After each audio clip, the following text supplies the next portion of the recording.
Okay. 1, 2, 3. I hope everyone is having a very good night. I know I am, because I'm about to play a new game that was recommended to me by one of my good friends. So this game is called Slay the Princess, and we're just gonna get into it. So I did want to show this first before I actually started playing the game. There is a content warning, so just in case this applies to you, I'm okay with flashing lights and motion blur or anything like that. But just in case there's anybody who has those issues and you're watching this video, this may not be the video for you, and that's okay. I'll be playing other games in the future that would be, hopefully not always have flashing lights. So, but this is a content warning, and I'm going to go ahead and read it just in case. This is a horror game, and it is not intended for all audiences.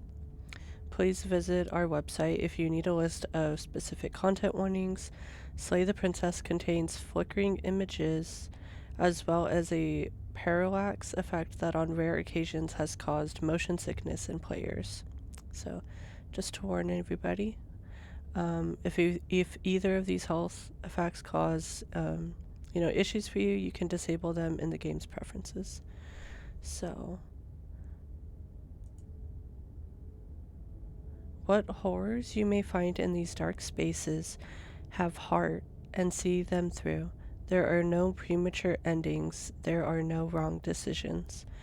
There are only fresh perspectives and new beginnings. This is a love story.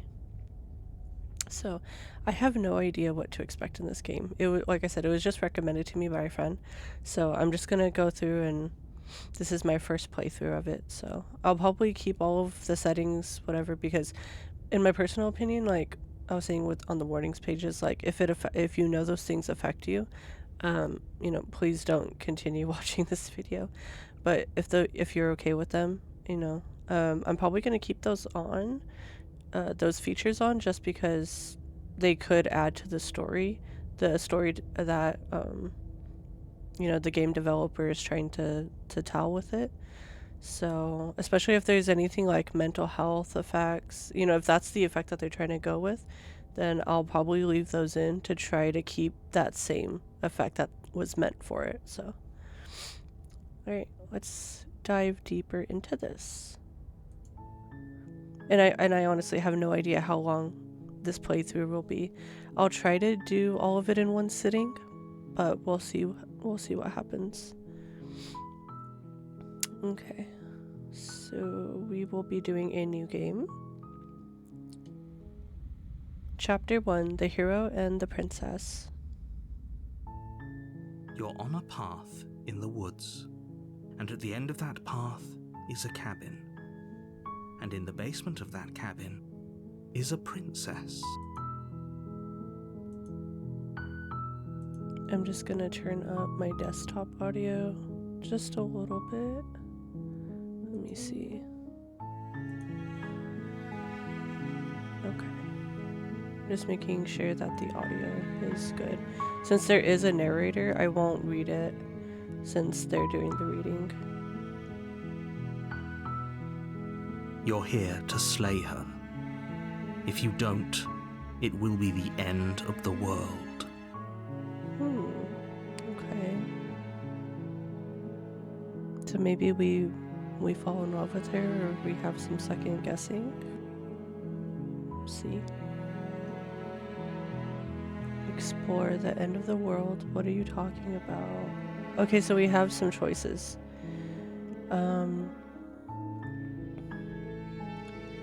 Talking about our second option is, have you considered that maybe the only reason she's going to end the world is because she's locked up? Our third option, killing a princess seems kind of bad though, doesn't it? Our next option is, can't someone else do this? There seems to be quite a lot of options that we can choose as like a dialogue option, so That's nice. Usually, like, in RPG games, there's only, like, maybe 3 or 4 options. So can't someone else do this?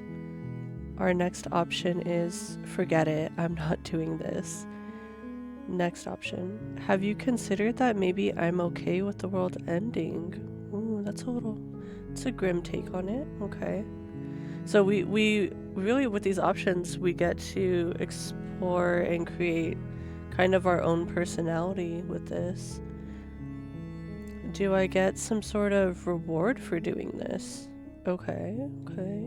I mean, that's kind of valid, I guess, because I mean, I don't know what this game world is like, you know? Maybe there's like, you know, do we get anything out of this? Or are we just, you know, all it says is we're here to slay her, and if we don't, it'll be the end of the world. So, I mean, on the one hand, we wouldn't want the end of the world, but like, there's definitely more to this story that we will find out, I'm sure. Oh, okay, thanks for telling me what to do. Okay, if we just want to be like a, you know, a little snarky, we could say that. Sweet, I've always wanted to off a monarch. Viva la revolution. Oh boy. Silently continue to the cabin. Dark and mysterious. Okay. Turn around and leave. I wonder if that would just end the whole game. I'm a little tempted, but I want to play this how, you know, from my perspectives. You know, anyone else can play how they want to play their RPGs, but I usually don't pick any like rude. I try not to pick like rude options or mean choices. I try to be a nice person in my games. So I kind of want to pick that first option just because I want to know more of the backstory, like who is she? How does she have the power to end the world? Like what is this world about, you know? So, and actually I'm going to make this a little bit bigger. I think that looks better. It looks better full screen. So I'm gonna pick the first one and see what that leads to. I'm talking about the end of everything as we know it. No more birds, no more trees, and perhaps most problematically of all, no more people. You have to put an end to her. Okay, I'm gonna turn this up just a little bit because the narrative voice is actually kind of low. So I put my desktop audio all the way up, so hopefully that'll be enough. And if it's too loud in the video, then, you know, you can always turn it down, hopefully. Okay. Well, that is worrying. Okay. I mean, I don't want the end of everything. So, okay. Our options are, but how can a princess locked away in a basement end the world? True. Very, very true. If she's already locked up, what, you know, is she mad? I'm guessing she's magical, maybe. If you don't tell me why she's dangerous, I'm not going to kill her. Valid. Maybe we don't just want to be a yes man, woman, person. Do you have any evidence to back this up? Okay. I like these dialogue options. Have you considered that maybe the only reason she's going to end the world is because she's locked up? I mean, that is very fair. Like, how happy would you be if you were trapped somewhere, you know? Like, okay, if the whole world wanted you dead, you know, would you really be inclined to protect it or save it? Very, very valid reasonings. So, killing a princess seems kind of bad though, doesn't it? True, because I mean she is a princess, so the thing is we don't know anything about her. We're just going into this, you know, into this world not really knowing anything. We don't know her. We don't know why we're killing it. Is it our job? Are we an executioner? Who are we? I see that we're developing our personality as we go, but who are we to even have the audacity to end another person's life, you know? Can't someone else do this? Forget it. I'm not doing this. Next option. Have you considered that maybe I'm okay with the world ending? Okay, so we are still having some of the similar dialogue options. Do I get some sort of reward for doing this? I'll go to the cabin and talk to her.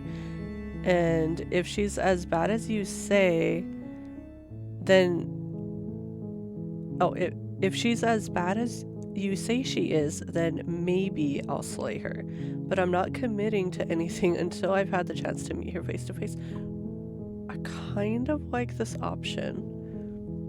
Because like I said, like I don't want the world to end. Like the narrator saying, if we do not do this, the world will end.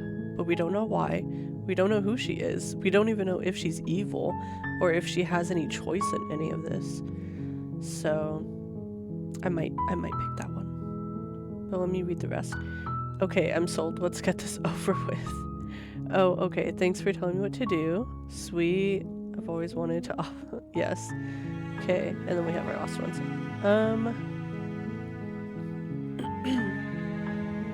Then I guess we'll just have to see what happens. But a word of warning. If you go in prepared to hear her out, she could easily trap you in her web of lies. And the more you listen to her honeyed words, the harder it'll be to pull yourself out. Okay. That's also valid. Okay. I think because, like, naturally I don't think of people like that. I don't think, like, oh, they're gonna lie to me. Or, you know, try to be deceitful about what their intentions are. So that is very valid of the narrator. She could be a liar. She could be some sort of evil witch who's trying to, you know, get away with, you know, harming people or something. Okay. Well, either way, we haven't met her yet, so it's not like we can really decide anything. Then each and every one of us is doomed. I feel like it could be down to one of those, like, ultimate decisions where it's like, do I protect this one person, or do I protect the, you know, countless other people that could be affected from it, from this one decision? So sure, go, talk to her. See how that turns out for all of us.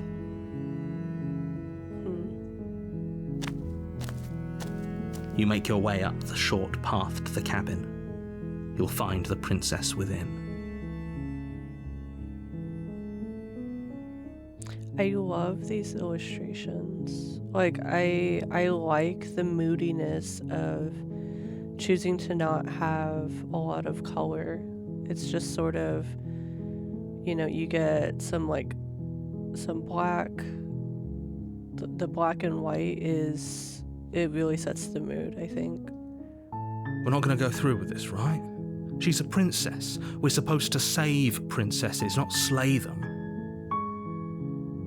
Okay, voice of the hero. So is that us talking now? Because we had some options, but is that us or is that a companion? Ignore him. He doesn't know what he's talking about. Okay. Companion. Okay, so we have a hero with us. So are we also a hero? Okay, the only option I have is to proceed into the cabin.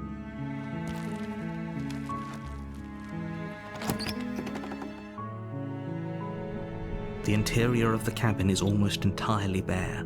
The air is stale and musty, and the floor and walls are painted in a fine layer of dust. The only furniture of note is a plain wooden table. Perched on that table is a pristine blade. I'm guessing that will be what they want us to use to hurt the princess. The blade is your implement.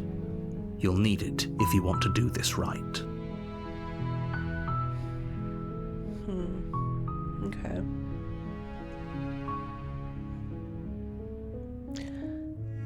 I feel okay. So we have a couple of options here. Take the blade or just enter the basement. I kind of want to just go down into the basement first, because if I go in there with a weapon, I mean, in general, people aren't really gonna be the most receptive to you if you confront them in a sort of menacing way. Because if you're brandishing a weapon at them, or even trying to hide a weapon from them, like, she could see that and decide to either like lie to us or feel like we're not gonna listen to her openly and honestly. So if we go in there with the knife, it's kind of like we've already decided to hurt her. I'm gonna go with the second option. I don't know if it's the correct one, but I'm just gonna go with my own gut feeling on what I would personally do. So I'm just gonna go down there. I mean, she's already locked up, so maybe she's chained up or something. So maybe she won't be able to hurt us, but we could still talk to her. The door to the basement creaks open, revealing a staircase faintly illuminated by an unseen light in the room below. This is an oppressive place. The air feels heavy and damp, a hint of rot filtering from the ancient wood. If the princess really lives here, slaying her is probably doing her a favor.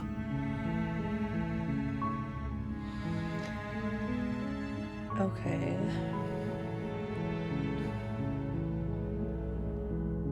So they're really trying to make it seem like she's not a good person, right? The narrator, the way that he's describing her, describing where she lives. But does she have a choice to be here? Is she trapped here? Because, I mean, someone just being in a place that's not aesthetically pleasing to other people, like, that doesn't make them a bad person. It could just be due to circumstance. Her voice softly carries up the stairs. Hello? Is someone there? I really like I mentioned the illustration, but I really like the voice acting in this game as well. It's hypnotizing. It's the kind of voice you only have to hear once to remember it for the rest of your life. It did say this was a love story, so maybe maybe our character does fall in love with her. Or the hero, who knows? Because we are apparently in a party. There's at least one other person with us coming down here, because we have our narrator who's talking to us, and then we have our hero companion who's also with us. So don't let it fool you. It's all part of the manipulation. You're playing a dangerous game by coming here unarmed.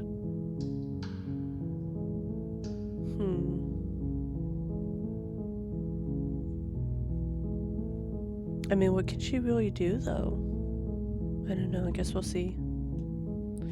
Okay, we have a few options. We can say, hi, very happily with an exclamation mark. Second option, just checking in on you.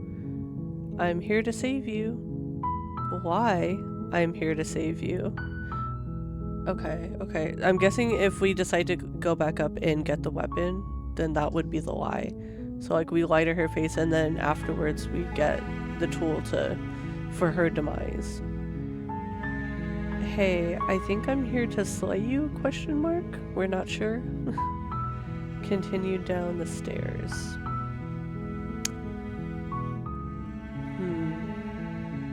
Okay, so these are very, like, if we've already decided what to do here. And to be honest, I haven't. I don't know if... I mean, if I don't have to kill her, I would rather not do that. But at the same time, if she is evil and we're just, like, manipulated into falling in love with her or something, I don't want to, like, commit to something and then that's the That's the bad ending.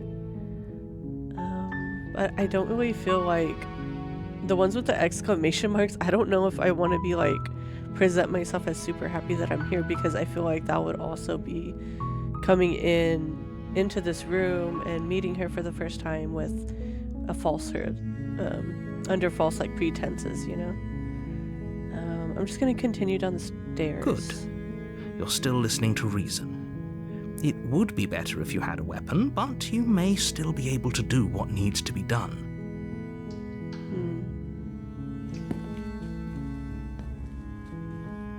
You walk down the stairs and lock eyes with the princess. There's a heavy chain around her wrist, binding her to the far wall of the basement. Okay, well, at first glance, she does seem pretty defenseless, I will have to say. So, I don't know. I mean, those are some that's a huge manacle. Keeping her to that wall, and she just looks very tiny, but I mean, like the narrator is saying, this could be manipulation. Maybe she's magical, maybe she has some like evil powers that are being contained this way. We'll see. She's beautiful. How could someone like this be a threat to anyone? I am begging you to stay focused. There's a lot riding on you here. Hi. Do you think you can get me out of these chains?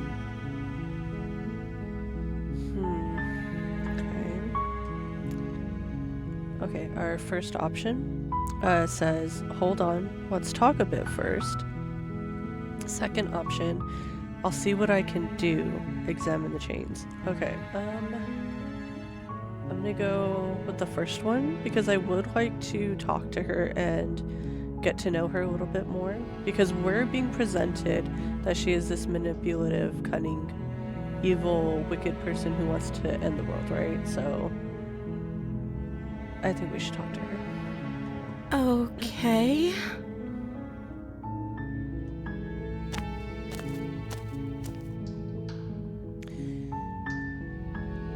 Okay, so we have a few options.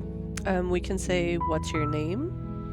We could say, I don't know anything about you. For all I know, you're locked up down here for a reason. Okay, right now I'm liking the second option. Third option is, if I'm the first person you've seen in a while, what have you been eating or drinking? Okay,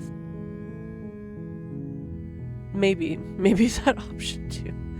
Oh, okay, I like how there's multiple good options to pick. It's not just like a very linear, oh, this is the most correct option to pick. It's really, there's some differences that are very valid. Next option is, I was sent here to slay you. You're apparently supposed to end the world. Next one, what are you going to do if I let you out of here? Okay. Next one is, I'm going to keep you locked away down here, at least for a little bit. We can get to know each other better while I decide what to do. Keep her locked away. So, I mean, I don't want to, that feels like a very final action also, because I don't know, like, how long do we have until the end of the world? You know? So by us keeping her here, that could just be like a end game thing. So I'm sorry, but I just can't trust you. This doesn't add up, and it isn't worth the risk. Taking your word over the potential fate of the world. Retrieve the blade. Okay, so another end game decision, I'm guessing. And I'm just not there yet. I'm not there yet. I haven't made a final decision yet. Go back up without saying another word and get the blade. Okay. So that's a little bit similar, just, you know, without as much talking. I can't believe they've been keeping you down here like this. I'm getting you out of here. Okay, so we have where if our personality was very like heroic, like our hero companion seems to be, we could just be of the mindset like, hey, this poor defenseless girl down here, let's just save her, but there's definitely something more to this story, and I want to learn more. Okay, I'm going to get you out of here. Don't make me regret this. Examine the chains. I don't know. I want to know a little bit more.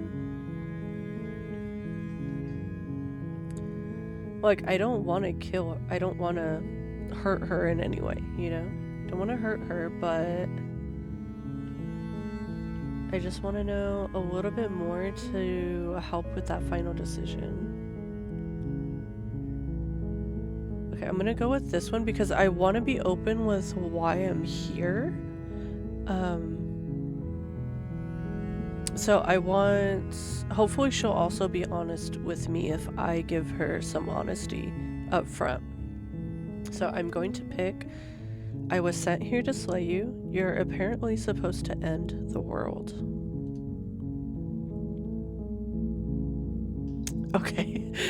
I thought she would say at least something. Okay, so this seems to be news to her because all she said was okay, but the look on her face with the illustration seems very surprised. Almost like she wasn't expecting us to come down here to do that. So our first option to say is, but I don't think you're actually dangerous. Second option would be, but I wanted to see you for myself. I'm still not sure what to believe, which is honestly how I feel right now. So that second option is probably more in line with what I would pick. I'm starting to think it's true. There's something about you that doesn't feel right. I haven't gotten that impression yet, honestly. The only real thing is like, I just don't know who she is or why she's here. So I'm gonna go with the second one. Maybe she'll give me more dialogue. Is that why they threw me down here? But I don't want to hurt anyone. I like the world, I think.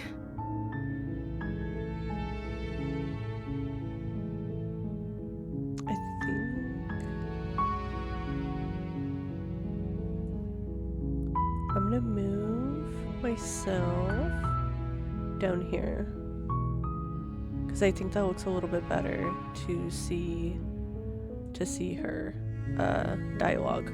So you can still see my dialogue options on the other side, and then you can see hers up at the top. I probably should have moved that earlier, but I didn't think about it. Okay. Maybe they threw me down here. Okay, so she didn't know why. Well, okay. According to her perspective that we know of right now, she didn't know why she was put down here. And she's saying that she doesn't want to hurt anyone. And she doesn't know why anyone else in the world would want to see her down here like this. Okay. I don't remember much about it, to be honest. I've been down here for so long. That is very sad. If what she's saying is true, that is very, very sad. But I'm also remembering back to one of the dialogue options that was saying, if it's been so long since you've seen anyone, how are you getting food and drink down here? Or is that stuff just magically appearing? How is she being kept up down here? I do feel bad for her though. The illustrations are really good with, like giving you the emotion that the character is feeling. How long has she been locked away?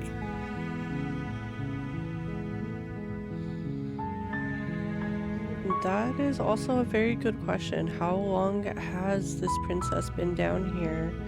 And why all of a sudden we need to kill her?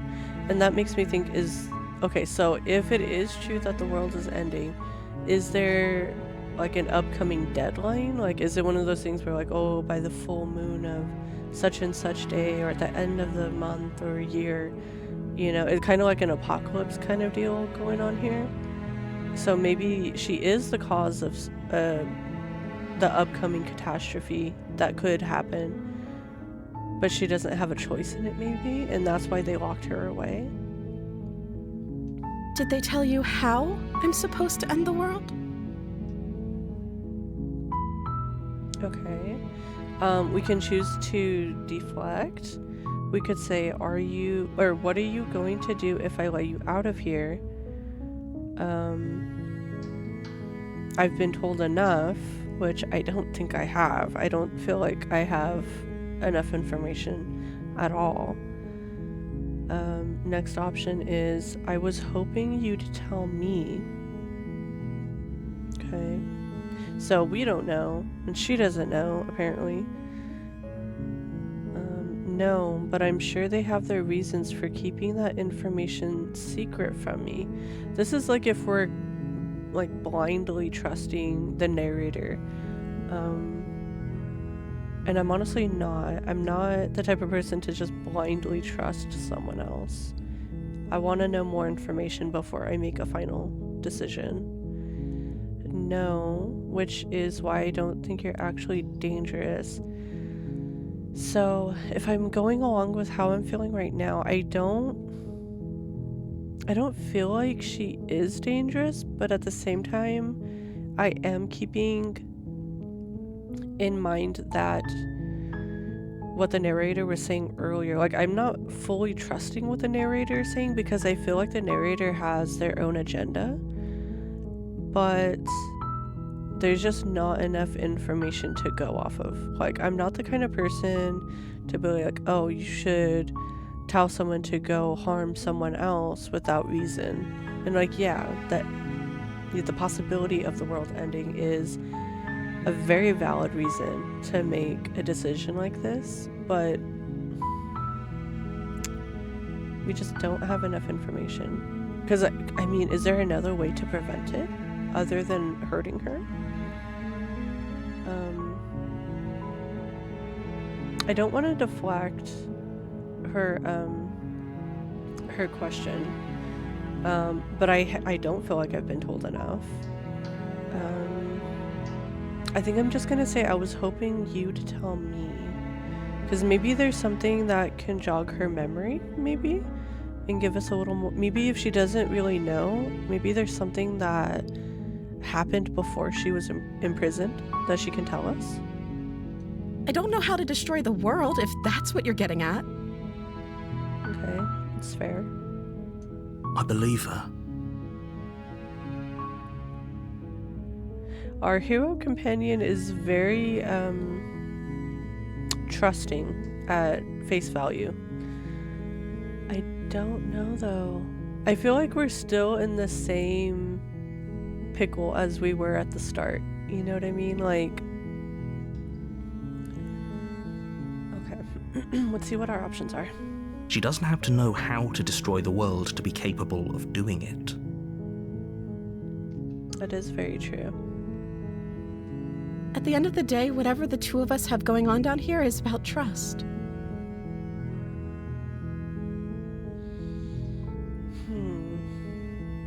In which, I mean, that was my initial thought of, we come down here with, honesty to try to figure out what is going on in this world and who she is. And I mean, if she is really meeting us halfway with it, I wouldn't be comfortable just hurting her like that. Whoever sent you to slay me claimed I was a threat to the world, but they didn't tell you why. She's right. That's a perfectly valid point. I don't trust that. And I don't think you do either, or you wouldn't have come down here to talk.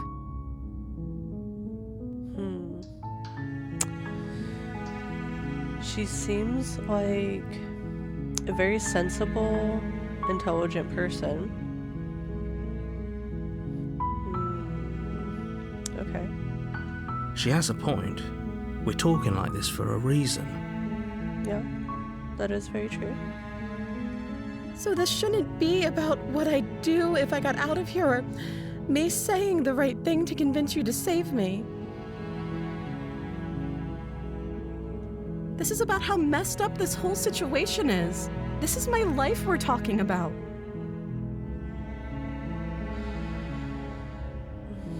But see, it's not just that, right? Because as the narrator is saying, even if she doesn't know how, like, it's not her intention to end the world,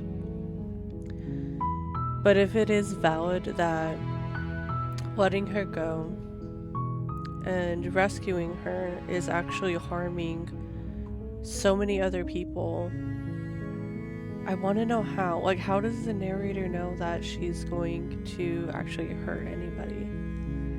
Because my initial, like, I'm totally on board with what our companion hero is saying. She does seem innocent and defenseless, but it could be also manipulation. I don't know. Do you really think I can even end the world? Why would I even want to?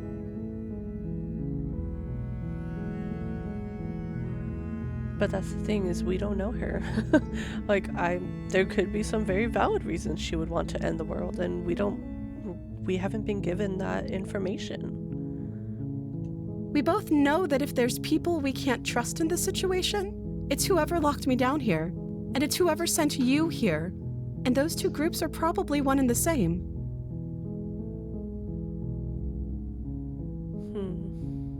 That could be also very true.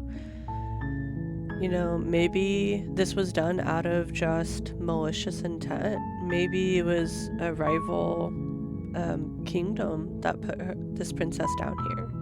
And so they've just made up a story about her being this, you know, horrible person or this threat to the world, just to kind of validate why they did this. And it could be there's an ulterior motive on, you know, that benefits them. Don't let her turn the tables here. This isn't about trust. This is about risk. We stand to lose everything, all for the sake of one person, and a subjugating monarch, no less. Okay. Oh, this is getting harder. I feel like instead of getting more information, we just have more questions right now. Because we have two different sides right now. We have the narrator telling us one thing, we have the princess telling us another thing, and they're both trying to basically get on our good side. But they're also not giving us enough information to fully lean us one way or another. Okay, now we have some new dialogue options. So I can ask her what her name is. I can say, I don't know anything about you. For all I know, you're locked up down here for a reason. Okay. Our next option could be, if I'm the first person you've seen in a while, what have you been, okay. I'm glad that they are reusing some of the dialogue options, because I wanted to say this earlier, but it just wasn't the right, you know, it never feels like the right one or the most likely choice to say. I won't kill you, but I can't just set you free. It's too risky. What if I stayed for a while and just kept you company? Maybe then everyone could be happy. I don't think she's going to be happy with that. I don't think anybody would be happy with that option. Because like I said, if the narrator is correct, we do have an upcoming deadline for the end of the world. Because why all of a sudden, if she has been down here for so long, why now? There wasn't anyone else who could come down here and, you know, get rid of her? Why are we the ones who have to do it? And apparently we're a part of like a hero party. You know, I don't know if we're a guard or we're a hero. That hasn't been stated, but we are with a hero to come down here and, you know, like do away with this princess. But I don't think that's the right option to pick. I'm going to keep you locked away down here, at least for a little bit. We can get to know each other better. And keep her locked away. I don't think that's gonna resolve anything. I think ultimately we just need to decide if we are going to take the side of the narrator or the princess. I'm sorry, but I just can't trust you. This doesn't add up, and it isn't worth the risk. And retrieve the blade. So we still have those final decisions that we can just commit to at any point in the story. And we can, yeah, so similar to the last one. I can't believe they've been keeping you here like this. Okay, I'm going to get you out of here. So we can, you know, still, like, at this moment, we can choose to side with the princess, or we can choose to side with the narrator in this.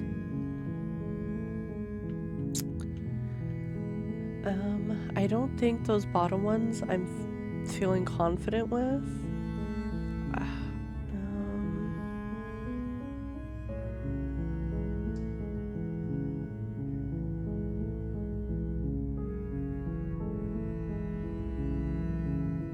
I don't want to pick this one. I want to ask her what she's been eating or drinking, just to kind of keep the conversation going a little bit longer. Because I feel like this option right here, that I don't know anything about you. For all I know, you're locked up down here for a reason. I feel like, because she's already said she doesn't know why she's locked down here. So maybe just talking to her a little bit more can help jog her memory as to like why exactly she might be down here. I don't see what that has to do with anything. Ma'am, why are you looking away like that? Are you hiding something? Okay. This is the only time this is ever going to happen, but I agree with the princess. That's hardly relevant. No, I actually think it's very relevant, because is she magical? Is all of this because she can do magic? Or I'm very see more questions than answers in this. Okay, but actually, what has she been eating? She has to eat, right? That's what I'm saying. Where's the food? How is she using the bathroom? She's chained up to a wall. She can't really go that far. So is someone taking care of her? What is happening? Okay, I can still ask her what her name is. I don't know anything about you. We still have the same options whether or not to either keep her locked up, or to basically go upstairs and get that knife.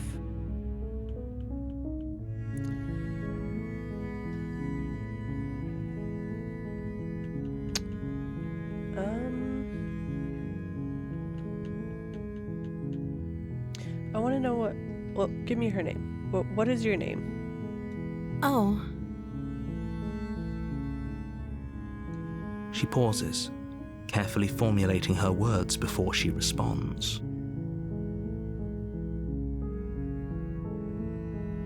You can address me as Your Royal Highness. Or you can just call me Princess if Your Royal Highness is too formal.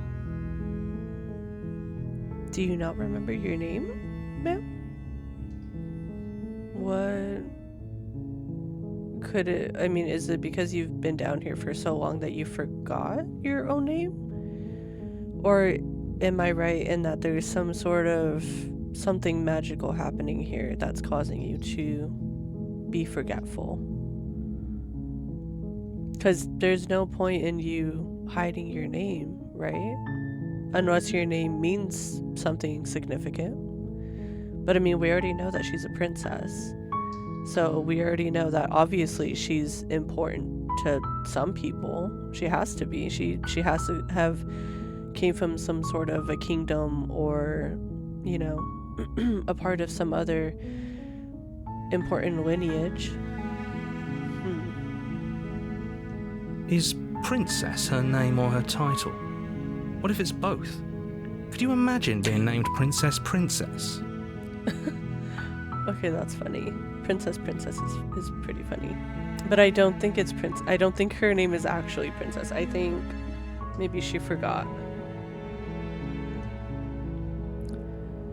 We can ask if Princess is her name. I mean, I don't think so. I think she's just covering up that she forgot it. Okay, so we're still with the same other options though. I mean, just to keep it going, I guess we could ask if Princess is her name, which I already feel like we know the answer to that, but...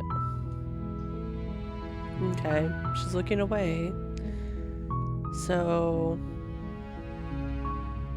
it's coming across, she feels uncertain. That's the emotion that I'm getting. Like I said, you can call me Princess if you'd like. Okay. Okay. I'm sorry, I've been down here so long, I guess I've just forgotten. I must have a name, though. Everyone has a name. So, even if I mean, how long has she been down here is the question. Because I was about to say, if she's just been down here, I mean, and she looks very young, right? I mean, the illustration is black and white, but she looks very young. She looks maybe, I wouldn't say teenager, but she looks like maybe in her 20s, maybe early 30s at most, but she seems very young. So she couldn't have been down here for only like a few years. You don't forget your name in like 5 years or so. Or even, say if she had been down here since a kid, unless she never knew her name. And maybe people only addressed her as a princess. So, I mean, maybe she never knew what her name was before she got locked up. Okay, that's weird. Yeah, it is a little bit weird. She hadn't even thought to pick a name for herself. Hopefully you're starting to see that she can't be trusted. Go back upstairs, get the blade, and slay her before it's too late. Why would she need to pick a name for herself, though? Why can't the narrator just tell us who she is? The narrator is so persistent that she's a threat to the world, so wouldn't he know what her name is? Why would he keep that from us? And why wouldn't he know what her name was?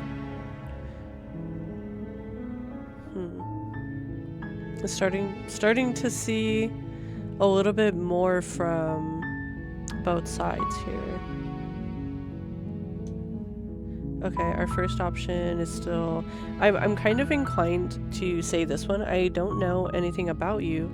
For all I know, you're locked up down here for a reason. Which is still very valid.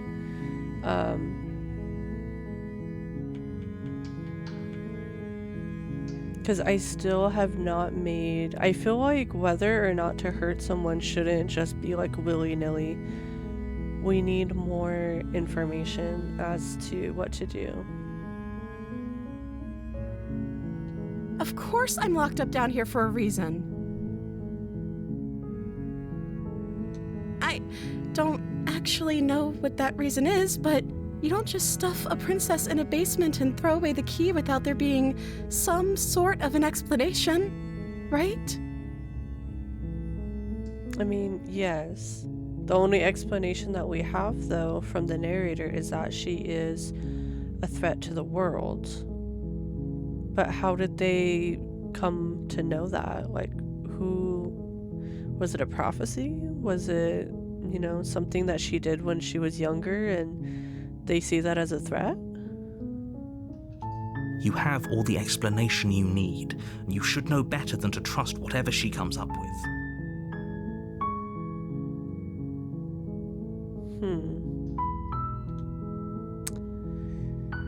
Okay, so we have that one. I'm just seeing if we have any like different options at all. other than the ones that we keep getting. Yeah, no, it's still the same ones. I'm gonna go with what the next one that I felt most inclined to say, which is, I won't kill you, but I can't just set you free. It's too risky. What if I stayed here for a while and just kept you company? It could make everyone happy. Because I'm not committed yet. And this is the only option that's the least committal. I don't know if that's a word, but you know what I mean. I don't feel like she's gonna be happy with this answer, because I don't think she's gonna be happy with me just keeping her down here. But maybe it'll push her to give some kind of like more information regarding her situation. I don't know. That seems like a pretty good compromise. I don't think I could bear being down here that much longer. I mean, that's a perfectly valid reaction, which is what I felt, and which is why I didn't say this option at first, because I knew, I mean, nobody wants to be locked down anywhere. Nobody wants to be locked up anywhere, like, without good reason, or like forever, you know, because is she immortal? We don't know how long she's been down here, whether she's being kept alive for magical reasons, or by magical reasons or not, or if she is magical herself. We have no idea what is going on. Leaving her alive is too risky.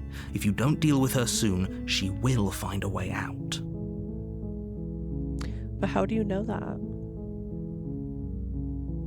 Because, I mean, if she really has been here for what I'm assuming is years, at least. The only thing that I can assume is that she's been here for years, because she's forgotten her name or never knew what her name was. So she could have been here since she was a kid.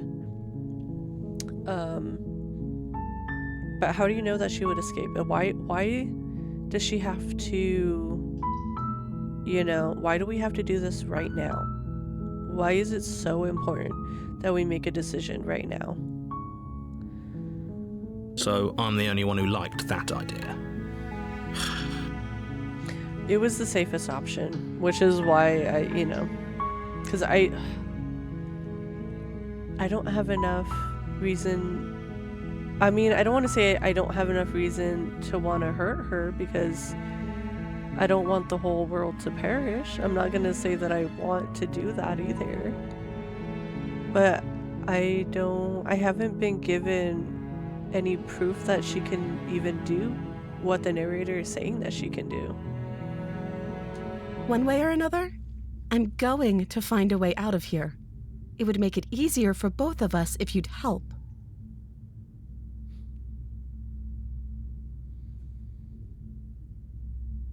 Miss Ma'am, you don't seem so innocent.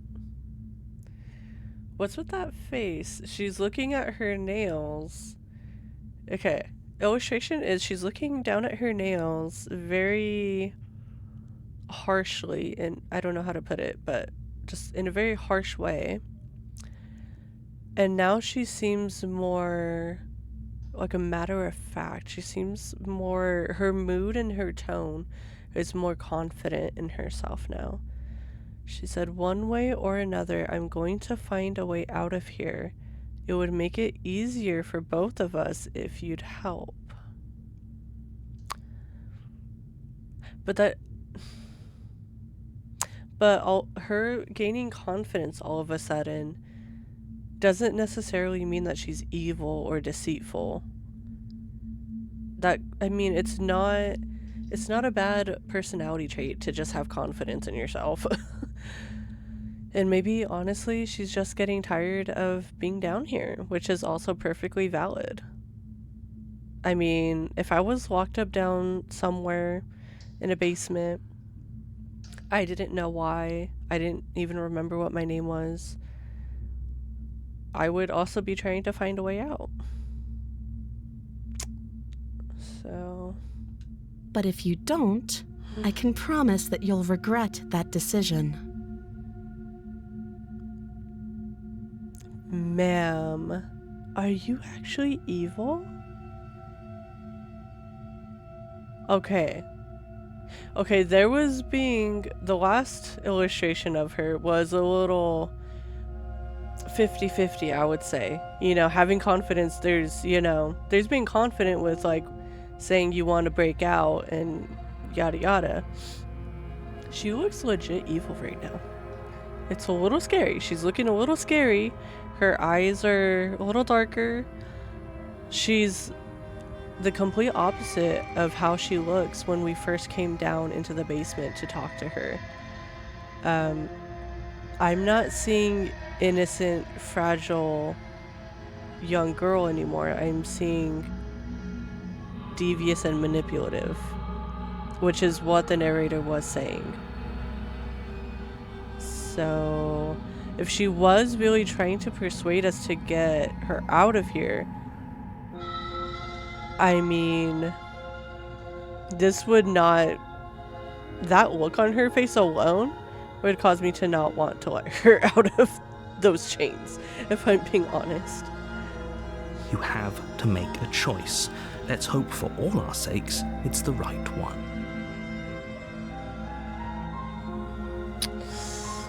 Oof. Things were... I was... You know what's interesting? Before I even look at my options, I will say that up until that last slide, and even this one, because now the whole mood of her has become darker, right? Before the last slide of her, the illustration and what she was saying, I was actually starting to lean towards, you know, I was totally believing the innocent look and attitude, and I was going to free her. I'm not so much inclined now, because now it feels like she knows more than what she's letting on.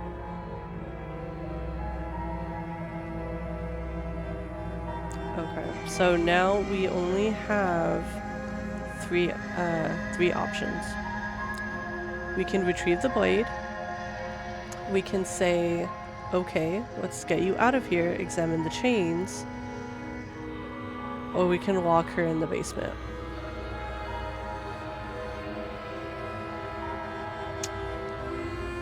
Oh boy.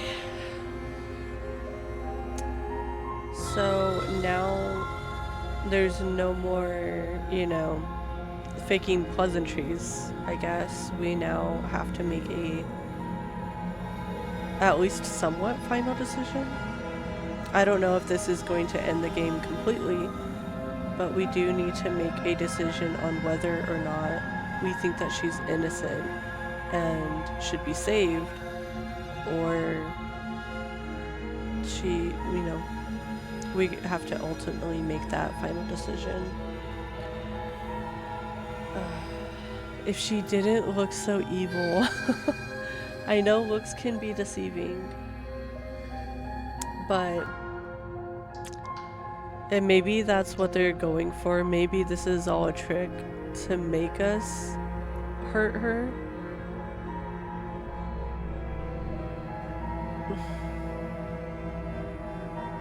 You know what?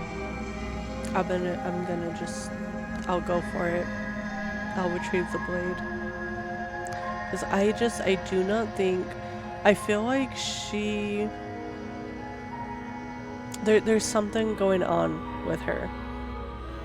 Now, I'm not saying that she deserves to, you know, she deserves whatever is gonna happen to her. It's just, I feel like she's hiding information that we should know. Either she did something to be put in here. I still don't like that the narrator didn't give us enough information either, though. I mean, obviously it's for the game, you know, for the RPG element of, are we going to roleplay as just someone who does what they're told, or are we going to question it more? And hopefully we did question enough. It's just we kind of went into we ran into a wall here because, like the narrator's saying, and like she said also, she's planning to escape. So we can't just leave her locked up here, unfortunately. I don't know what has changed in the time that she's been locked down here. I don't know what's different, but something had to have happened to trigger whoever the narrator is into, you know, going to us to do this. So I'm gonna just do it. Thank you. You turn back to the stairs, intent on retrieving the blade in the cabin. Oh no, something's gonna happen, huh? Where are you going? You can't just leave me here. Fine, turn your back on me. But it won't be long before I slip these chains. And once I'm out of here, there will be hell to pay for leaving me behind. Yes, ma'am. Oh my goodness. I mean, on the one hand, like, I can't blame her for having anger, right? But it's just, I don't know.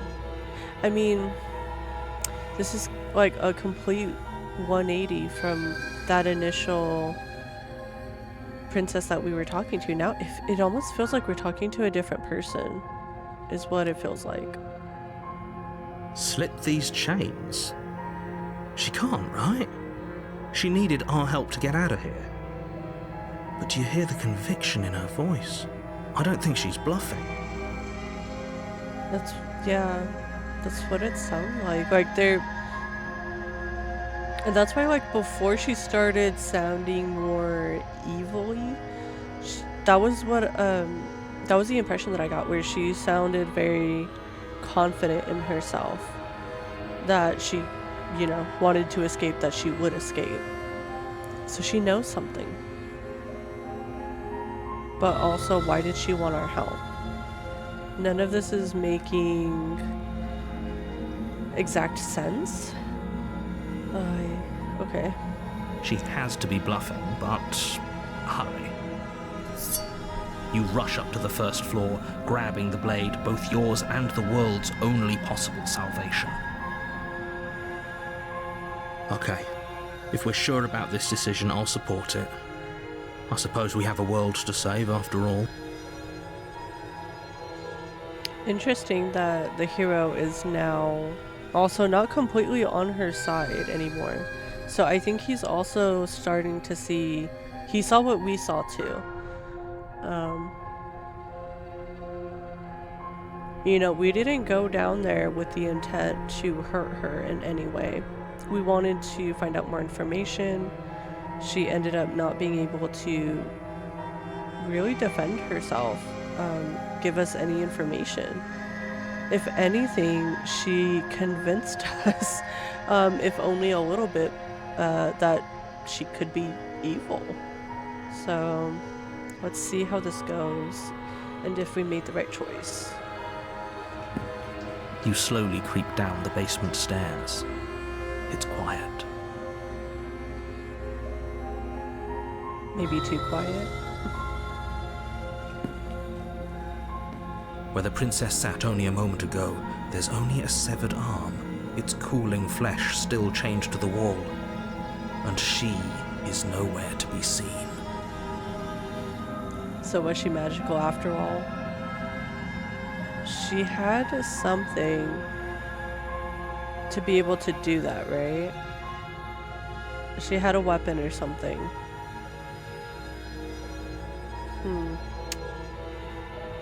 Okay. Is it just me? Or did this room get a lot bigger?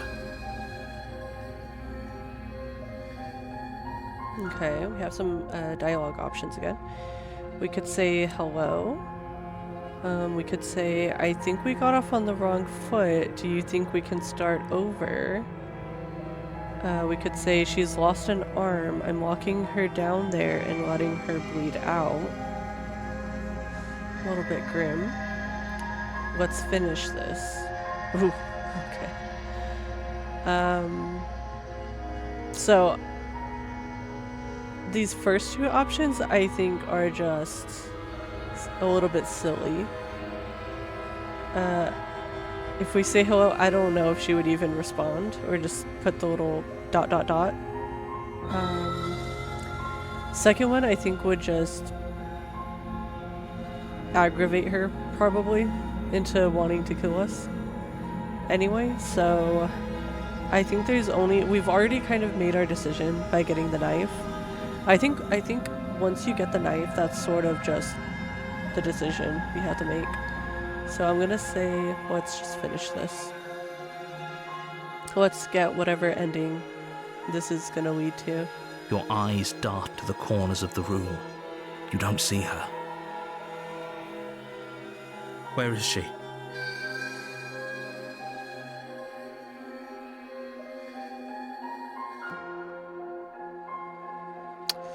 Okay, we have two very interesting choices. Oh, I like this. Okay, we can choose to move forward into the room and investigate her arm that she left behind. Or we can turn back around and close the door behind us. So I'm guessing if we close the door, she could still be in here. But she could slip out through the door if we choose to leave it open.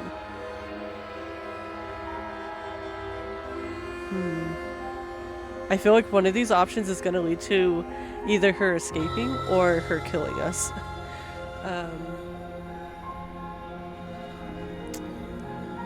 I'm going to close the door. I'm going to choose to close the door just so she doesn't have a chance to escape. Maybe she is magical and she's invisible. You close the door behind you. Almost magically, its locks immediately click into place. Maybe they'll open if you finish the job. Okay, so things are just getting more final. Okay.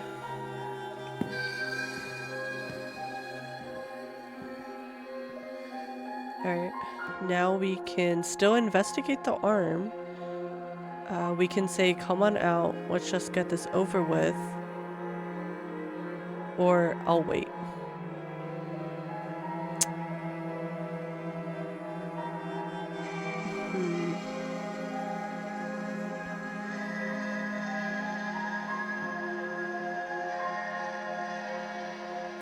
So my first impression, or reaction, whichever, was to investigate the arm because I am curious as to how she did that, but it could be a trap. So if we investigate, if we touch that arm, is it going to trap us down here with her, or lead to her like, is that how she's going to escape because we got too close to her?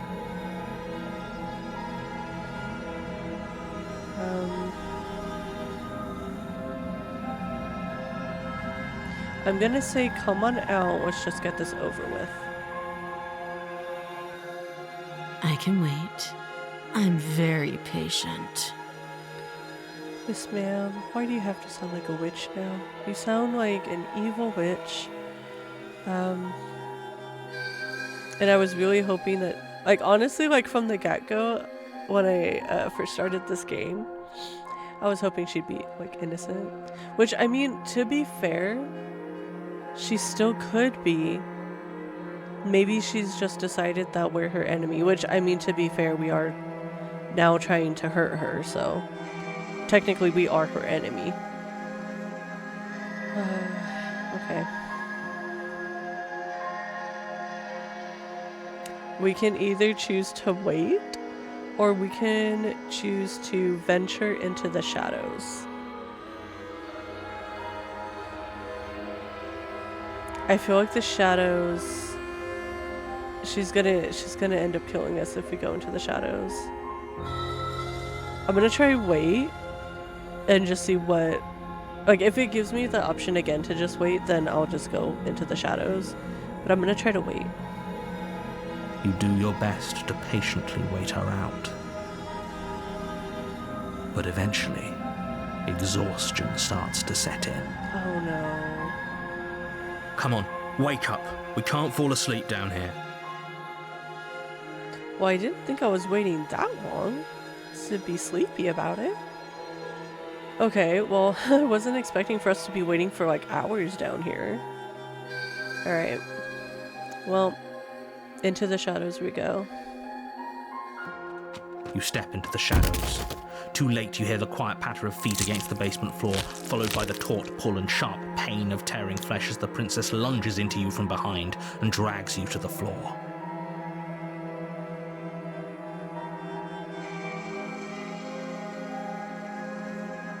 Okay. I just thought she would hit us over the head. If I'm being honest, I wasn't expecting all of that.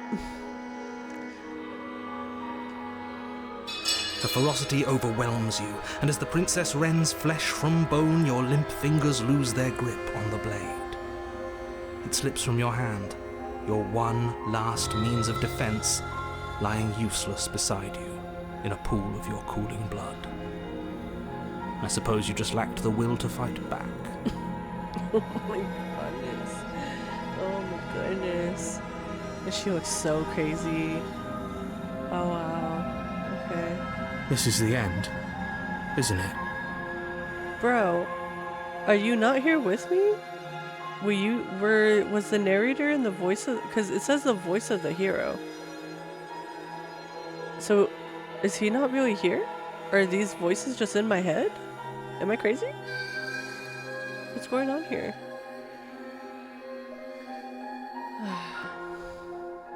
I'm afraid it is. You shouldn't have let that fear creep into your heart. You had the upper hand, and now look at you. Everything goes dark, and you die. Wow.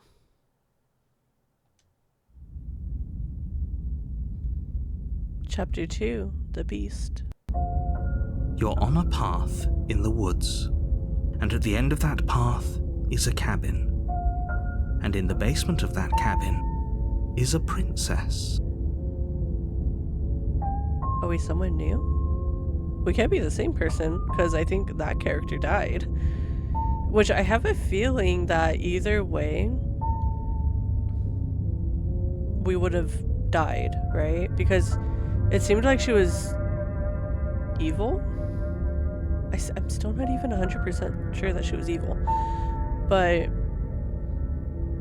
because if that character had chosen to let the princess go, I feel like she would have still killed us.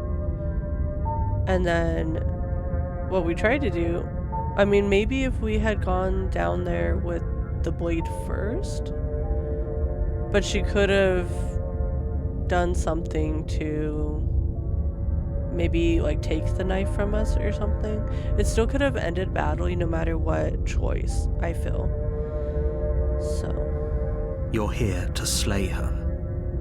If you don't, it will be the end of the world. first option. I'm getting a terrible sense of deja vu. Wait, hasn't this already happened? Okay, no. But I died. What am I doing here? She's going to kill me again. Proceed to the cabin. Turn around and leave. Okay. So we did play chapter 1. We did legitimately go to the cabin, make all of those decisions, and then we didn't end up being able to kill her. She killed us.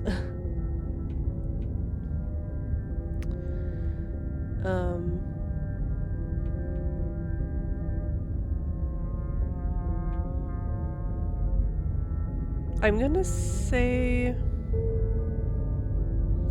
it's out of these two for me. I want to say, but I died. What am I doing here? Or she's going to kill me again, because I want to make it clear that I'm aware of what she can do and what happened to me. Because again, I don't know who this narrator person is, or why they're talking to me in my head, or why this is like a looping series of events that keeps happening. I'm gonna go with she's going to kill me again. Again? People don't die twice. You haven't even met the princess, and I hardly think she'd be capable of killing someone as skilled and courageous as yourself. Okay. You don't need to butter me up, sir. I'm very aware that I'm capable of dying. And to her. So... Was that like a premonition that I had? Did it actually happen? Now, again, I'm having more questions than answers, so we'll see what our options are. If he doesn't remember what happened, then maybe it's best to keep it that way. Okay, so the voice of the hero remembers what we went through. Whether he's just a figment in my head speaking, or he's actually here with me, that voice does remember what happened in chapter 1. Okay. If he doesn't remember what happened, then something else must have trapped us here. Maybe she trapped us? Maybe she did something. Because this is the thing, right? So, what we chose to do in chapter 1, right? Just to kind of recap. We chose to close the door behind us. So I think if we had left the door open, I think we were right, or I was right, in that she could have escaped. So I think because she couldn't get out of the basement, you know, maybe she's been magically sealed there. She couldn't get out, so now she put us back on the track to, as like another, giving herself another chance to escape. So no matter what, we need to still make sure that she doesn't escape, right? If we're going along the lines of she's evil. You're not trapped here. Nobody's forcing you to do anything, though the only sensible thing for you to do right now is march up to that cabin and slay the princess. Oh boy. Okay, well maybe we can do something a little bit different than how we did it the first time then. Okay, so our options are... We only have a few options. Let's assume I'm telling the truth and all of this really did already happen. Why should I listen? Why should I listen to you? Why should I bother doing anything? Exactly. We need to be questioning more. We need more answers than questions. Proceed to the cabin or turn around and leave. I want more information so we don't go through that same path, right? We want to create a new path for ourselves. We don't want to keep dying in this loop, right? Those are two very different questions, but fine, I'll indulge you if that's what it takes to get you moving. Let's say for a moment that this really is the second time you've met me, or at least a version of me. You died last time, which probably only happened because you didn't listen to me. I mean, he's not wrong. Because he was telling us to take the knife down there initially, right? Sorry, my allergies are acting up. He told us to take the knife down there. We chose not to. We chose to try to be more of a good Samaritan and give her the benefit of the doubt, right? So, I guess that did end up biting us in the butt. We did our best with the information we were given. Exactly. Thank you, voice in my head. At least, like, you know, I don't have a bad voice giving me bad information. Well, the narrator could be that, but at least I also have another little voice of reason talking to me. And yet you still died, didn't you? So, great, congratulations, you've been given another chance to actually do this right. I'm rolling my eyes at the narrator. He's such a butthead. I mean, come on, dude. Like, we still don't even know who we are or why we have to be the ones to do this. Why is this dependent on us doing it. Why can't he do it? Unless he is just a voice in my head. I don't know. And I believe your other question was something along the lines of, oh, what's the point of doing anything? If you're asking that, it sounds to me like you're making the rather dangerous assumption that your actions last time around didn't have any consequences.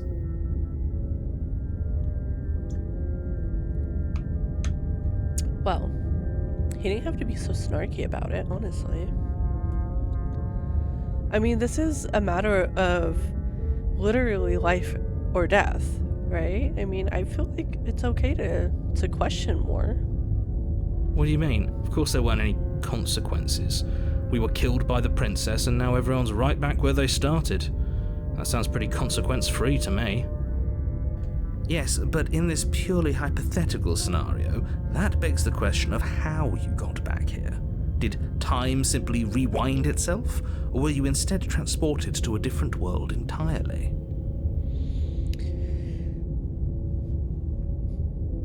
Well, I don't know. Why are you asking me? I mean, we were questioning the narrator since he seems to be all-knowing about this situation. Okay. If it's the latter, what do you think happened after you died?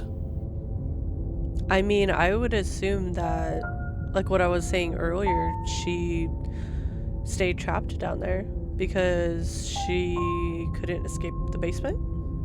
So, I mean, we died, but she also didn't get what she wanted by escaping. Do you think the people there lived happily ever after? Or do you think that the princess, left unhindered, brought about the end to everyone and everything, just like I told you she would?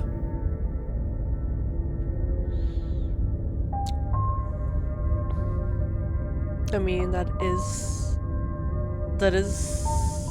kind of a valid point. Because we don't know. Like, if it was... Because this is very, like...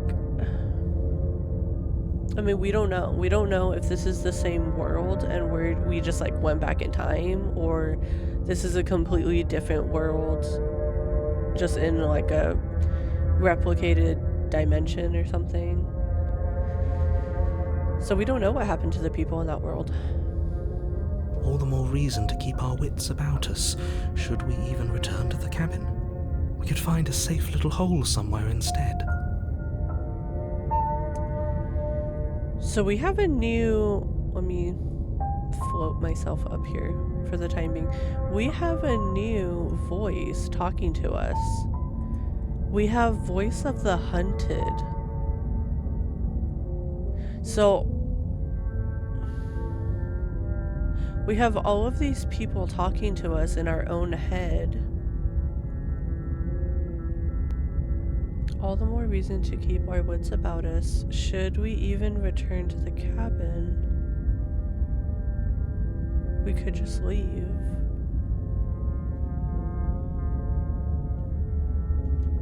You have to go to the cabin. If you don't slay the princess, she's going to end the world, which you're always going to be a part of, even if you're cowering in a hole. There's no escaping your responsibility here. But why is it our responsibility? Unless we're...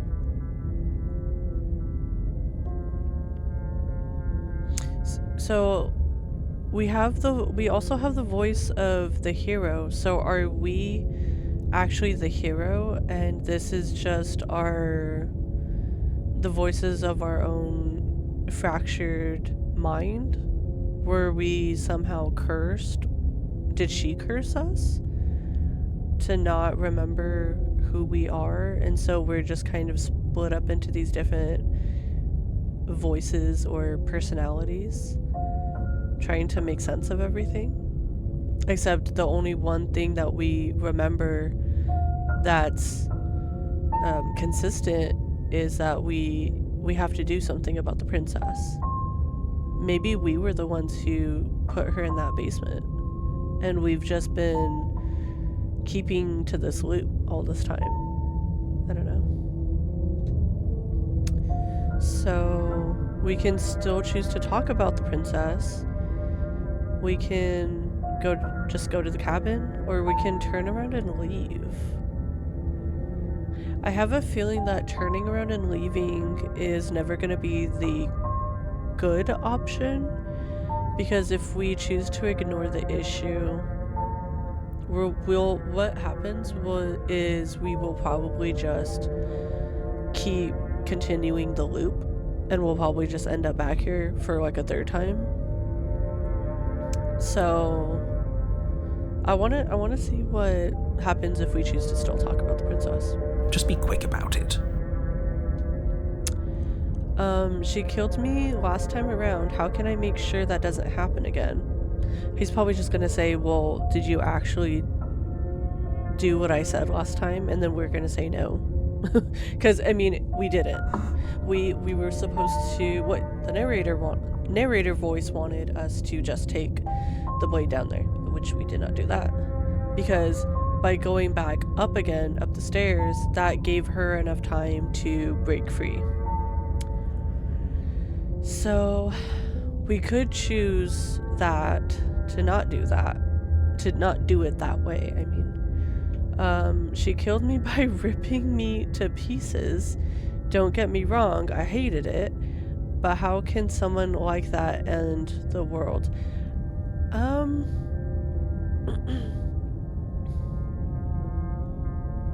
If anything, I don't think that's a very good question, because honestly, if someone had the capability of ripping another person to pieces, I would think, okay, yeah, I'm a little bit more inclined to believe that they would be the herald of the end of the world, honestly. Because like at first, when we first met the princess down in the basement, we thought she was more innocent, and we weren't like, I mean, we were being told that she could be manipulative, but we didn't see that at first. We saw someone who was just scared and who didn't know anything or why she was there. And then the second half of her that came out at the end was more confident and devious, almost, I would say. So, I mean, that second half of her personality, I would definitely say could possibly and intentionally end the world. To quote you from last time around, she's just a princess. Why was she able to rip me apart with her bare hands? Exactly. Is she magical? Can we just get a yes or no about that? Who locked her in that basement? What is this place? Hopefully some of these we can still ask even if we pick one, because there's multiple that I actually want to say. Because I want to say that one, but I also want to say some of these other ones. Okay. I'm not gonna say the first one because I can guess what the answer would be. And then, yeah, I'm not gonna say that one because I'm now under the impression that if she wanted to, she would. Yeah. She's just a princess. Why was she? Okay, so okay, this and then this one.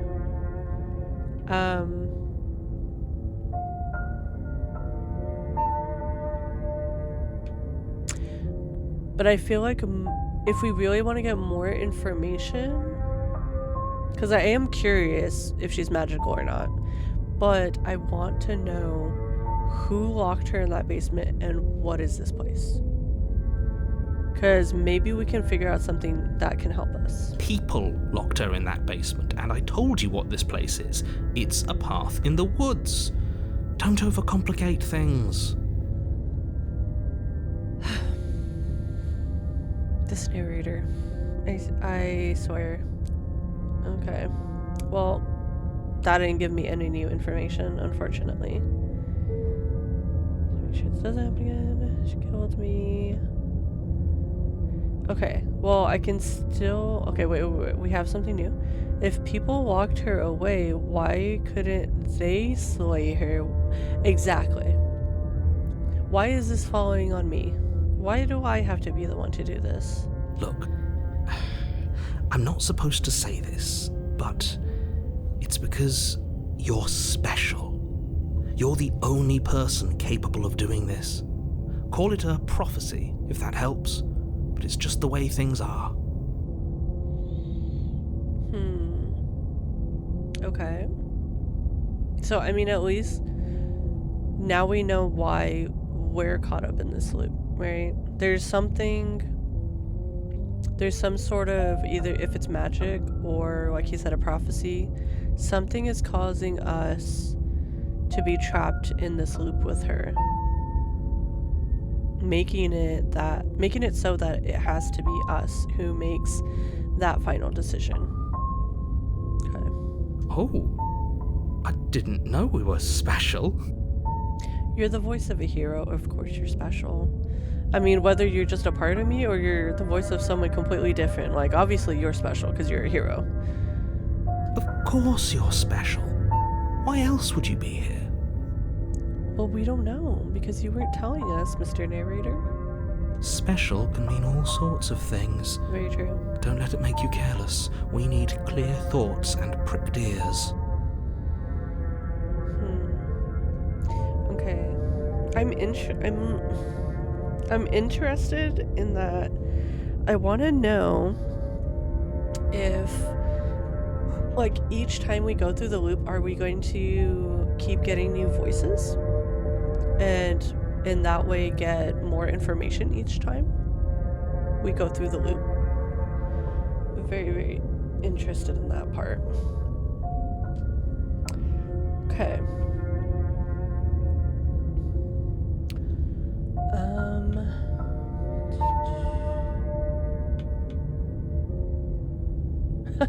Okay, we can still follow this thread of dialogue, and we can say, you're being cagey. What aren't you telling me? We could push the narrator, or try to. Let's do that. I've told you everything you need to know. Going into more detail would just overcomplicate an otherwise very simple situation and make your job more difficult.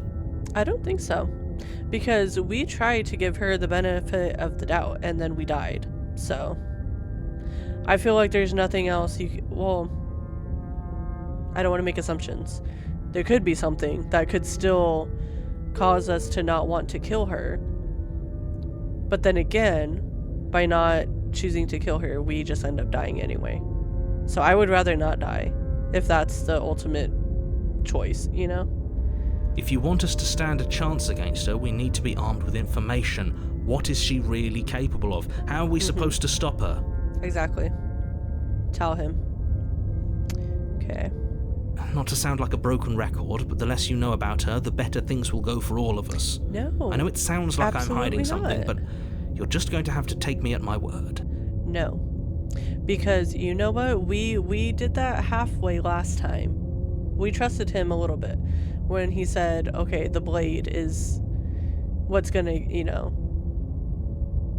Well, then again, we didn't take the blade down with us at first. So I guess, we didn't fully commit. Maybe that was our fault. But I feel like knowing more about her and what she's capable of could only benefit us, right? Because we didn't know that she was capable of tearing us to pieces. That would have been helpful to know, you know? You're afraid, aren't you? Just like us.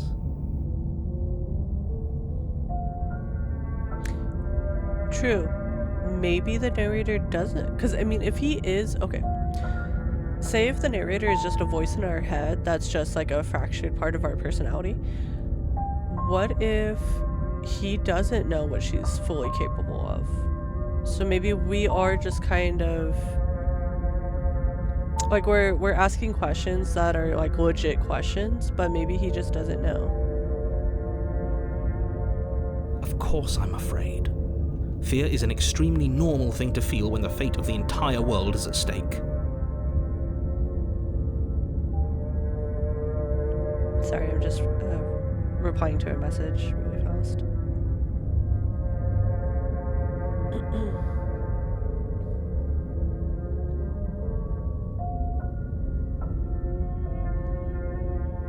And actually, I'm gonna take a little break really fast, and hopefully I can edit this to where it's not too much of a distraction.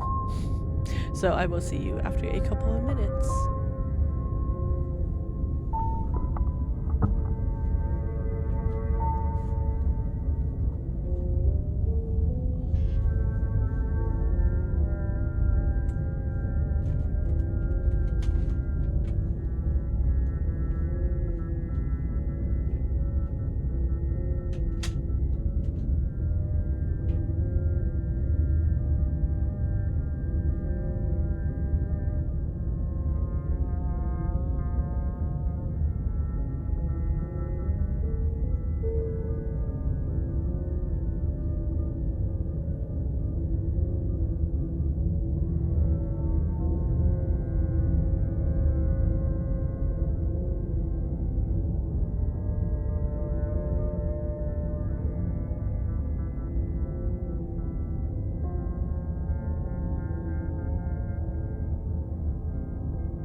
Okay, now we can continue. I just had to take a little break because it had been a while. Okay, so I took my little break. Now let's continue with this story. So the last thing that was said, the narrator, of course I'm afraid. Fear is an extremely normal thing to feel when the fate of the entire world is at stake, which, very true. I mean, we felt that the whole time that we were trying to make decisions. We weren't making it just on the premise of we don't want to hurt someone else, right? Because that's always a bad thing. We were trying to not do that, but we also don't want, you know, possibly thousands of people hurting because of one person. And especially if she does turn out to be an evil witch, which we still don't know. But that's not the only thing you're afraid of. You're scared of something worse. You mean besides us dying? Like legitimately dying? Because we kind of already made that choice to possibly die, and we kind of committed to it, so. What else is there? Stop projecting your neuroses onto me and just get to the cabin already. Okay, we have our choices again.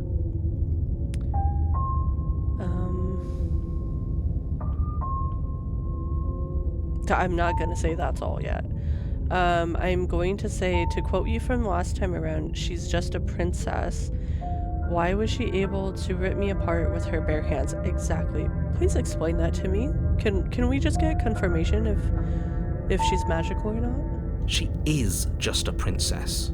Whatever you think happened to you last time, just get it out of your head before you get to the cabin and you'll be fine. No. Absolutely not. I'm not gonna forget that she tore us apart with her bare hands. Literally her bare... Because when we were going back down into the basement, I remember thinking and saying that, oh, maybe she has like a weapon hidden or something like that. And it turns out it was just her bare hands, her fingernails that... I mean, no matter how angry you can be with someone, right? You can't just... I mean, if it would have been more believable to just say, oh, she's only a princess, she's only human, if she had did that with her teeth, maybe, right? I mean, it would have been more messy and just awful, but you would think it would be more, because like her teeth, she could have, you know, worked at somehow filing her teeth to like points or something and used her mouth as a weapon. But she used her fingernails and her fingers to rip us apart. That is, I don't know. That's more than just what a human can do, I think.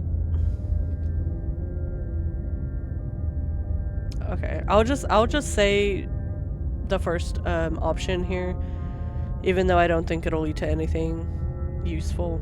I'm gonna say, she killed me last time around. How can I make sure that doesn't happen again? Like I said, if she killed you, it was probably because you didn't listen to me. Don't talk to her, don't trust her, just go in, do your job, and save the world. He's so snarky. Oh. Why can't you? I mean, yes, I get it. Like, we probably seem annoying that we're wasting time or whatever. But honestly, like, I don't know. I think I feel like we're asking legit questions, and I don't feel like we're wasting time, because either way, as he said, this depends on us, right? So the story can't progress without us anyway. So really, we're not wasting time. Great. Now, if you don't mind, the whole world is waiting with bated breath for you to save it from ruin.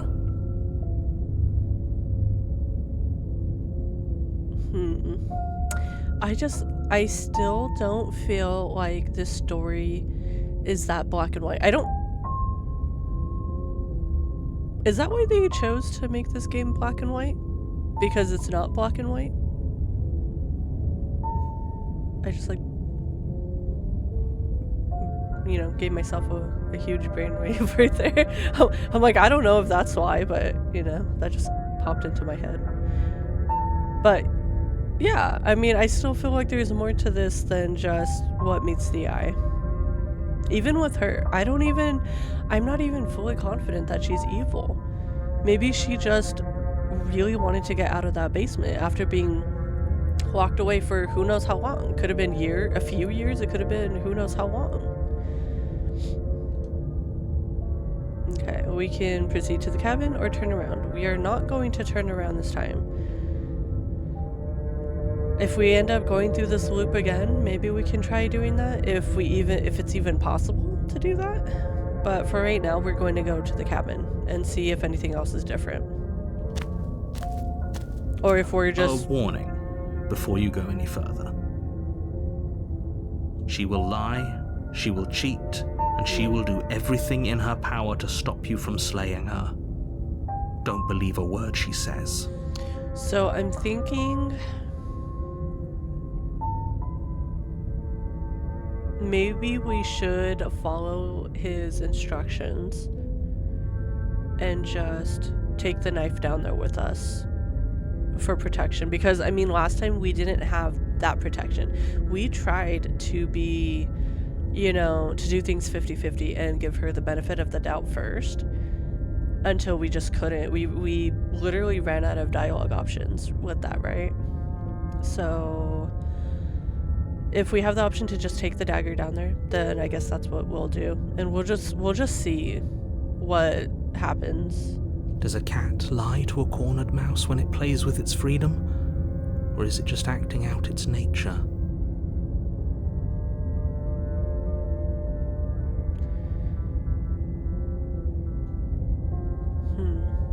I mean, again, I don't know, because these seem to be voices in my own head. Kind of just projecting their own different personalities. So I don't know. Now I'm of the mind where I don't even know if I can really trust the own voices in my head. Oof. Because ultimately they only know as much as I do, right? We all, maybe if they even have different pieces of information than me, we still have a choice to ultimately make, whether to hurt the princess or not. And I guess we've decided to go ahead with it. I don't see why that matters. A lie's a lie, and if anything, she's the one who's cornered. Somewhat. Because we already know how that ended, right? She could have gotten out of there whenever she wanted to. We should trust nothing that she tells us, only what we hear and smell. Hear and smell. Well, I mean, we can't really... I mean, unless the voice of the hunted is saying, pay attention to things other than just the dialogue. Which, I mean, we did. We were also going off of the illustrations of her facial expressions. That's a very roundabout way of saying that you should listen to me and take this seriously. Well, we're gonna try your way this time. Maybe. Proceeded to the cabin.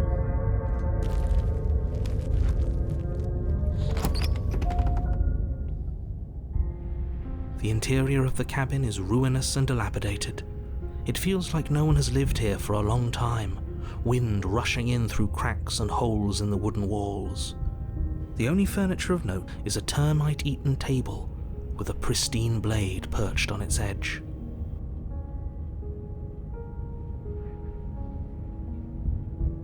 This didn't look the same as last time, right?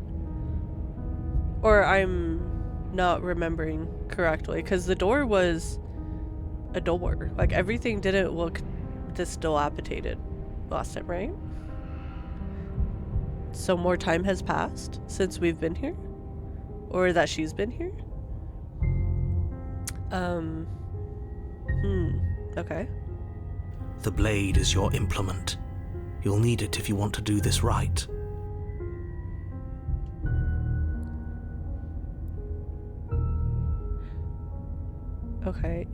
Okay, so first option is you didn't say anything about the mirror on the wall. Second option, this whole cabin is... Okay, is different than last time. Okay, I'm not crazy. Woo. This whole cabin is different than last time. Yes, it does look different. It looks like more time has passed since the first time we came. Approach the mirror. Take the blade. Enter the basement. If everything had been the exact same as last time, I would have just taken the blade and went down. But now I'm interested about the mirror, because not just the dialogue options, but because it's different. So I'm gonna say the cabin is different than the last time. Very different. Yes, it is. I wonder why. Because more time has passed. So we're in a loop. We got brought back to life. So this is the same world. Because if this is still the same place, so when we go down there, that means that she would recognize us, right? Unless she also forgets. Okay. I'm making more questions for myself. I'm just thinking out loud, though. Maybe that's because you haven't actually been here. I hope this means you'll finally drop that ridiculous past life nonsense. You haven't died, and you certainly haven't been killed by the princess. No, we definitely were, because this is the exact same layout. So even though it doesn't look exactly the same as last time, how would we know what the inside of this place looks like if we hadn't already have been here? So focus up. A lot's riding on this. Okay, so now we can ask about the mirror. You didn't say anything about the mirror on the wall. That's because there isn't a mirror. There's a table, the blade sitting on the table, and the door to the basement. There's nothing else in here. No, sir. There's definitely a mirror right there. It's kind of a tall mirror, too. There's definitely a mirror. Mm-hmm. So why can't the narrator see it? There isn't. What a strange thing to lie about. Maybe he doesn't see it. Much like he hasn't seen what's already happened. So somehow his vision, because I mean, as we're talking to the princess, you know, he can hear us, he can hear her, but his vision is blocked somehow about certain things, or knowing certain things.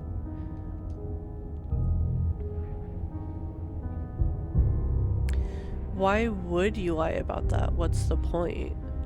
I want to look at myself. I want to see how handsome I am. Okay, we're very confident in ourselves. It doesn't matter. Remain silent. Approach the mirror. So I don't think he's lying. I think just for some reason he doesn't see the mirror, right? Just like he doesn't know about us being here before. I'm not gonna say that second one. I think I'm gonna just approach the mirror. You walk up to the wall next to the basement door. It's a wall. There isn't much to see here.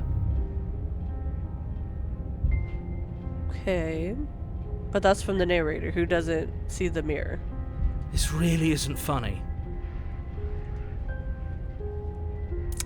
Wipe the mirror clean. You reach forward and rub your hand against the cabin wall. I hope you know how ridiculous you look right now.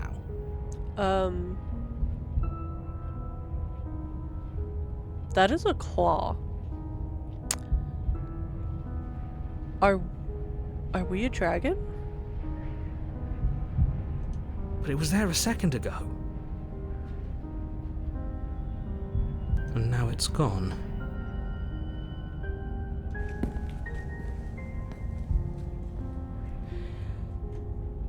Are we not human? I mean, I was under the impression that we were human.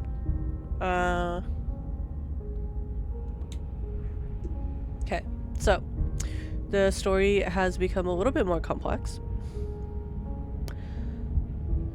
Okay, so I think that we should still take the blade because that is a different option that we didn't do the first time. So we'll see if that leads to anything different in the dialogue. You take the blade from the table. It will be difficult to slay the princess and save the world without a weapon. Enter the basement. Round 2. The door to the basement creaks open, revealing what's left of an old wooden staircase. It's still sturdy enough that you can make your way down in one piece, though you'll have to be mindful of holes. Okay. So also down here is a lot different.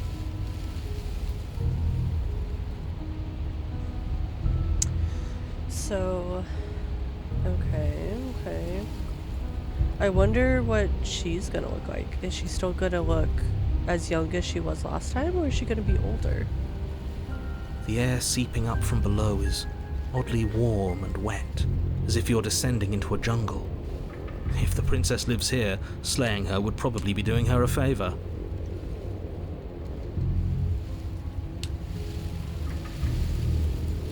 I mean, now that comment makes a little bit more sense than the last time, because the last time it was just kind of a normal looking basement that wasn't as beat up, but now it seems like he's kind of right. I mean, if she is magically trapped here, maybe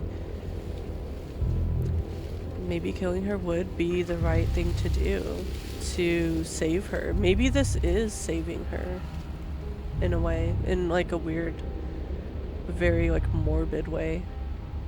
She growls up the stairs. She growls up the stairs. So now she's not even pretending to be like as innocent as before? I can smell you.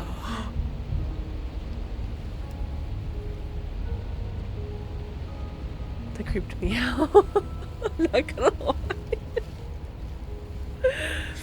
That creeped me out. And then especially, okay, you can't see it because I put my face in the way again, but the way her text is, that red font, super creepy. Super creepy. You should do like, put myself like in the middle right there. Yeah. So maybe she does remember.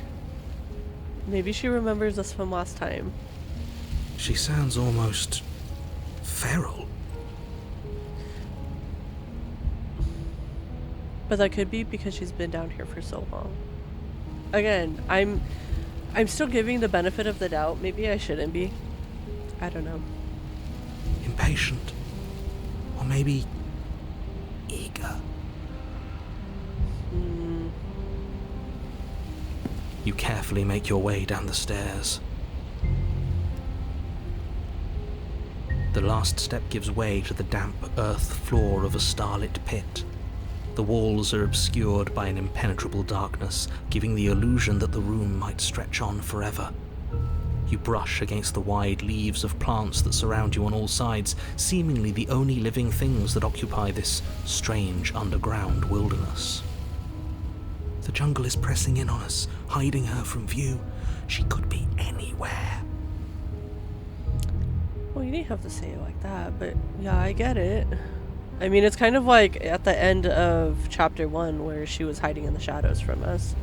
But at least now we do have a weapon on us. So maybe that was a good choice this time. You see only a flash of the princess before she scurries away into the underbrush, dragging her heavy chain behind her. Is she also not human?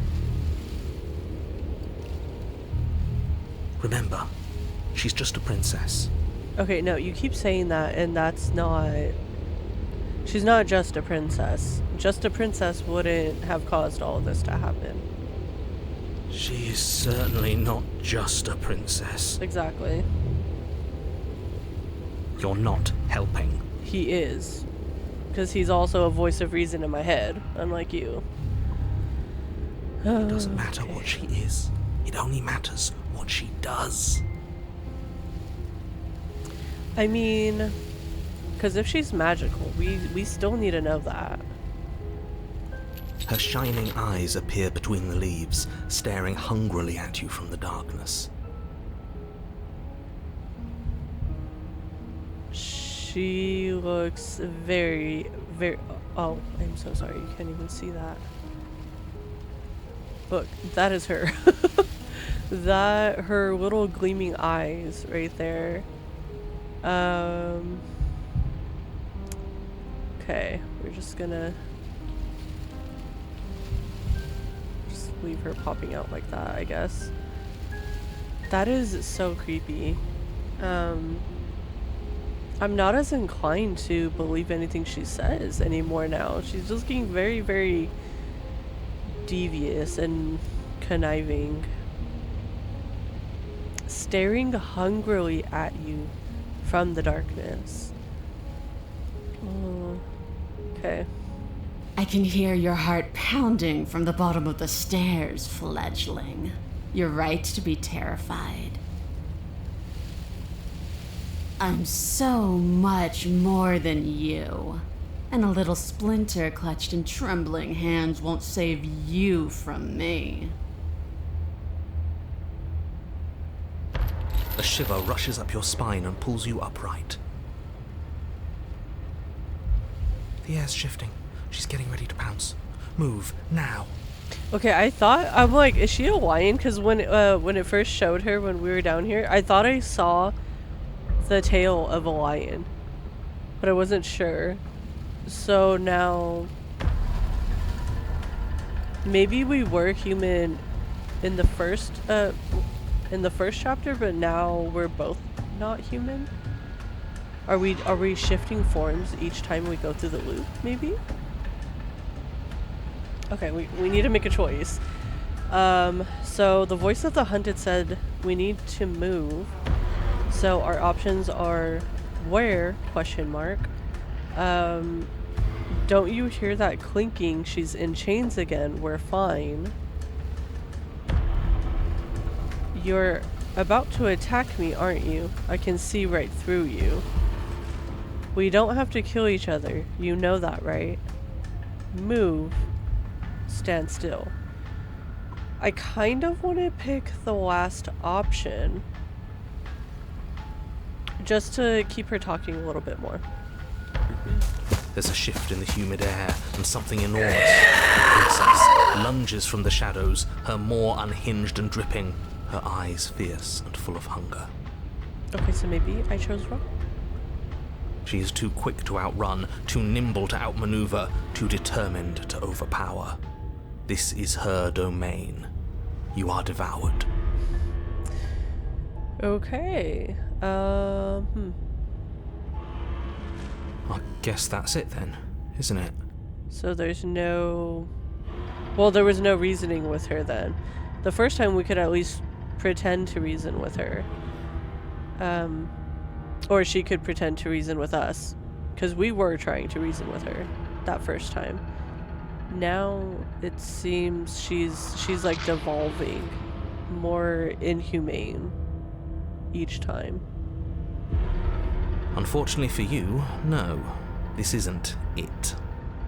Are we still alive? You are in a dark and caustic place. A thick, fibrous lining constricts around you, its slick surface impossible to grip. Your hands scrabbling uselessly at your surroundings as they compress in on you. Your lungs can barely expand in such a tiny space. Not that the humid, finite air grants you more than a few shallow breaths at a time. Okay. I mean, we have claws. Can we just claw our way out of her stomach? Maybe? I mean, she ate us whole, apparently. You spoke when you needed to act. Well, I didn't know that. I don't know what the right thing to do is. I mean, I was thinking maybe she would talk to us a little bit more like she did the first time. The liquid pooling beneath you starts to seep into your skin. You itch, then sting, then burn as the acid begins its slow work. Well, that's not good. When I killed you, I tried to leave this place, but it wouldn't let me. You belong down there, it screamed at me. The world is better off without you in it. The flesh around you rumbles as the princess begins to move, her thundering footfalls twisting you helplessly about. Your skin protests as the corrosive liquid sloshes around you, but there will be no respite for you in sight. The burning grows stronger, and you can feel layers of you being peeled away. Ew. Okay. So, I'm just slowly dying in here, is what I'm getting from that. But you don't belong down here. You came from somewhere else. You came from out there. So I consumed your dead heart, and I carried it in my throat, and I draped what was left of you on my back, and I threw myself against that door. She stops, her muscles tensing around you, and through the muffling layers of her flesh, you hear the whine of straining metal. And with a pop, she lurches forward, your body lurching right along with her. Her chains. She's loose. But even then, it denied me freedom. You cannot fool me by draping yourself in decay. I know your true nature, and it is suffering. Gravity pulls at you as you're hefted upwards, the distant creaking of ancient wooden steps barely audible over the thudding of the princess's heart. Okay, so that's why she swallowed us whole. She's hoping that by keeping us alive, but a part of her, she'll be allowed to escape the basement. And then it was gone, and I was here. A new enclosure, a nicer cage, but still a prison. So she does remember. She remembers everything that happened from when we first met her. I learned from my wounds. You're alive now. We can leave together. Does that work? Could she free herself if we're alive in here? Do you really need me to give you a definitive answer for you to understand that the situation is grim? Stop her. Do something. I mean, we do still have the knife, right? We still have the dagger? You still have that steel claw. Tear through her before we are her. Survive. Or we could use it to make this quick for ourselves. If she needs us in order to leave, we could at least deny her that. Well, why not try to kill her first, and then if worse comes to worse, we try to kill ourselves. That is a bad thing to do.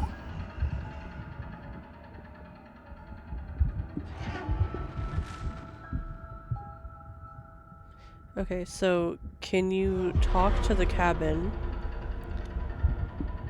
You could have asked me before swallowing me alive. True. I mean, she also chose to do that instead of talking to us. Spit me out or I'll kill myself and nobody gets to leave. I have my steel claw. I could use it to hurt you. Oh, we could choose to just dig with the steel claw. Fine, you can leave. You can leave, just let me go.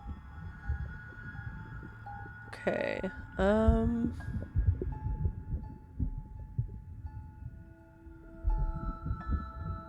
what would be the most useful for right now?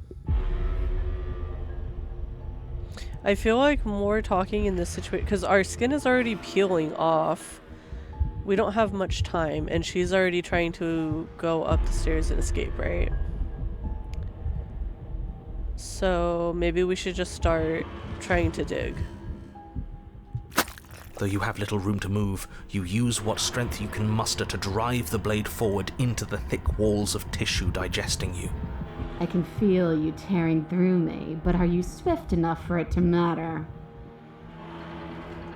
Your body is violently jostled, the disruption causing burning skin to slop from raw muscle, and you hear what you can only assume is the princess pulling against the door to the cabin. The cage is still locked. So even with us in here, she can't get out.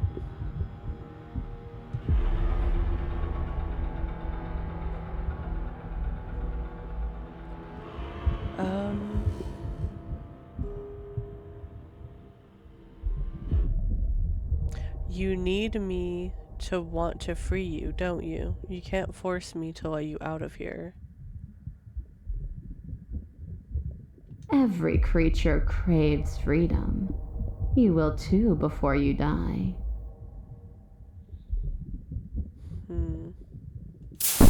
Okay. I probably should have just kept digging. I got too curious. Your flesh screams as your reddened, spongy body is hit with fresh waves of blistering acid. You can't hold me forever. I mean, I feel like we're gonna die in here regardless. So we need to just stop talking to her and just dig. You slice again, deeper, rooting through her meat with the tip of your blade, until at last it finds her beating heart.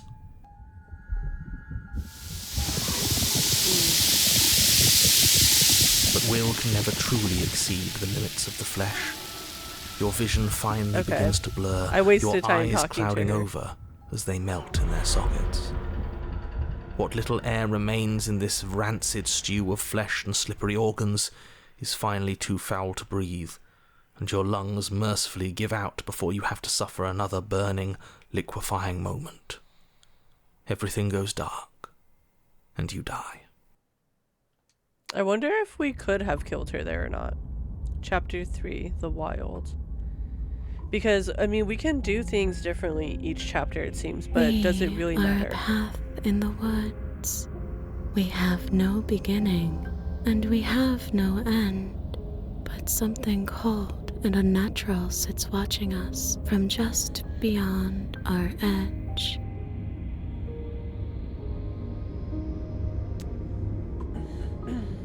His gaze pushes against our borders, curling them in on themselves, preventing them from stretching to the places they need to reach. No, that's all wrong. You're not a path in the woods, you're on a path in the woods. Who's even saying that? That's not the princess, is it? Oh no. How many times have you been here? I think this is our third? That's bad. That's very, very bad. It wasn't even supposed to reach 2. If you're at 3, well, no wonder things aren't the way they're supposed to be. Let's get our facts straight. What happened last time? What could you have possibly done for things to be like this? Okay, so before the narrator was trying to dismiss our claims that we had been here before, right? And so now he's not even questioning that we could have been here before. Now he knows that we were here before. So the narrator was kind of lying to us before about like why we were here and what was going on. The thing that sits beyond our edge speaks his logic into us. He tries to grasp at things that cannot be grasped. He tries to stare with wide pupils at that which can only be held from the corner of the eye or with a passing glance. Shut up. The rest of you, talk. What happened? What did you do? Can she hear us if we talk? I can hear everything, little one, but you don't have to be afraid of me. There's no place where you end and I begin. Nothing can hurt you here. Not anymore. That's just because she devoured us and we dissolved away. We don't even exist as a body anymore. We're still here, though. And if we're safe, isn't that better?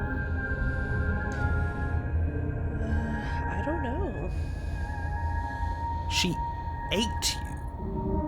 And now you're convinced that you're stuck together. What a mess. Well, I mean, you don't have to be so judgmental. It wasn't our choice to be eaten. He doesn't understand. We aren't convinced of anything, and we aren't stuck together. We're one. This is how we're supposed to be. Can't you feel it? I guess that's it then. This is us now. We're the woods. Okay. So this is a new voice now. Voice of the broken. Okay, we have some options. We can say, this thing watching us, what is he? Why would anyone do anything right now? This is fine. I like being this. No. We're not choosing that option if we don't have to.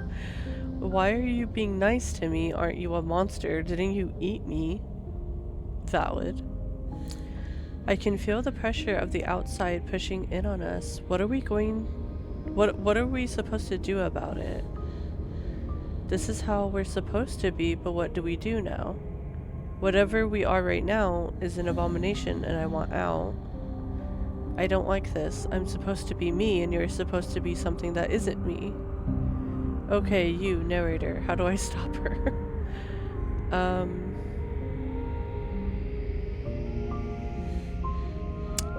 I'm gonna go with... Why are you being nice to me? Aren't you a monster? Didn't you eat me? We can't go back to that. We can't go back to the fear and the hunger and the pain. Not after being something as beautiful as this. Okay, so she's not nice. Okay. So that broke that illusion that she was giving to us right now. Doesn't all that conflict feel so far away right now? So petty? We've been posed against each other by something that understands the strength of our unity. Okay, so she still has that duality going on where, you know, she can be, like the narrator had initially said, she can be manipulative if she chooses to be. I don't think she's 100% innocent, like how she's still, like, occasionally trying to be.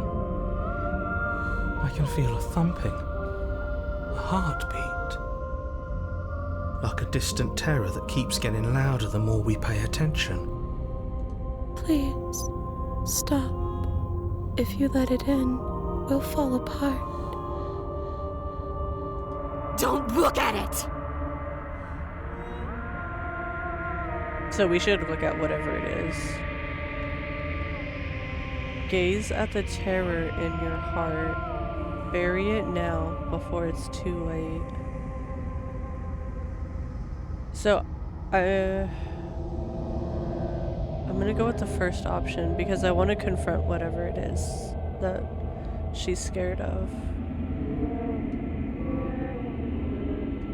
Please, don't make us remember how I was. And just like that, you start to fall apart. I can remember it now. I didn't like being eaten. I'd forgotten how much it burned. And the air was so hard to breathe. She didn't care. She didn't care at all. So it was just, so we're breaking the illusion that she was trying to create right now. As you remember the terror and pain you felt at the hands of the princess, you start to remember something else, too. You remember that you are a distinct being with a finite form and a mortal body. You can feel it. There is a shifting of the space around you, the infinitesimal movement of your molecules rearranging back into the shape of what you're meant to be. I don't like this. It's better for us to be the woods. I don't want to go back. No! I devoured you! I won! I put things back the way they were supposed to be! Some division, when been sown can never truly be mended. A cavernous gash rips across whatever it was you thought you were.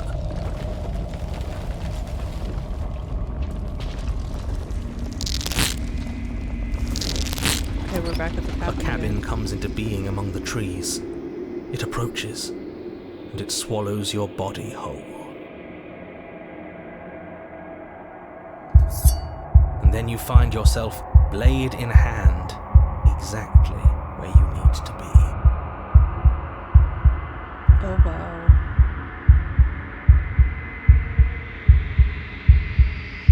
At the center of it all is the princess, a wooden and fleshy heart beating with an unbroken rhythm. You're filled with a sense of purpose. Strike at her. End this once and for all. I feel empty, don't you? We're just like her, and she's just like us. We never should have left her. I feel safe. She isn't dangerous anymore. We could leave her. We could both live. Do we have to do this? You have to. You know you have to. I never wanted to, not really, but we can't be the same thing as each other. I had to put an end to whatever happened to us. Slayer.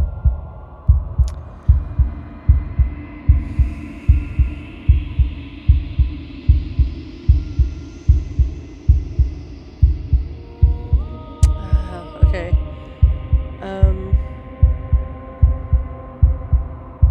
I mean, even if we cut her free right now, I mean, she's formed into the tree. I don't even think that would be helpful to her at all, right?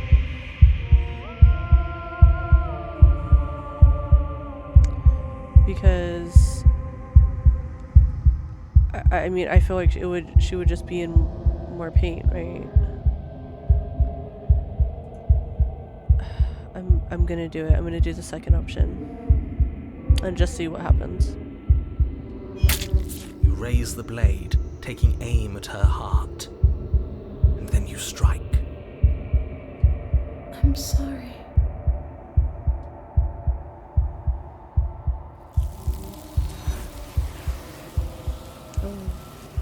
Oh wow. So is that the end of it? But you never see her die. Something has taken her away, and it's left something else in her place. She's gone. Where did she go? Should we try and find her? And there's that mirror again. Why is it here? Why now?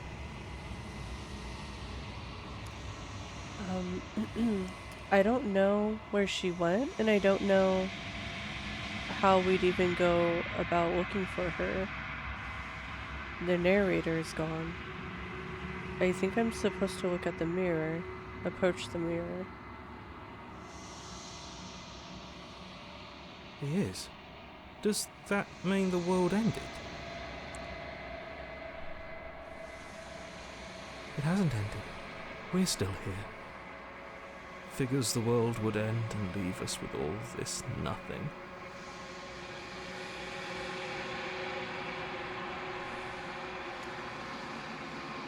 You're right. She's gone. It's just us and that awful thing. Let's just stay still. Feel anxious. Does anyone else feel anxious? Okay, I'm gonna say I think I'm supposed to look at the mirror. There's something dreadful about it. I don't think you should. I mean, there's not much else we can really do besides just either stand here in the nothingness or look into the mirror. So I'm gonna go with that. That thing reeks of death. We did just, do the thing, so I mean that would make sense. I don't want to look at us. Yeah, I mean, we've been through so much, we probably don't look too good either. If she looked like that, if she was morphed into that, whatever that was, then we probably don't look too good ourselves right now.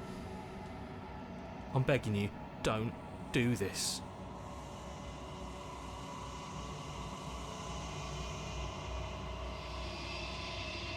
It's different now. It feels, I don't know, final. I mean, we already committed to what we did, so maybe this is just us confronting ourselves for what we had to do.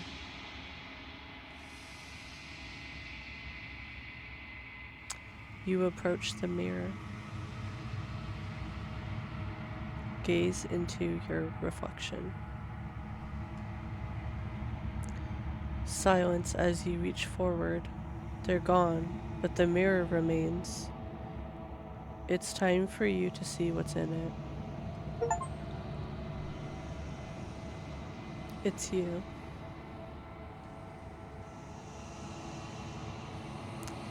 You are alone in a place that is empty. It is quiet here. Proceed to the cabin.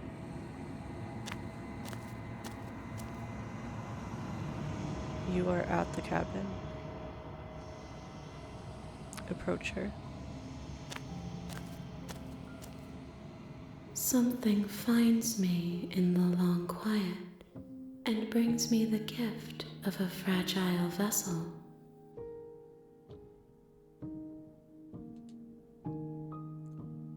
Okay, we have a few options. We can say, what are you? The gift of a fragile vessel.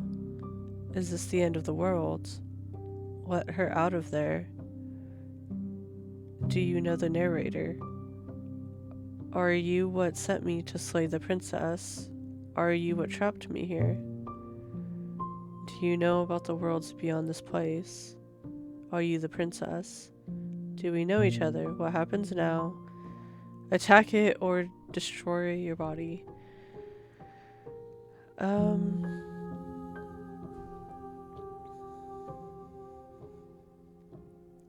So I have a feeling whatever she is isn't a good thing, right? Because I'm guessing fragile vessel, she means us. So she wants to try to take over our body, maybe? Because I'm thinking maybe that's why we have that last option to destroy ourselves. But I'm also curious, and I want to know, like, more dialogue stuff, but I'm like, is this just similar to, like, when we were stuck in her stomach and it just wasted our time trying to reason with her and talk to her when we needed to take action instead of talking?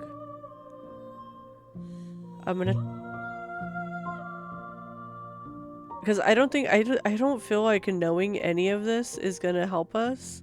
It would be interesting to find out more information, but finding out more information hasn't helped us this whole time. If anything, it just made everything worse. So maybe just trying to destroy ourselves. That way she can somehow be reincarnated or use us. Because it seems like no matter what has been happening to either of us, she's been using us also to somehow stay alive to try to escape whatever imprisonment she's been in. I'm just gonna try. You raise your will to end, but as it buries into the space your body should be, you feel nothing at all. So do we not have a physical form anymore?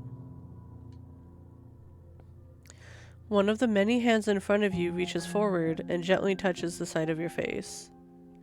There's nowhere for you to be but here.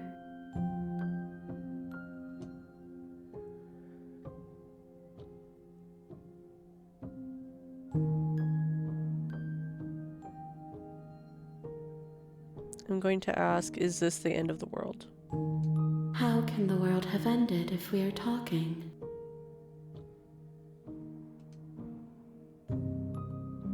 What are you? I am solitary lights in an empty city. What are you?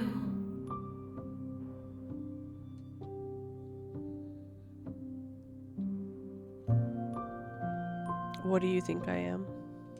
I think that you are like me. We are oceans, reduced to shallow creeks.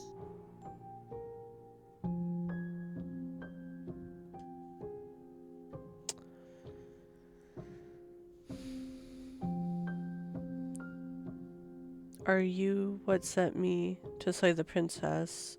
Are you what trapped me here? I have only just now stirred to consciousness. I could not have trapped you here, and I too yearn to be free.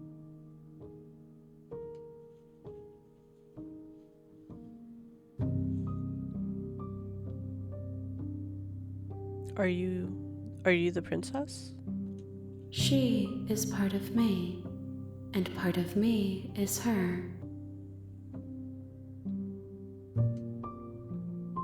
But were you always the princess, or are you just making her a part of yourself?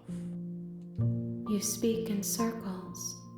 Does it matter where one thing begins and another ends?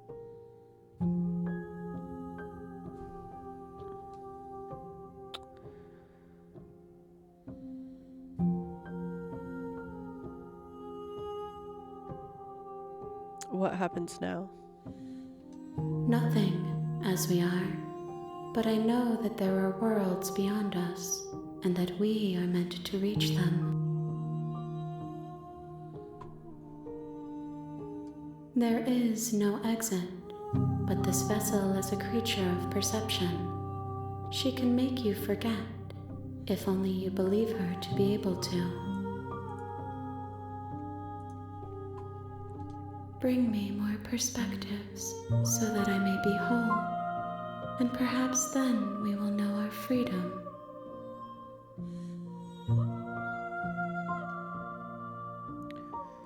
Aren't you scared that I'll find a way to kill you? How much will I forget? How many more pieces of you do I have to find? And what if I don't let you do this to me? I was sent to slay the princess to stop her from destroying the world. If I help you, is that what you're going to do? Okay, make me forget. You ask of things that cannot be done. To destroy is merely to reshape, to remold. You're being semantic. What are you going to do if I help you? How can I know? I am flickers in something sprawling and unilluminated.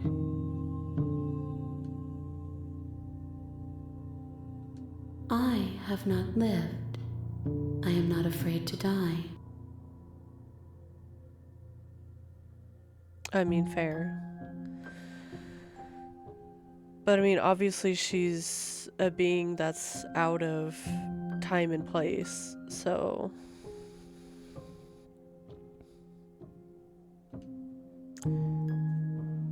let's see, we can say, how much will I forget? How many more pieces of you do I have to find?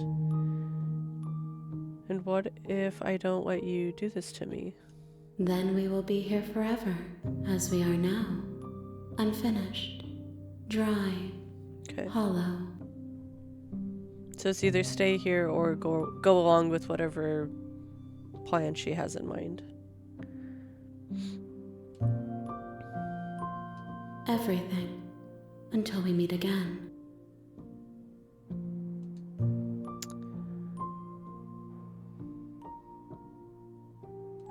More than you have found, but less than there are to find. I am infinite. The rest will find their own way home. Okay, so now we have two options. We can either just continue waiting here forever, or we can let her make us forget, and then we go back.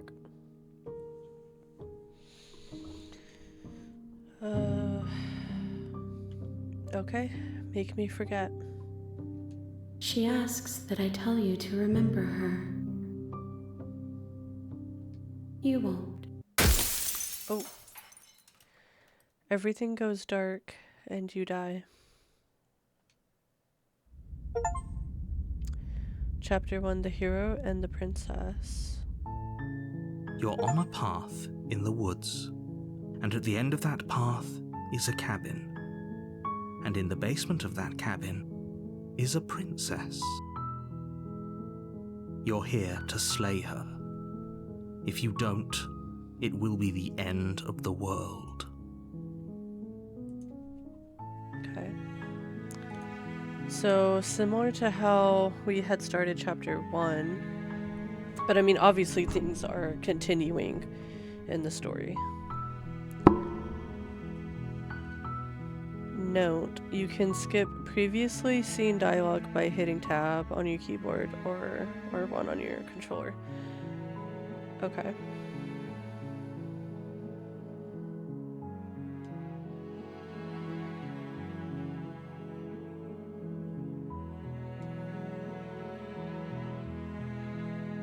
Okay, I'm just gonna see if this is... I'm seeing if this is all the same.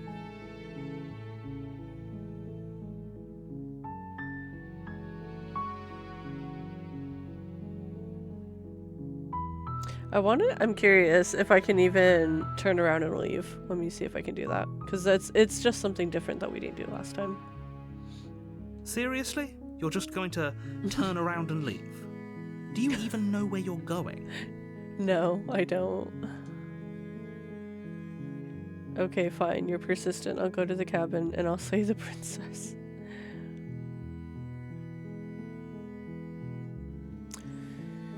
Okay. So... I mean, obviously we're gonna have similar...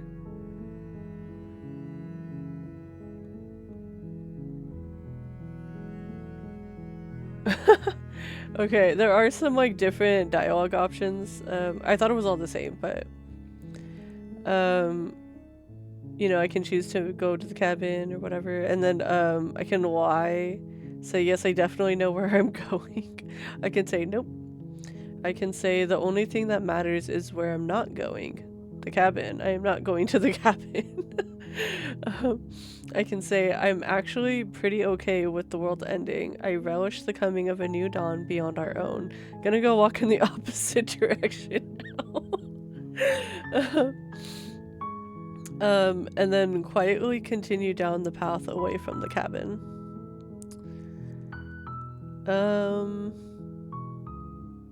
I'm gonna see what happens. I suppose you just quietly continue down the path away from the cabin. Good. What we're being asked to do here is wrong.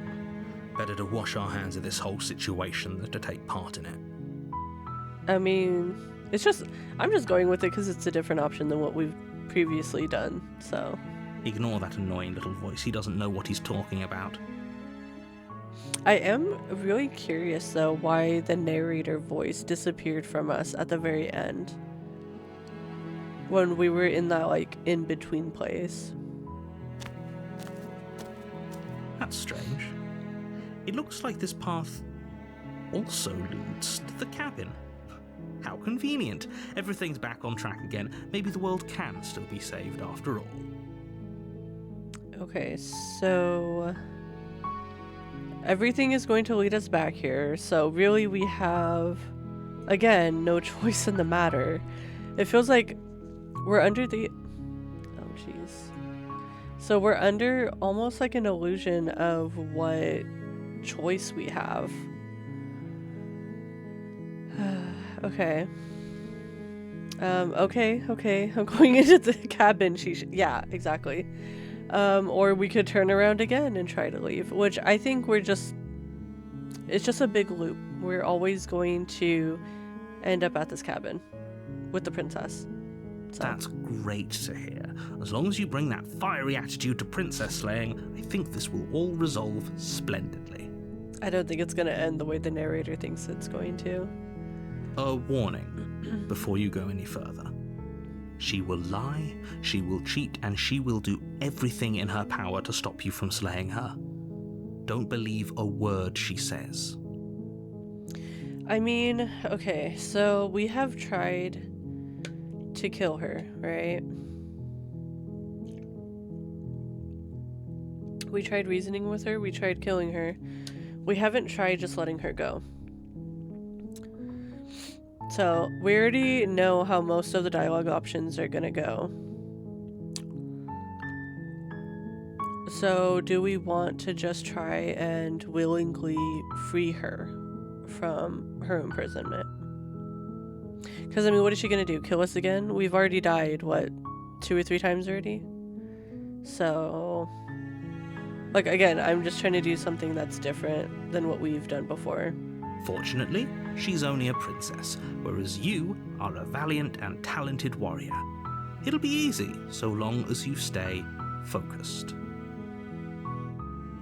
We can't just go through with this and listen to him. She's a princess. We're supposed to save princesses, not slay them. So I think this round we should try to not listen to the narrator as much and just... we'll just save the princess this time.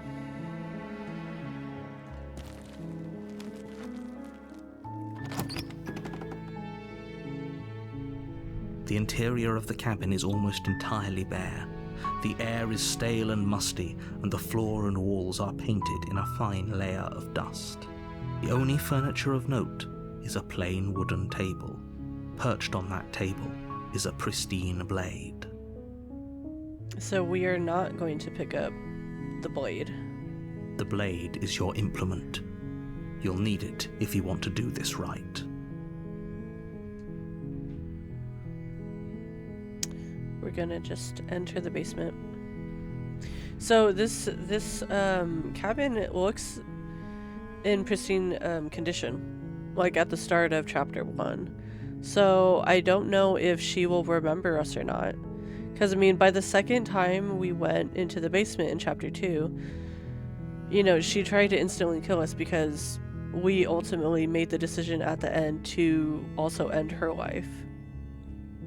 Which kind of made her into our enemy, in a way. A reoccurring enemy. So if she doesn't remember all of that from before, and we are just starting this brand new again, then maybe things will be different if we just choose to believe in her.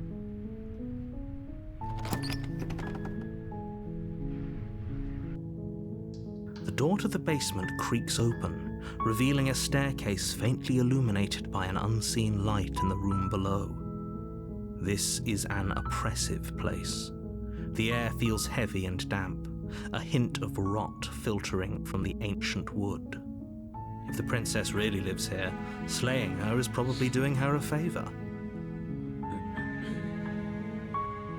Okay.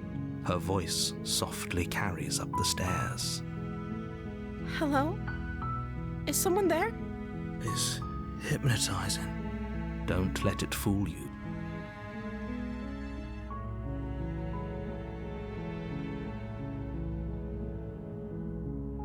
I'm gonna go downstairs. Good. You're still listening to reason. It would be better if you had a weapon, but you may still be able to walk down the stairs and lock eyes with the princess. There's a heavy chain around her wrist, binding her to the far wall of the basement. She's beautiful. How could someone like this be a threat to anyone? I am begging you to stay focused. There's a lot riding on you here. Hi. Do you think you can get me out of these chains?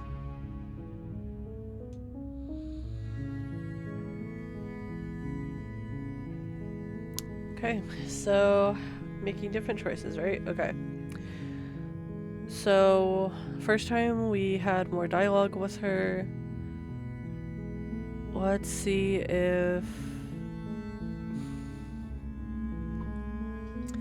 I'll see what I can do. Examine the chains. You're only making this more difficult. Thank Thank you. Thank you. You're making a huge mistake. No, you're doing the right thing. You walk up to the chains binding the princess to the wall and give them a tug. I am a little bit worried because she's looking to the side.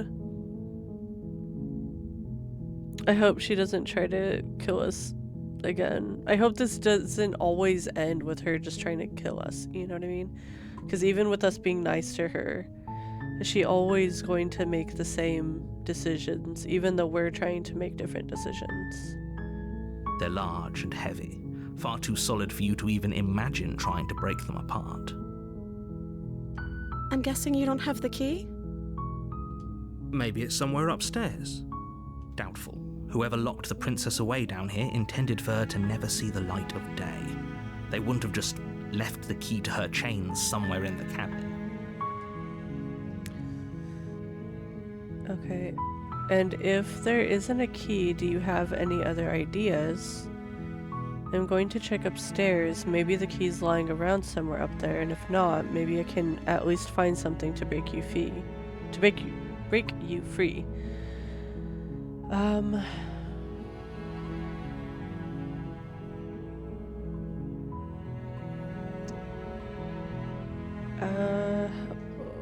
don't know. Which one is gonna make it, like, not seem, you know? I'm gonna go with the first option. Maybe there's some way to break the chains? Okay. Or if that doesn't work, I guess we can always cut me out of them. She offers the suggestion with almost complete nonchalance. So is she suggesting we do what she did the first time around? Where, you know, she cut off her arm? If we were stuck down here long enough, I'm sure we'd be nonchalant about cutting our way out if it meant we could finally be free. I mean, yeah. And we do know, like, and that's how, like, I felt this whole time. I'm like, it's hard to just call her evil because ultimately she just wants to have her freedom, right? She just wants out of these chains, out of the basement, and her actions, you know, we made certain actions that led to her being angry with us and hating us. You know, we did make the decision from chapter 1, at the end of chapter 1, to try to kill her because we didn't trust her, because of the way that she was talking, because of the way that she looked. She didn't seem as trusting, but yeah, I mean, she's perfectly within her right to be upset if she was trapped here for who knows how long. And then we know that it's also a giant loop that's happening, so. You attempt to make your way out of the basement, but the door at the top of the stairs slams shut. You hear the click of a lock sliding into place. So that deity that we had seen, whatever we were talking to in that in-between place, I wonder if they're a part of this cabin or if this world is somehow a part of that being that we were talking to, and they're trying to make us do something. Like, I mean, I don't know if they're the ones trying to make us kill her. I don't know. Is someone else here? Hey, let me out of here. Try the door. Return to the bottom of the stairs. I'm gonna say, hey, let me out of here. Your shouts and pleas are met with silence. I'll repeat myself once again. You're here to slay the princess, and you won't leave until the task is done.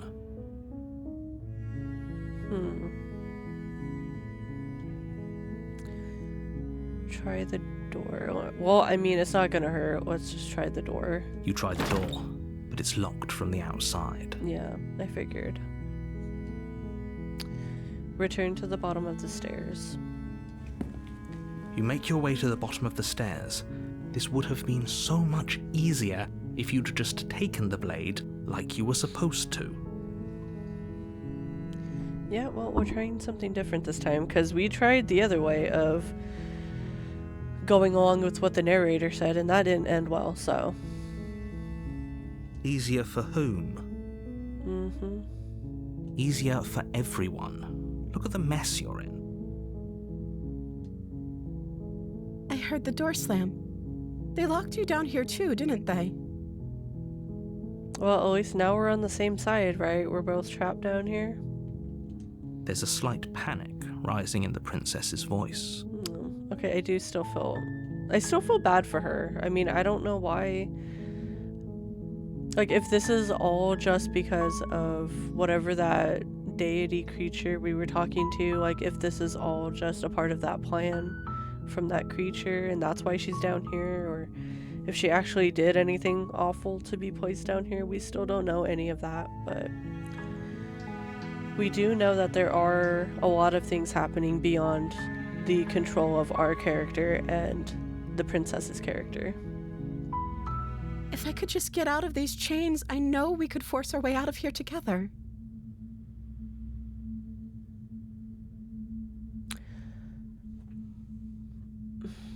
I mean, she got out of... We do know that we don't need the blade to get her arm out of the chains because she did it herself, right? That, at the end of chapter 1. So maybe, you know, she could just do that again? Maybe? She barely hesitates before raising her arm to her mouth, her Okay. teeth tearing through her limb with the determination of a trapped wolf. That is horrifying. Absolutely horrifying to look at. Illustrator, you did an amazing job making this as horrific as possible. So yeah, she could just do it herself. As she rips her flesh from her bone, a sound comes from behind you, the clang of bouncing metal. It's the blade from upstairs. You're not sure how it made its way down here, but if there's a time to strike, it's now. Or we could use it to free her. I'm gonna use it to free her. If I do have that option. I'm not gonna try to kill her. We already know what happens every time we try to kill her, right? I mean, we never successfully killed her, but I have a feeling because whenever we die, we just went back into the loop. I have a feeling that if we try to do the same to her, it's just gonna do the same thing, right? It's just gonna, whether one of us dies, it's just gonna keep the loop going, right? You won't like what happens if you do that. We're gonna save the princess. Fine. Against your better judgment, you place the blade against the ragged, self-inflicted She actually wound looks on the kind- princess's she arm, actually looks just above the unyielding almost chain nice binding in this her to shot. place. And not the complete gremlin that she looked like in the last illustration. You cut into her flesh. Okay. The blade is sharp, and it takes little effort to crack through the bone of her arm. Her limb falls to the ground, and the heavy chains follow suit. Okay. I mean, we still don't have a way out of here, but... let's see. She didn't so much as utter a sound through the whole ordeal. No, she didn't. She smiles softly as her gaze meets yours, blood from her wounded arm dripping rhythmically to the ground. How is she still smiling after everything? It's like she isn't even bothered by what just happened. Thank you. Now let's get out of here. Please don't kill me as soon as I turn my back. Approach the locked door. No, we won't have any of that. The stakes are too high. You can't just let her escape into the world. No, I can't just let her escape into the world. As the princess approaches the bottom stair, your body steps forward and raises the blade. Oh no. Okay, so maybe I was right? What I was saying earlier, where like the narrator voice is just another part of us? It's like a conflicted part of us, maybe? Wait, this isn't fair. You watch me. What are you doing? Oh, you're kidding. Oh, okay. So there's all of these options to slay her, or we can warn her. I'm gonna warn her. Stop that. Something's come over you, hasn't it? You know you don't have to do this, right? Your body lunges forward, the blade held low, ready to sink into her heart. But the princess dodges, stumbling back against the wall before the blade has a chance to connect. Stop it. Stop trying to resist me. I'm trying to get you out of here alive.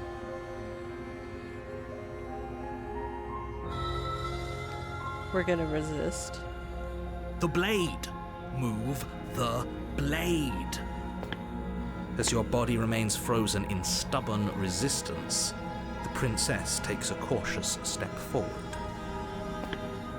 We both know this isn't you. She nervously reaches towards you and takes the blade from your infuriatingly rigid hands. What are you doing? Okay. I mean, we are continuing to defy the narrator. Let's see how well this goes. I'm sorry. I'll try to be quick. She plunges it into your chest, tearing through flesh and sinew. It is agony. But you aren't dead yet. I mean, at least she's trying to be nice about it. I mean, we're not her enemy, so... Oh no! I'm so sorry! Though we do still have a claw. So we're still not human. Were we ever human? Stay strong. We can tough it out until it's done. For her sake. For her sake? Don't you start pretending that dying a painful death is some sort of heroic gesture. The two of you have literally doomed everyone. Whatever. She sinks the blade into your chest again and again and again, and you feel every inch of burning pain that slices its way into your body. I'm sorry! Oh. I mean, at least like she's not killing us out of like malicious intent. It's she knows that there's something controlling us, and she's just trying to help us in a way that she can. She doesn't know how to use a knife, does she? Apparently not, though it doesn't matter how sloppy her blade work is, does it? A stab wound is still a stab wound, and it won't be long before you bleed out. I'm so sorry! With one last thrust of the knife, your legs give out beneath you. You collapse to the floor, your blood pooling around you, your limbs unresponsive. The princess stares down at your ruined chest as tears carve rivulets of pink down her blood-spattered cheeks. It can't just end like this, right? Oh, that's rich coming from you. As much as I prefer for things to have gone differently, I can't deny the reality of what's happened. The two of you made your choice. It's over. I don't feel like that's the end though. Because I mean, we've died before, and then she said before, like when we were inside of her stomach when she was a lion that one time in chapter 2, she can't escape. without us, right? We can't escape without each other, basically. Everything goes dark, and you die. Chapter 2, The Damsel. You're on a path in the woods, and at the end of that path, you're here to... Okay.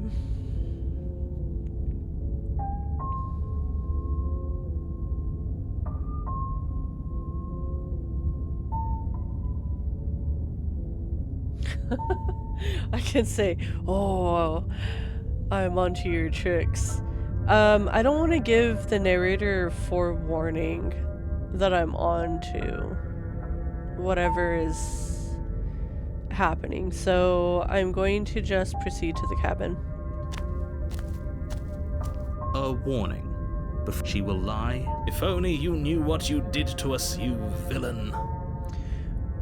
Voice of the smitten. Okay, so we have a new voice added in. Our character is getting more colorful as we go through the story. Excuse me? Forget he said anything. I like how we're trying to make it not as obvious what we're doing, and then we have a voice now that's just giving everything away. But he is a villain. He made our beloved brutally take our life last time. He's trying to keep us apart, but he won't be able to withstand the power of our love. Oh my gosh. Okay. Well, that definitely sounds like the voice of the smitten. Last time? What are you talking about? I think he just likes to hear the sound of his own voice. Let's try to ignore him. I like how the voice of the hero knows. Like he knows as much as we do, right? We already know that. He remembers the same as we do, so it's just funny. That's okay. We have some funny back and forth now going on. I do, but I also speak from the heart. My passions are too great to be stifled. They must be expressed. Okay. Alright, well, we still have to figure out how to free her, so... Sure, yeah, your passions are strong and all, but not everyone needs to hear them. Some things are better kept quiet. Yes, please stop giving our plan away. Thank you. Don't pay their bickering any mind. Focus on the task ahead. Proceed to the cabin.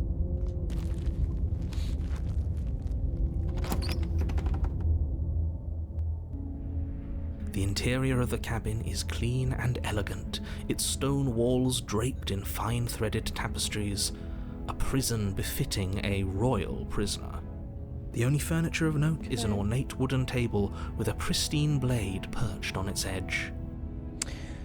So maybe this is our sign that we're making the right choice now. Because when we had made the choices to kill her, by the second chapter, this whole cabin had become dilapidated on the inside. And it looked a lot worse for wear. Now it's elegant. It's almost like a sign, like a positive sign that we're doing the right thing, maybe? The only thing is, should we take the dagger down there with us or not? Because last time, I mean, I still don't think we need it, right? Because even last time, she was able to free herself. I mean, we just kind of helped it along by helping to, you know, cut her arm off. Okay. We'll see what our The blade is options your are. implement. You'll need it if you want to do this right. You didn't say anything about the mirror on the wall. So I want to do less like forewarning or talking to the narrator. I'm gonna just approach the mirror. I don't know if it'll do anything different or if it'll just be the same as when we saw ourselves before, but I mean, this place is different, so maybe our reflection will be different. See? You walk up to the wall next to the basement door. It's a wall. There isn't much to see here. What are you talking about? This isn't a wall. It's a mirror. Or at least it'll be a mirror once we wipe off that layer of grime. Wipe the mirror clean. You reach forward and rub your hand against the cabin wall. I hope you know how ridiculous you look right now. But there was a mirror a second ago. Okay. And now it's gone. Pity. We could have a feather out of place and now we'll never know. We can't gallantly sweep her off her feet if we have a feather out of place. Okay, so it's still similar to what happened before. Okay, I'm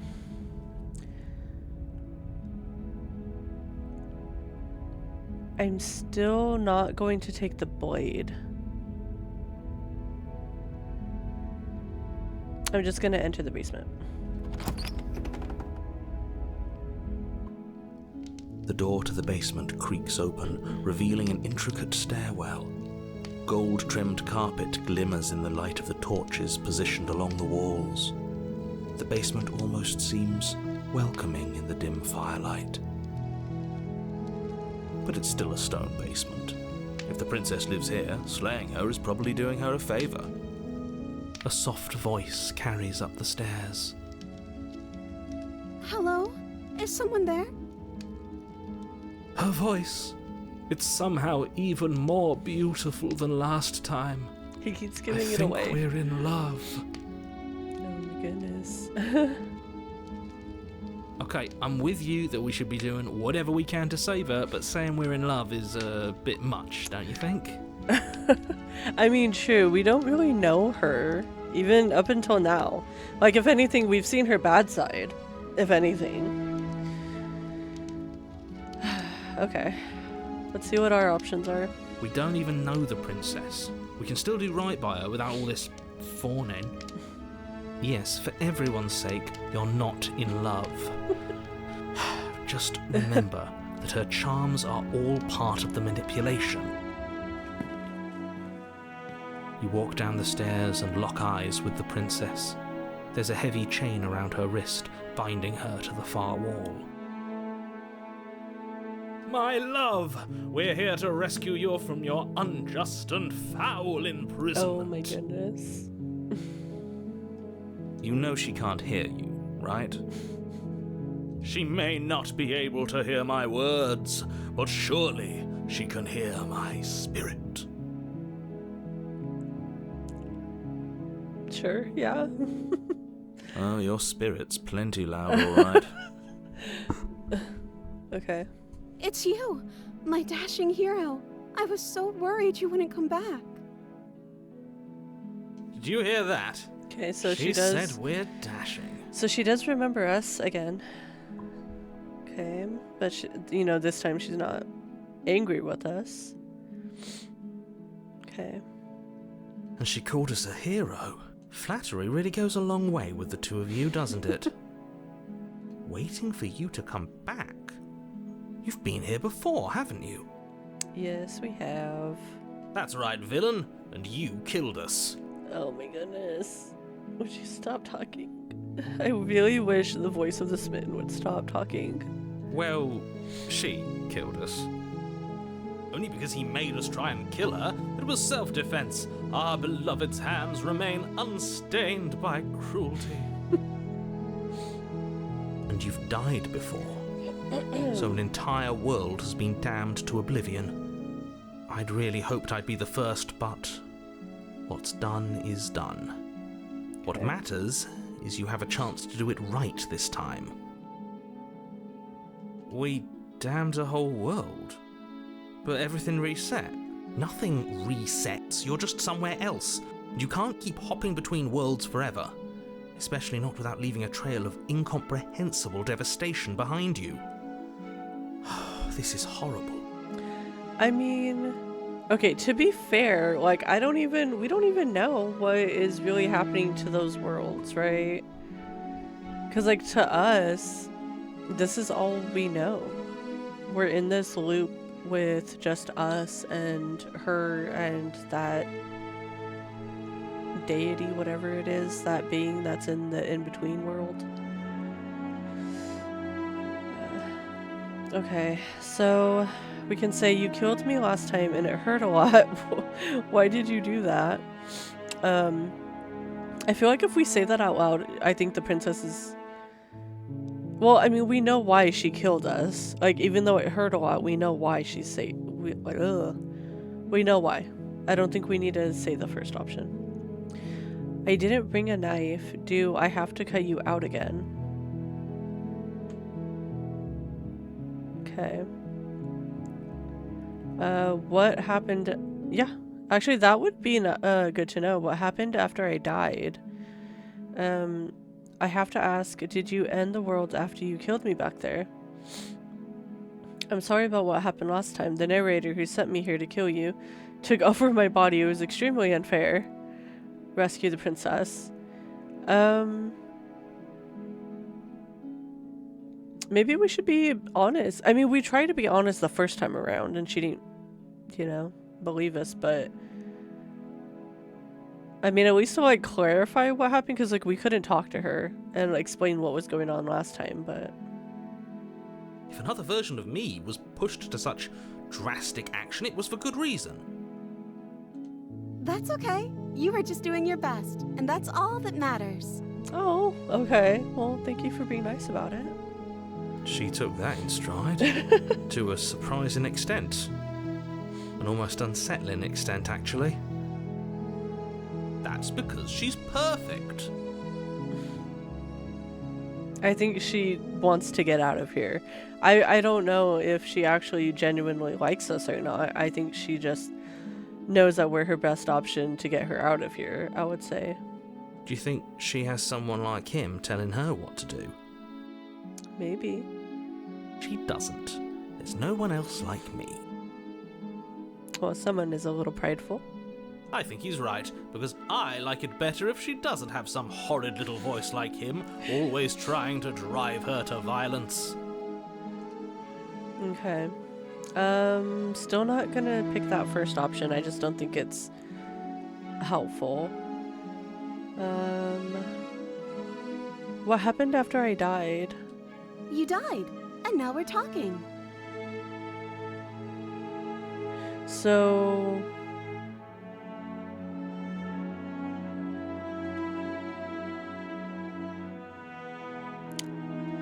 Okay.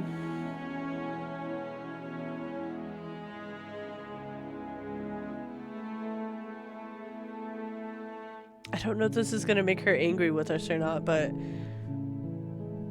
I want to know, like, did she end the world, or does she know about it ending? I don't know. Was I supposed to have ended the world? Would that have made you happy? Isn't that just like our darling princess? She wants to make us happy. My heart melts further with every word that passes through her beautiful lips. I don't think we need to be happy about someone trying to end the world for us, but... Okay. Are you listening to her? That's a confession. I mean, technically she didn't confess to ending the world or trying to. If anything, what she's saying is she doesn't know what happened to that version of that world. No, I don't want the world to end. I have no feelings one way or other about the world ending. Honestly, the world sucks. People are a plague, and I hope you brought a slough of people into them all. Okay, remain silent. Okay, so we're not gonna be silent. We're not gonna say that one.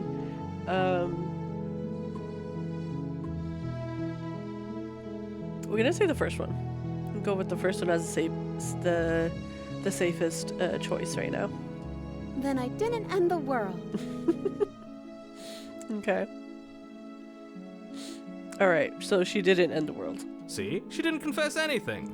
She is innocence itself. I'm not so sure. Yeah, we know that she's not 100% innocent. But I think we have decided in general that, like, I mean, she may not be exactly evil either. So, like, even if she is a little bit deceitful at times, I mean, her ultimate goal that we're aware of is just that she wants to be free. She wants out of this basement, and she's willing to do whatever she can to get out of this predicament that she's stuck in. And in a way, we're trying to do the same thing. We're trying different dialogue options. We're trying different things to also get ourselves out of this this loop that we're in right now.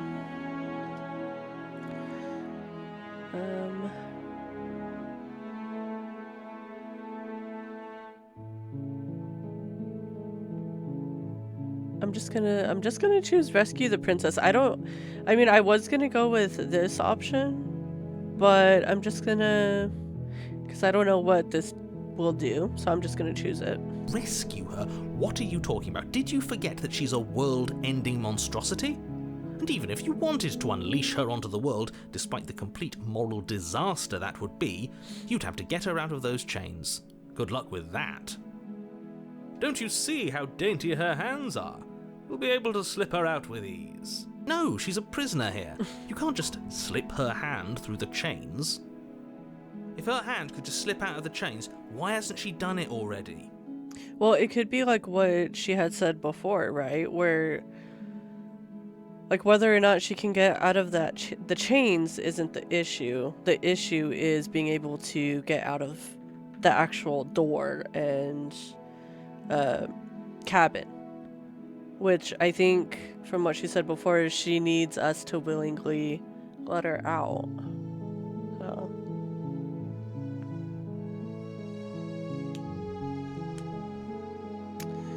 Don't know.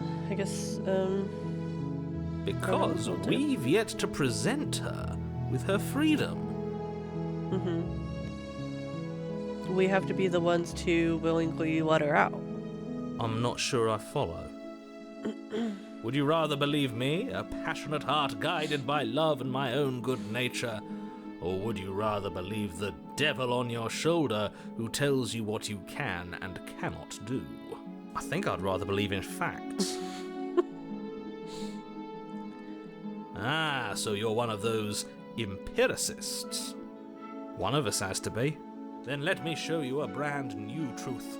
Narrator, we courageously step forward and free our beloved from her bindings. No, I can't let you do that. If you take another step towards the princess, You'll what? Take over our body and force us to try and kill her? I would if you had a weapon. Not on my watch, villain. My passions contain titanic depths, and if you try anything that might harm our dearest, I will end our life without a second thought. You wouldn't. I would. I'd listen to him if I were you. He has a lot of strong feelings. And doesn't the world end if we don't stop her? You approach the princess and gingerly slide her hand from her bindings. That shouldn't have worked. I'll be damned. We're doomed.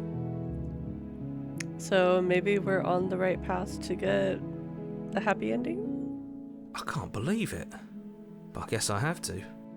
I told you, there's no life more worth living than that of a true believer. I'm free, and you're not trying to kill me this time. Thank you. Thank you so much. The princess jumps up and smothers you in a joyful embrace. Ugh. If only you had a weapon, one slip of the wrist and your pristine blade would be buried in her back and everyone out there would be saved. Luckily for Mr. Romance, we don't have a weapon.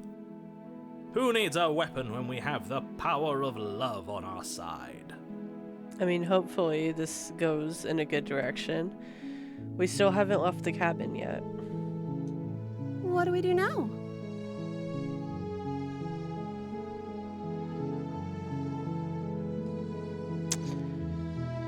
What do you want to do? We leave, and then we have our whole lives to figure out what we want to do next. Oh. I kind of want to pick that second option. Okay, second option it is. That sounds perfect. The princess takes your hand, the last hopes of the entire world slipping through your fingers as they intertwine with hers. We have each other. We don't need the world for our happy ending. I like to think that you do, actually. Look, I have my doubts, but the choice has been made and this is happening. You don't have to mope about it. I love the voice acting in this. And the illustrations, just... It's perfect. I will mope about it, because moping is the only recourse you love-blind fools have left me with. You and the princess walk up the stairs, hand in hand. Ugh, look at the way she's smiling at you. She doesn't have to be so happy about this. So is the door open? And what happens after we walk up the stairs? Let's see. Oh, isn't that interesting? The door slams in your face and the lock clicks. Oh no. Okay. Well, what can we do about that? That's a familiar move. Did I do that last time? Then you should know that you won't be able to leave. Oh no! Did someone lock us in here? That's not fair. We're supposed to leave now. She's right. It isn't fair. But the unfairnesses of the world are no match for the strength of true love. Enough with this true love nonsense. You just met her. Of course you wouldn't understand. Our passions run deeper than anything you have ever known. Are you listening to this? You don't have to go along with the every whim of that delusional voice. I mean, we tried to go along with what the narrator said the first time around, and that did not work out well for us or for her or for anybody, because I have a feeling that world ended anyway, so... I'm just along for the ride at this point. Do you think you can open it? I think we can open it if we try together. I think I've got this. Open the door by yourself. No, I think we need to try to open it together. Okay. Yeah, let's do it. Like a pair of teenagers in love, you and the princess place your hands on the door together. Blech. And the lock clicks and the door creaks open. Are you kidding me?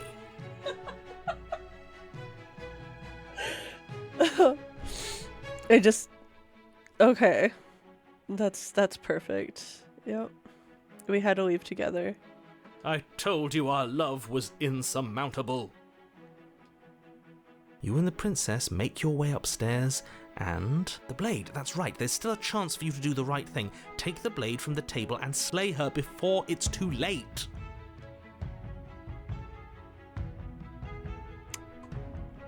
Well, we've already gotten this far, so... Okay, we're not gonna do it. We didn't take the blade, for, in the first place down there again to kill her. We're just gonna play this out. You're not doing that. You're enjoying this, aren't you? You're taking every opportunity you can to draw out the end of the world and make me suffer. I hate you.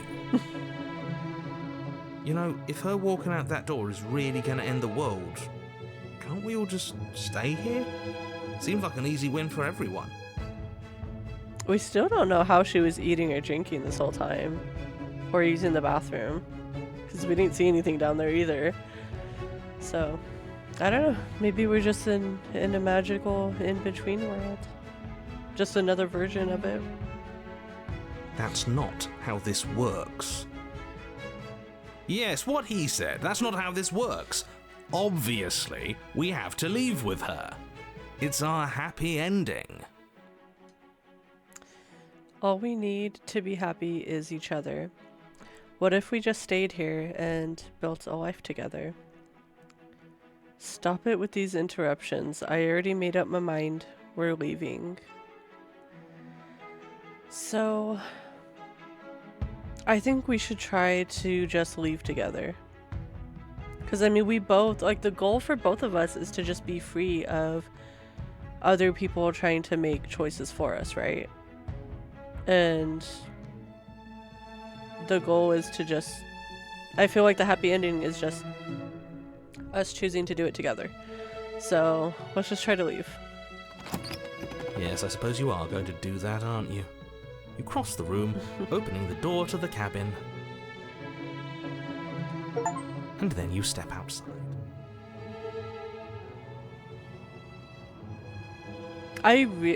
These illustrations are so beautiful. She's so pretty. Oh my goodness. When she isn't trying to kill us. A happy ending at last. We did it! What should we do now? Where did everything go? Did the world actually end?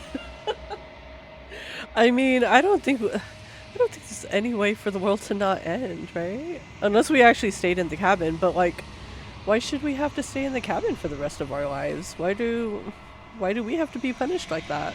I don't get it. Where did he go? Oh, is he gone? I hadn't noticed. I was too busy staring deep into our beloved's eyes. I'm cold. Is being happy supposed to be so cold? Oh no. Did we still not make the right choice? She's cold. Quick, our feathers. Pluck them all and weave her a coat worthy of a princess. Oh no.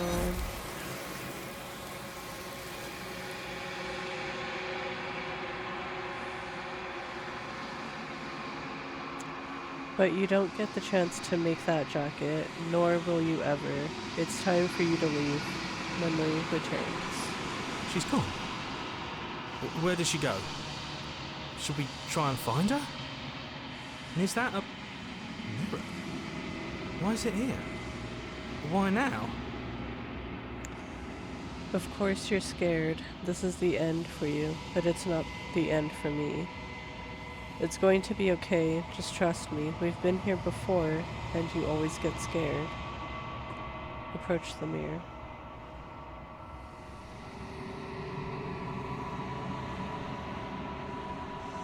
But it feels so bad. Like looking into it right now is going to be the end of everything. Yes, I fear that we won't like what we'll see. What if we just sit here and preen for a while? That can't hurt, right? It's not the end. Whatever's going on the other side is going to be nice. It's the end for you, but not for me. I'll see you on the other side. It's going to be okay.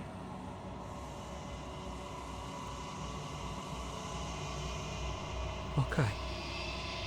If you say so, we'll trust you. She'll be there waiting for us. I just know it. Hopefully. Approach the mirror. You approach the mirror. Gaze into your reflection. Silence as you reach forward. They're gone once again. The mirror always makes them leave, but you need to see what's in it.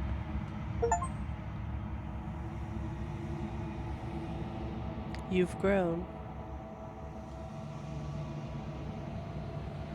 You find yourself in the long quiet once again. Proceed to the cabin. You are at the cabin. Approach her. Flickering lights and empty cityscapes become pockets of vitality and movement. I am more than I was before.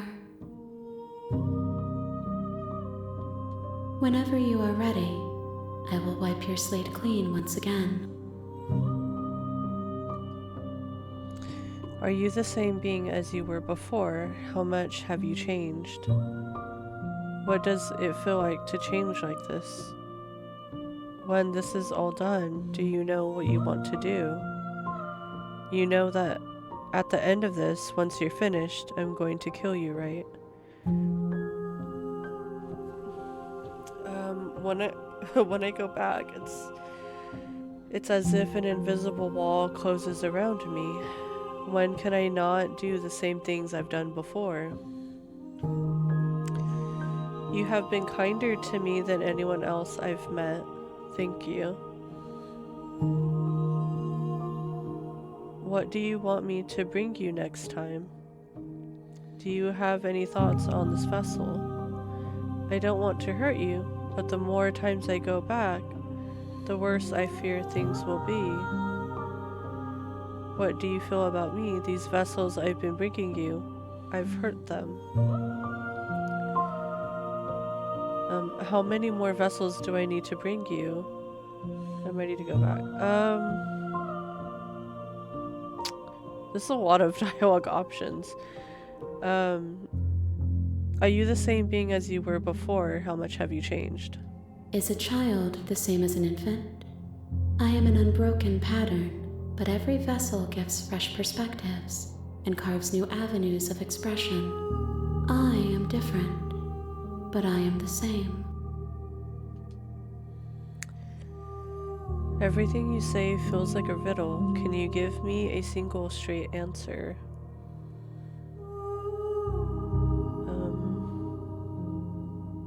When this is all done, do you know what you want to do? With every gift you bring me, I excavate the alleys of what I am meant to be, and every exploration yields new and complicated truths. What I will be is different than what I am, and what I am is different from what I was. I cannot tell you what desires I will hold when I have changed.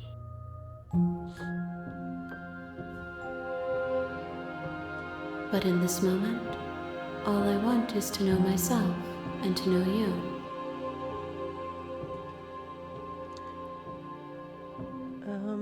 Let's see. Don't want to do that choice. When I go back, why can I not do the same things I've done before? You have been kinder to me than anyone else I've met. Thank you. I mean, to be fair, we haven't really known anyone else, so I guess this could be a good option. Why wouldn't I be kind to you? You are the only thing I know that isn't me.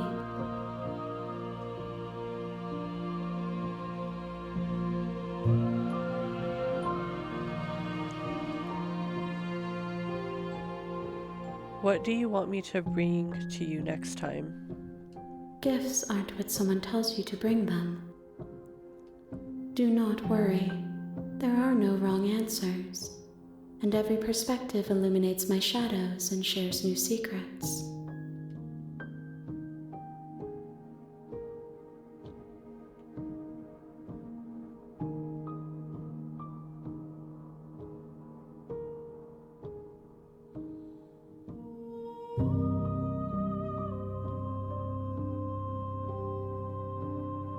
So you don't have any preferences on how you would like to change or grow? My preference is for you to show me what you would like me to see. I cannot know the ways I wish to grow, for I have yet to feel them. It is you who guides me down the thin trail of perspective and memory.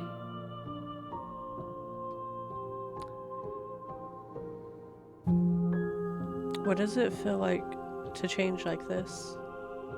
Eyes close in reflection. Perspectives meld together, and the breadth of my experience stretches to new corners.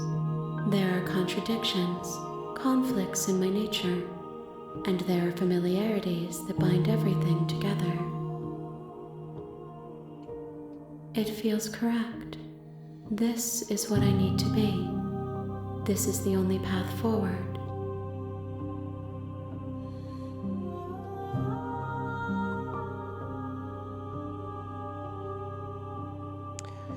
When I go back, it's as if an invisible wall closes around me. Why can I not do the same things I've done before? Those paths lead to worlds you've already seen, and to perspectives I have already made my own. They are useless to us now, inaccessible. The only paths of value are those that are yet untread.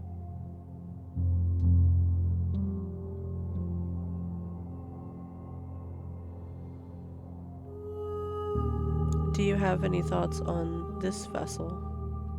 This one is soft and delicate. You molded her to love you, and she'll make for a gentle heart. Do not mourn her. She has served her purpose. Everything you say feels like a riddle. Can you give me a single straight answer? I'm sorry. Words are difficult for me.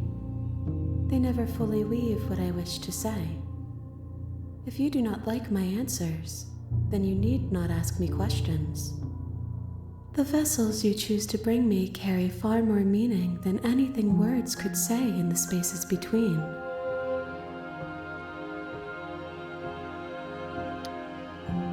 I don't want to hurt you, but the more times I go back, the worse I fear things will be. The vessels are a weave of emotion at odds with themselves, but they are only perspectives. They are not me. The wounds they've suffered carve texture around my heart. Without them, I would be as I was before. I would be alone and without sensation. I could not feel the joy of having you by my side, for I would not know your absence.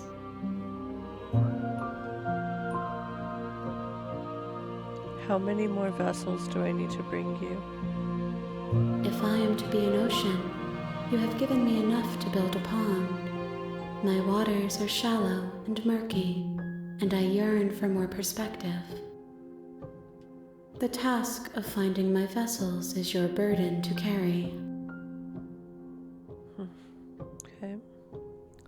I mean, we've went through the entire loop twice already. So...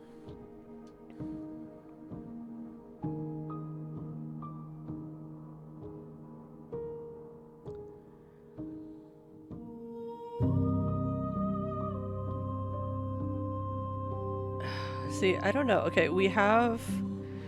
I don't think us attacking the entity can do anything. And I don't... Because, one, I don't think in this, like, in-between world, I don't think we actually exist. Or or at least, like, we don't have a physical form right now. I don't think. So, I don't think anything we do here technically matters. So I think any choice we make is just gonna have to be when we're back at the cabin. So I'm going to say I'm ready to go back. I await your return, but it will give me time to reflect on what I am.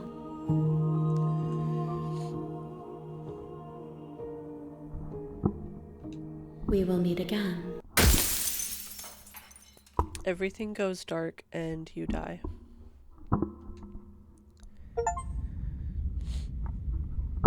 Chapter 1, The Hero and the Princess. You're on a path in the woods, and at the end of that path is a cabin. And in the basement of that cabin is a princess. You're here to slay her. Okay. If you don't, it will be the end of the world. Well, let's see what we can do different this time. I'm assuming that we need to do something that will give us a different ending. There's a couple things I can think of that we could do differently.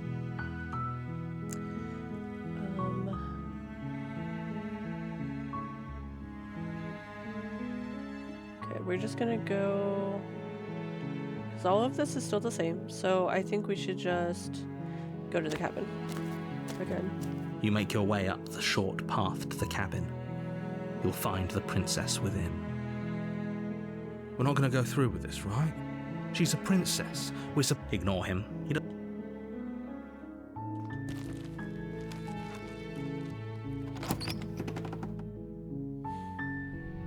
The interior of the cabin is almost entirely bare. The air is stale and musty, and the floor and walls are painted in a fine layer of dust. The only furniture of note is a plain wooden table. Perched on that table is a pristine blade. Okay, so I think this time we should grab the blade, you know, in this first run through of the cabin, and we should just try to kill her. So we already got the one where, you know, we fell in love with her, or she fell in love with us, whatever, and we tried to escape together, and that didn't work. So I mean, I think the deity wants us to just keep going through like the different like ending options is the goal. So let's just do that. The blade is your implement. You'll need it if you want to do this right. Because by the end of our first run through of everything, how she was, I mean, we didn't try to kill her in that chapter 1. We tried to kill her in we had to go back up the stairs, and it, you know, she ended up having a chance to kill us. So if we do this without giving her the chance to kill us, you know, I think we should try that and see what happens. Explore, take the blade. So we will take the blade. You take the blade from the table. It'd be rather difficult to slay the princess and save the world without it. Enter the basement.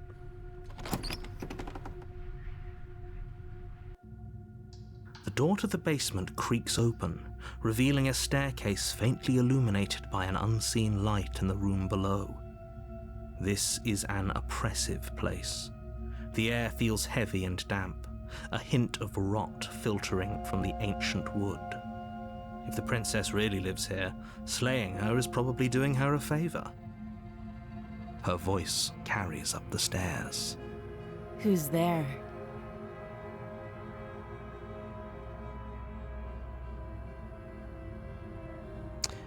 That voice sounds different, right? Or am I not remembering things right again? Her voice sounded more innocent, right? The first couple of times we came down into this basement in chapter 1. She sounds dangerous. Mm-hmm. It's almost as if she's the one in charge down here. Don't let it fool you. It's all part of the manipulation.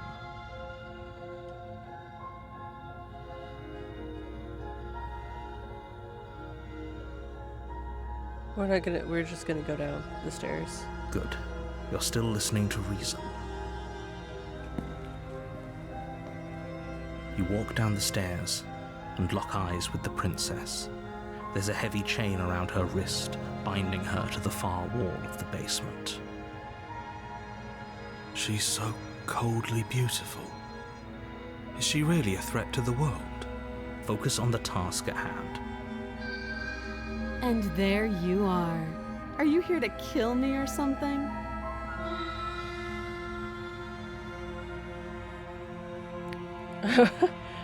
What? No way. Why would you even think that? Okay, yeah, you caught me. I'm here to slay you. Nuh-uh. I haven't decided yet. I'm just here to talk. Steel your nerves and step forward. I think we should try to maybe skip dialogue this time and just go for it. You step forward, your grip on the blade tightening as you steel your resolve.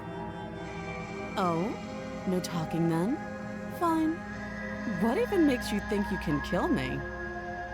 I'm probably chained up in this basement for a reason, right? And if that knife is the only weapon you have, you'll have to get close enough to use it. Okay. So, you should just drop it. Best not to risk finding out what I can do. Well, we kind of have to, ma'am. I'm sorry. We have to play this through. She's unarmed. If you hesitate now, it'll be too late. End this. What if she isn't bluffing? What if she kills us? Are you sure she's not armed?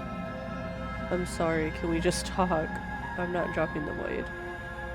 So we can still choose to drop the blade or slay the princess. We're just We're gonna go for it. We're gonna slay the princess. You lunge forward without a moment's hesitation. You feel flesh easily give way and look down to see your blade already sinking deep into her heart. Oh. This is it, isn't it? I'm almost embarrassed. I should have seen that coming. But I have to wonder. Do you actually believe this was enough to kill me? I mean, no. I already had a feeling there would be a chapter 2 in this again. It's like she's convinced she can't die. Yes, even as she lays there dying, she entirely believes herself to be alive and well. But it's over, isn't it? She stopped breathing moments ago, that arrogant look still plastered on her face. But is it over? Really over? Of course it is. She's dead. I'm not sure. I feel like she has to have some kind of trick up her sleeve. Of course not. That was too easy. I'm gonna say the last one. It's over. Don't get all worked up. We should make sure. What's the harm in checking for a pulse? I really don't think you should do that. And why shouldn't we? Is there something you're not telling us? I've told you everything that's happened with complete accuracy. The princess is dead. Your blade pierced her heart. There's no coming back from that. Okay, so, I mean, if it's final, then what's the harm in checking for a pulse, then? Remove the blade, check for a pulse. I dropped something. Check for a pulse. You're right, she's dead. Let's just get out of here. Okay. I'm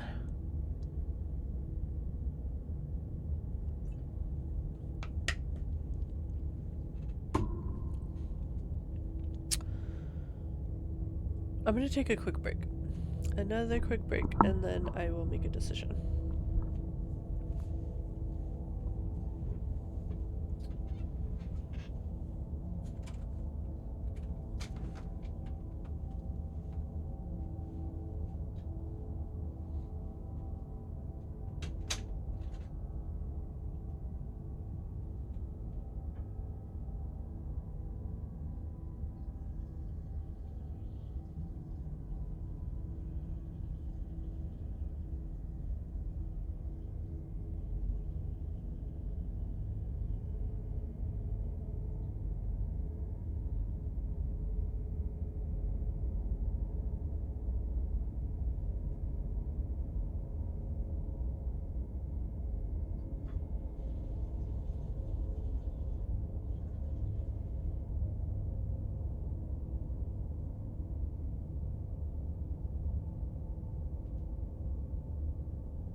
Okay.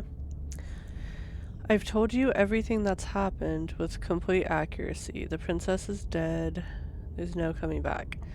So we can choose to try and remove the blade, check for a pulse, or just try to leave. I feel like if we just try to leave, I have this feeling that she's not dead. And I feel like if we turn around, she's going to, it'll kind of be like chapter 2, or not chapter 2, the first chapter that we did in the game, where we went back up the stairs and then she got us from the shadows or something. So like I feel like if we try to leave, she's just gonna like kill us from behind or something. So I think that we should remove the blade. I feel like we should try to remove the blade. I don't think we should check for pulse, because I feel like leaving the weapon in her is leaving her with a weapon that she could use against us. So I'm gonna say remove the blade. You lean down and wrap your hand around the blade's hilt. But as you begin to slide it out of its resting place, you feel a sharp and sudden jab in your side. She had a weapon of her own? What was that? I guess I won't be dying alone after all. They did such a good job with the facial expressions, because that is horrifying to look at. Quick, let's get out of here. It's too late for that now. You collapse to the ground as the mortally wounded princess twists a blade of her own deeper between your ribs. As you fall, she falls with you, exhausted by the effort, the little life that was left in her eyes fading rapidly. Okay, so we both die in this ending. An eye for an eye. A life for a life. I guess we're even now. See you around. You were so close. Why did you hesitate? It doesn't matter. At least you managed to take her with you, for whatever that's worth. I don't know, but it's a different ending. Everything goes dark, and you die. Chapter 2, The Razor. You're on a path, you're here to... Okay, so... we're just gonna go to the cabin. Skip all that dialogue. A warning. Because no matter what, before we you know go we any further. need to be here, regardless. She will lie. He couldn't be more on the money. But we're really doing Voice this, of aren't the we? cheated. I'd say you're lost, but I'm stuck here with you. Okay. We know what to look out for this time. We know to be careful. Just stay focused. Proceed to the cabin.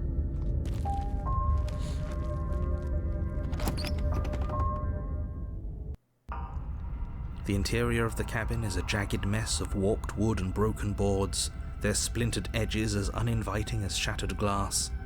The only furniture of note is a pointed table with a pristine blade perched on its edge. Okay, well, we know from our first go around with the first playthrough of chapter 1 that we probably should still take the knife with us to defend ourselves, because yeah, she's not gonna be our best friend right now. The blade is your implement. You'll need it if you want to do this right. So I'm still going to, I don't know what's up with, because I understand the mirror being in the in-between, but I don't know if it does anything like us looking at ourselves like in the cabin. So I'm still gonna do that. Approach the mirror. You walk up to the wall next to the basement door. It's a wall. There isn't much to see here. What are you talking about? This isn't a wall. It's a mirror. Or at least it'll be a mirror once we wipe off that layer of grime. Wipe the mirror clean. You reach forward and rub your hand against the cabin wall. I hope you know how ridiculous you look right now. But there was a mirror a second ago. Now it's gone.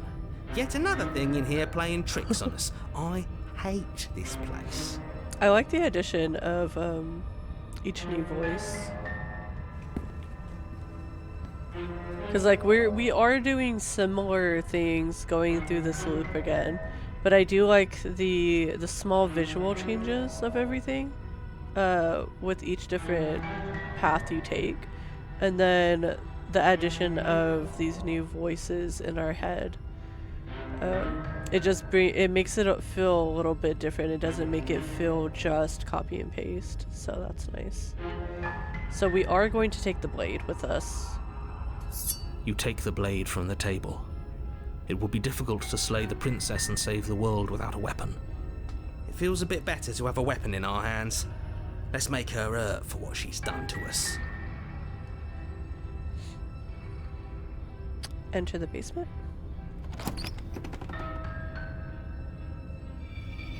The door to the basement creaks open, revealing what must once have been stairs. The fractured slats look as if they've been torn from their source and violently jammed into the wall. The air seeping up from below has an almost metallic quality to it, like the smell of fresh blood. And you can hear what sounds like the rhythmic scraping of metal coming from down below. If the princess lives here, slaying her would probably be doing her a favor. Scraping? She's not even trying to hide her knife. It's like she wants to get in our head. Yeah. That sound could be anything. It's probably just her chains dragging across the floor. I am begging you to get out of your head. I have a feeling she has a weapon this time. Her grating voice carries up the stairs. I hope you've come to rescue me. I've been stuck down here forever.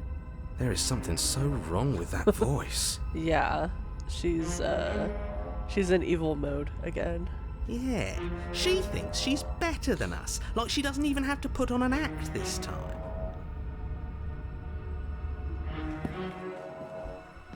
As you descend the final step, Ooh, the that's form of the creepy. princess comes into view, her sharp eyes following you from across the room.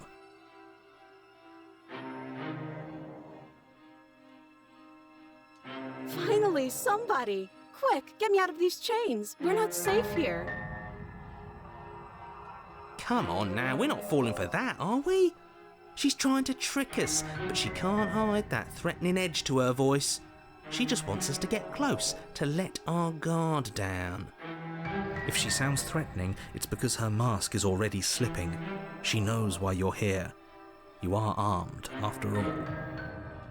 What are you waiting for? You are here to rescue me, right?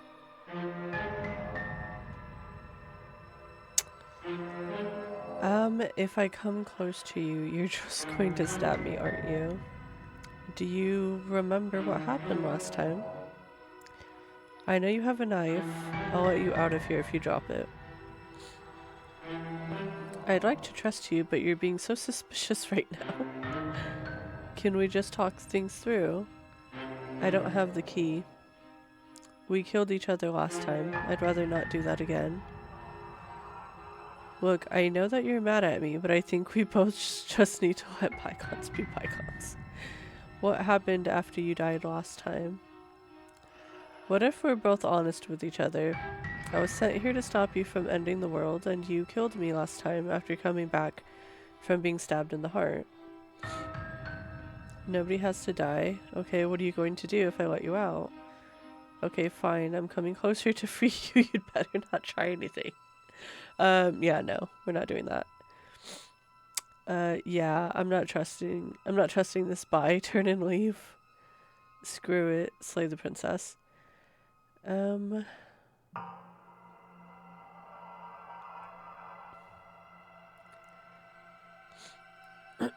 you remember what happened last time? Last time? If somebody came into my house and stabbed me to death and then I killed him, surely I would remember that. But I don't remember it, so it must not have happened. Last time? What are you talking about? Ugh, it's like the two of you are working together on this. Aren't you listening to her? She's obviously lying through her teeth. I'm terrible at spotting lies, and even I can tell something's up here. We can't be the only ones that looped back to the start. Someone else has to remember, right? Yes, something is obviously up, and we can all tell that she's lying. The thing she's lying about is how dangerous she is, not dimension hopping or time travel or whatever it is you think you're doing. Let's see.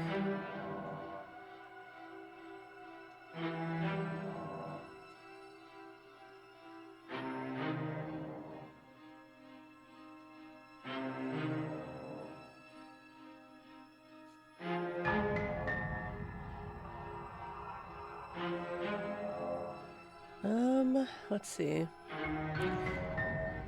Maybe we should, yeah. What if we're both honest with each other? I was sent here to stop you from ending the world, and you killed me last time after coming back from being stabbed in the heart. That doesn't sound like me. I have absolutely zero doubts that she is going to stab us if we get close to her. Yeah, I have the same feeling. She certainly feels threatening. Just because she's acting like she's going to stab you doesn't mean she has the means to actually do it. But you know who is armed? You. So stop second-guessing yourself and do your job. But I'm nervous. All the more reason to jump into the deep end and deal with her right now before you waste any more time getting stuck in your head.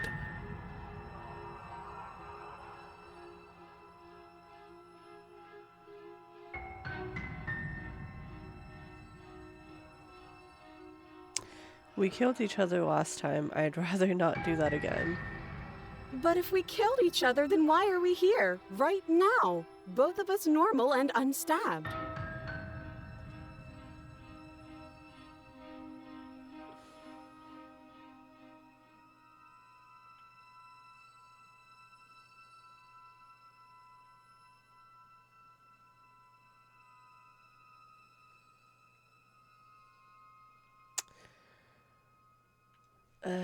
Okay. I don't know if we should do more talky dialogue, or we should just go for it and try to kill her again. 'Cause, I mean, we were committed the first time, right?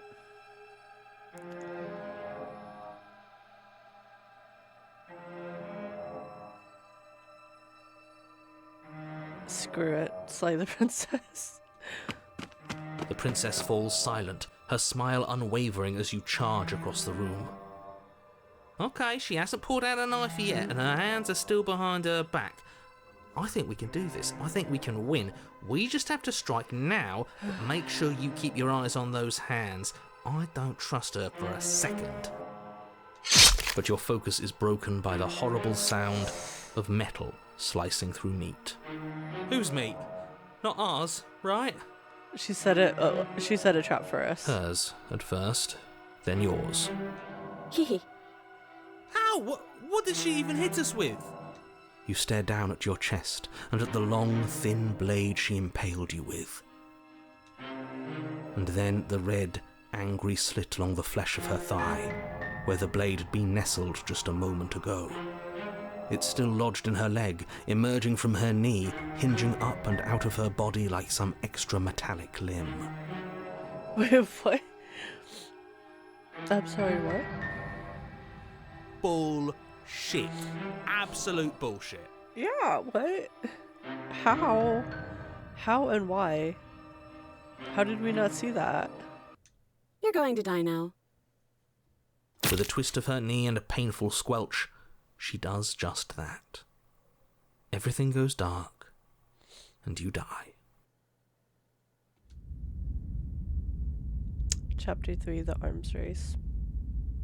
You're on a path in the woods. No, fuck that. If we're gonna have to keep doing this over and over and over again, we're not starting in that goddamn woods every time. We're starting in the fucking cabin. Yeah, I just... How did she do that? I'm sorry, that was... Okay, I'm... That's the first time I'm like... even her turning into an actual lion and devouring us, I was like, okay, it's whatever.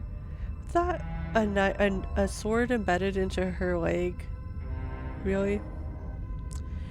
All right.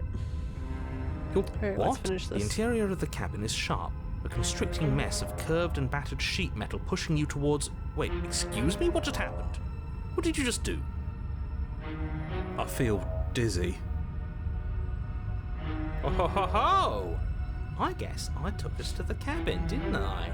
Isn't that interesting? Who holds the cards now? The circle's getting smaller and smaller. Running isn't an option anymore. We have to fight. Good. It's better that way. Without a Voice of the fight, no Discoverer. one can win. And if no one can win, then nothing has any meaning. That's a new voice. Great, so obviously you've already been here. How many times? This is our third? No wonder things have fallen apart. You do realize that every time you fail, she escapes and an entire world is damned to destruction, right? That can't be right, that's too much responsibility. Nah, impossibly high stakes make the fight so much better. Let's just stay focused, shall we? The only furniture of note is a bent metal table, a pristine blade perched. We take it.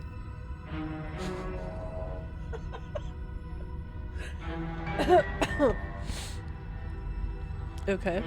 Yes, we take the blade. Okay, sure, you take the blade before letting me finish telling you it's there. It would be difficult to slay the princess and save the world without a weapon. This feels right. We just have to keep our senses sharp. That's right, we've got to be able to win eventually.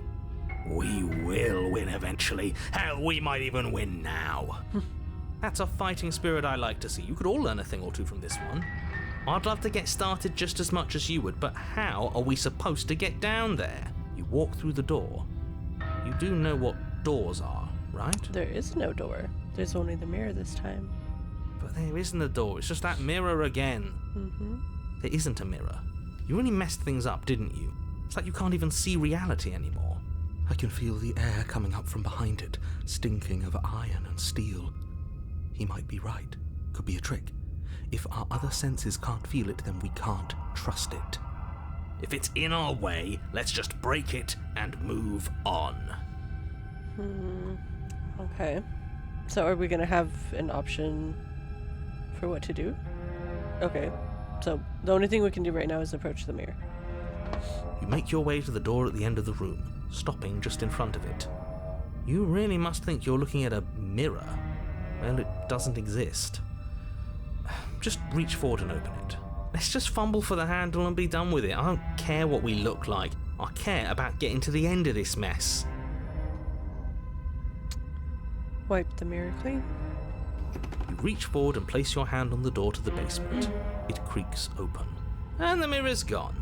How surprising. It was never there. Just an illusion. Let's just get to the princess already. I didn't care about the mirror before, and I care about it even less now. Guess it's time for us to see her again. Just stay focused and you'll be fine. You step forward, but you don't get a chance to linger on the basement stairs. They are smooth and flat and metallic, an unintentional and unfortunately slippery ramp that quickly sends you skittering to the bottom. Your body tumbles onto the basement floor and the form of the princess comes into view, standing at a distance. She gives you a wry smile. Hi, it looks like you don't have a way out, so I'm not going to play dumb anymore.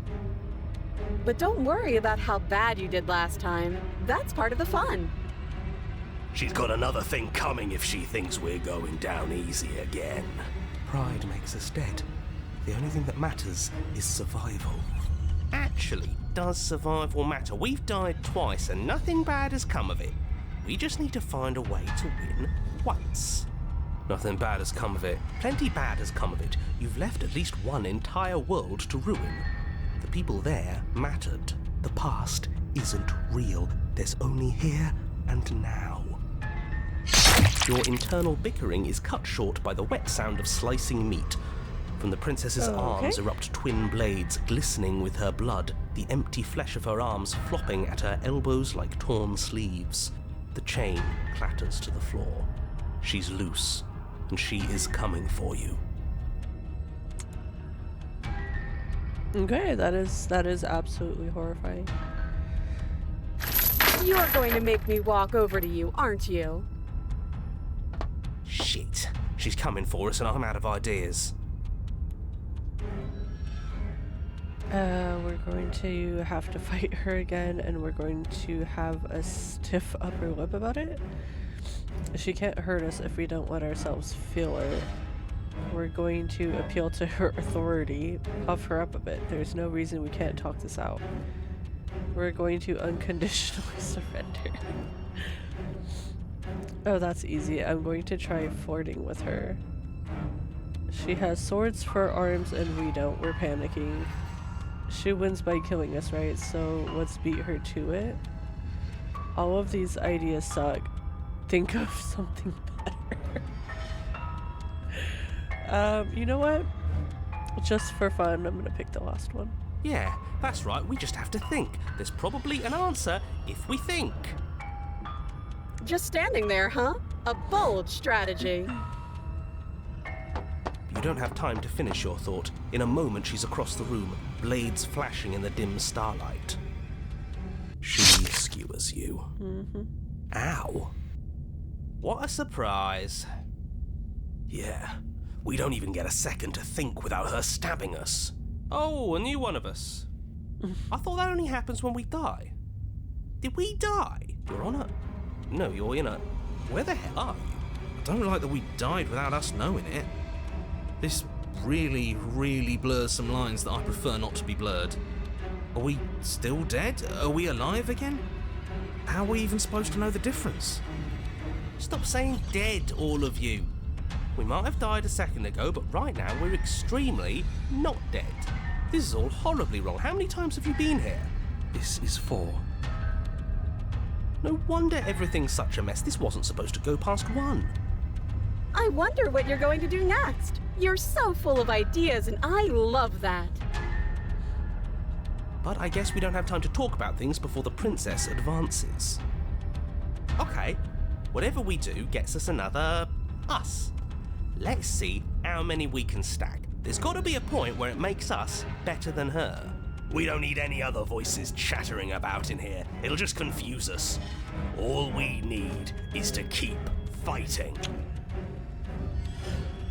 I mean, the thing is, how are we supposed to beat her when she has swords for arms? Does this even matter? Yeah, I'll pass on that. As long as we keep moving. Come on, show me something new. Okay, plan now. Let me get my dog out of the room.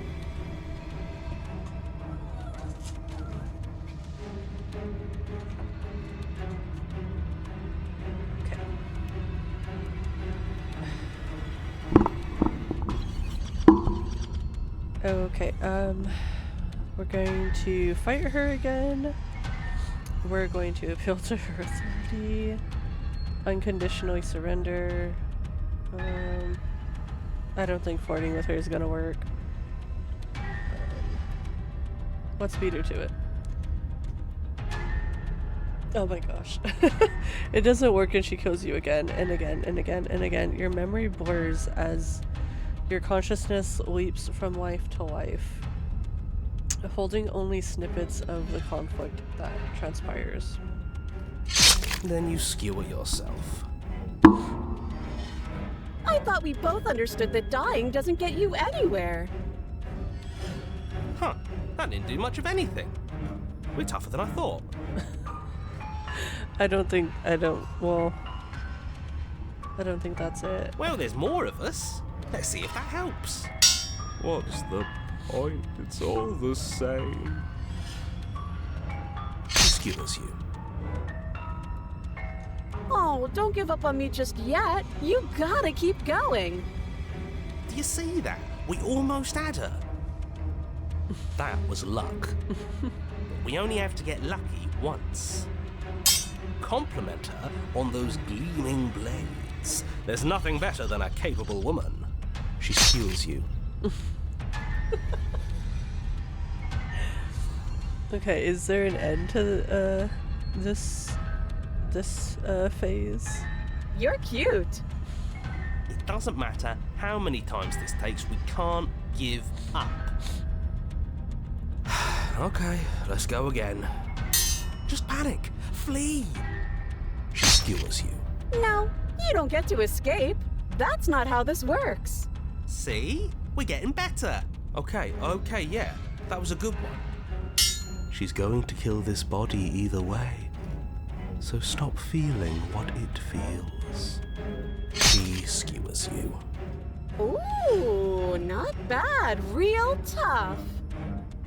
We're getting close to something, can't you feel it? One last time. You're right. One last time, that's all we need. Let's appeal to her better nature. We haven't tried that. I'm sure she'll listen to reason. She skewers you. And then everything goes dark, and you die. Well, at least that finished that round. Oh. Okay. We're in a new chapter? Your Honor, don't lose your head. We're in a cabin, and we'll take it from here. Okay, but this is just... It's getting worse. This is just getting worse. And it won't stop. Everything feels like it finally fits, doesn't it? We're up here, which is different, and different is good. And our steel claw is already in our hand. Ho-ho! What if we throw it out the window? Over my dead body. That won't be very hard. We've died a lot. But I can't say I'm behind anymore. We have died a lot of times in just this one playthrough with the chapters, so I don't know, I'm not feeling very hopeful that this will end well for us.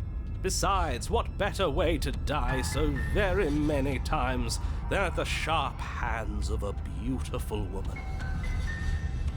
Sure, I can think of a better way to die. They're all the same, really.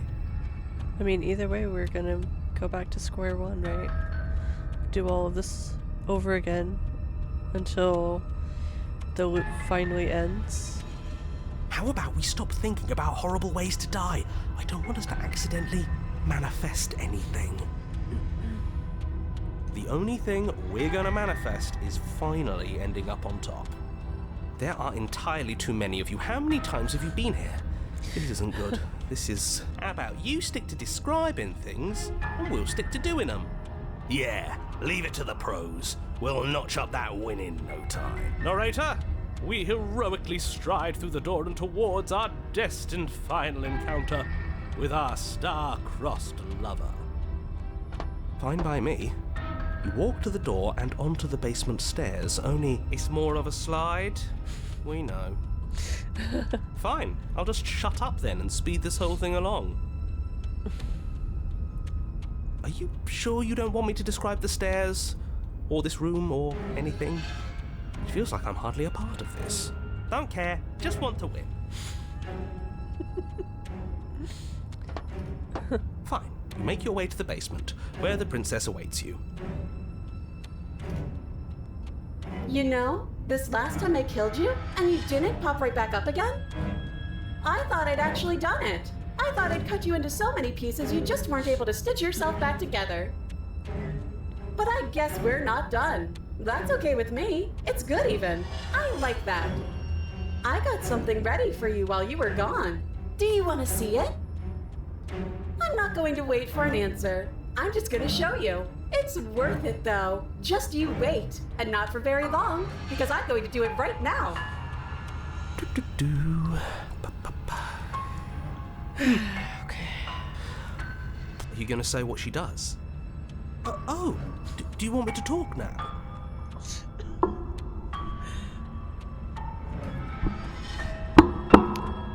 Well, yeah, she says she has something new. I want to hear about the new thing. Yeah, me too. I think I speak for all of us when I say that I would like to hear you describe her new thing. Really? Okay then. Here we go, now. The princess's skin twists, splitting into red blooms of raw meat as it stretches and tears. Oh, that's so Then it awful looking. Erupts. That is horrifying.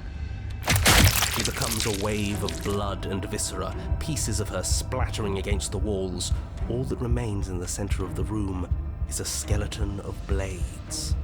A heart beats furiously in its cage of a chest. Well then. Are you ready for what comes next? Holy shit! Yeah. I don't know what we're supposed to do against this thing. She's gorgeous. Absolutely divine. Yes, behold the perfect woman. Do you think we can throw her out the window? I mean, there's no window down here. But that is a very funny comment. That looked painful. How is she still alive? Heart's still beating, that's all she needs. This is fake. This is all fake. That's all just made up. She doesn't even have a back anymore.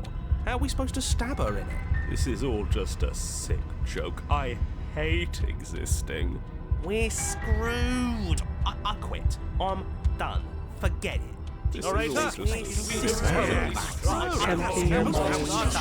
What just happened? It's so quiet. Him too.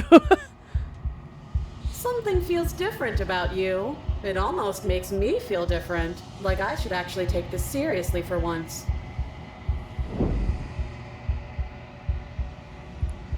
You do not act, and yet, through that inaction, your body moves on its own. The princess strikes as you approach, but as her bow finishes its arc, you're already somewhere else. You're incredible. Your weapons clash again and again, you and her entering a rhythm, free of thought and free of self. There is only the dance, the ebb and flow, the shifting of the tides back and forth between you. The deeper you fall into your play, the faster your hearts pound and the faster the momentum valleys between you. An endlessly building crescendo and then an opening. Your blade strikes free of volition and hers strikes too. Both strikes are lethal. Neither of you will survive, but neither of you fear what's to come. This is a good ending.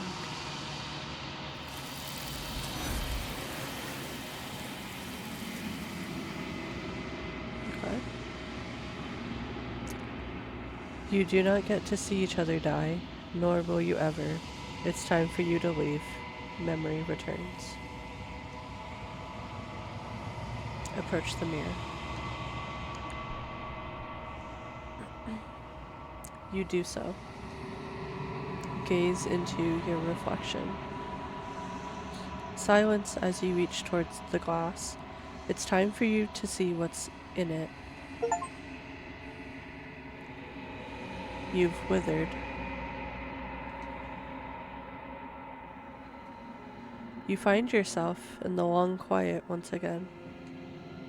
Proceed to the cabin. You are at the cabin.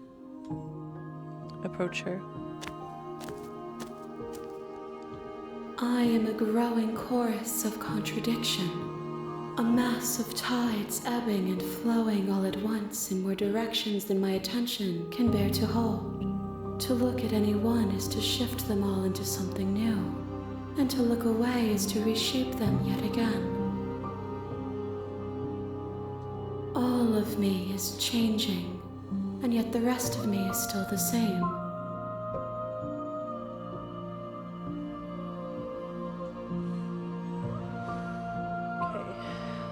So you can't be a contradiction. Contradictions don't exist. How can you stand to be a contradiction? It doesn't matter how many times I go back. At least one of us always hurts the other. Doesn't that change you? Doesn't that make you worse? What do you think of this vessel?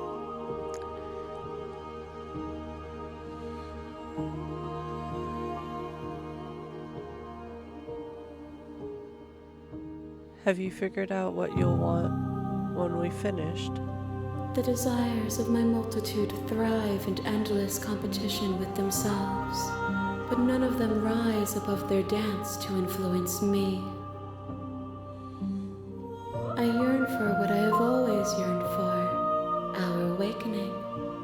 Other desires shrink in the light of knowing you and knowing me.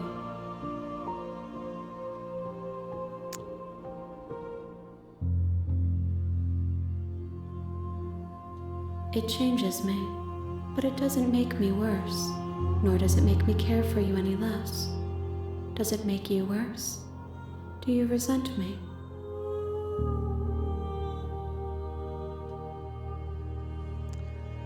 If anything, it makes me like you more. I don't know what that says about me. No, not really. It all seems so distant as soon as I'm near you. I have no opinion one way or another on the matter. I just want it all to stop.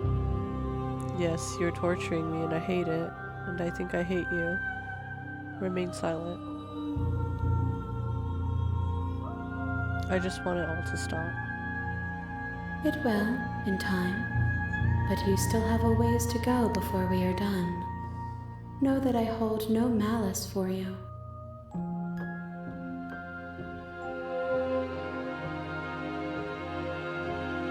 Do you know what happens to the worlds we leave behind?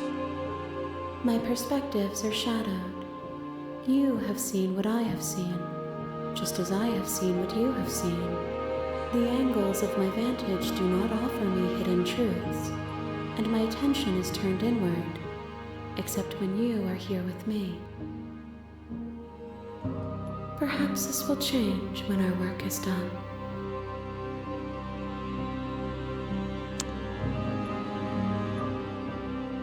What do you think of this vessel? This one is a single-minded edge. She is cruelty, but she is also joy. She will make for a piercing heart. Do not mourn her. She is exactly where she needs to be.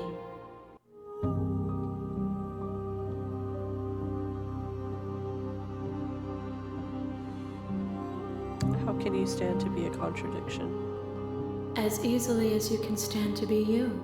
You are like me, even if you have chosen not to look at the corners of you that do not fit, even if you have chosen to ignore the brilliant contours of your soul.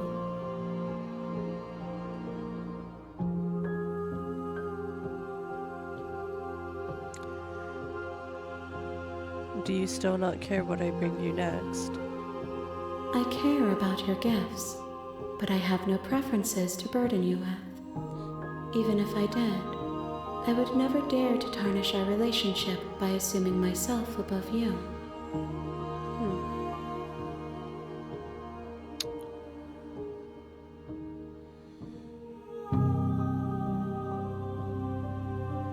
You know what? I'm gonna just try. I'm gonna try this one, even though I still feel confident that this won't do anything. Your will cuts across the entity in front of you, but nothing happens. My roots burrow in an ocean beyond your sight. Yep. We cannot harm each other as we are now. Kind of figured, but I had to try.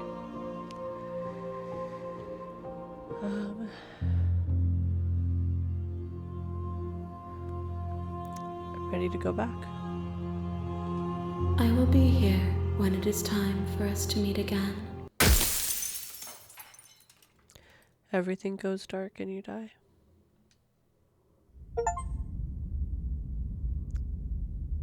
back to chapter 1. You're on a path, and you're here to slay her.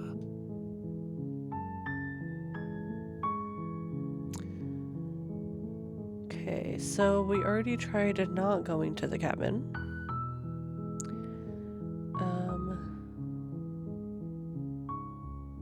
I wonder if...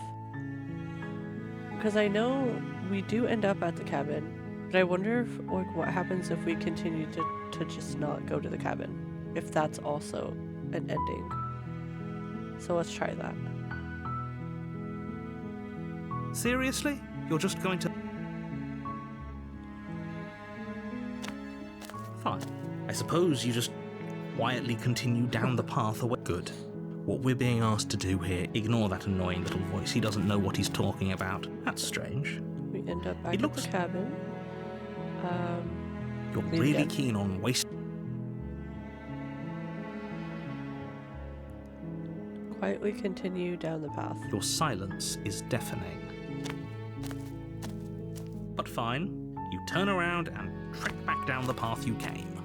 Oh, would you look at that?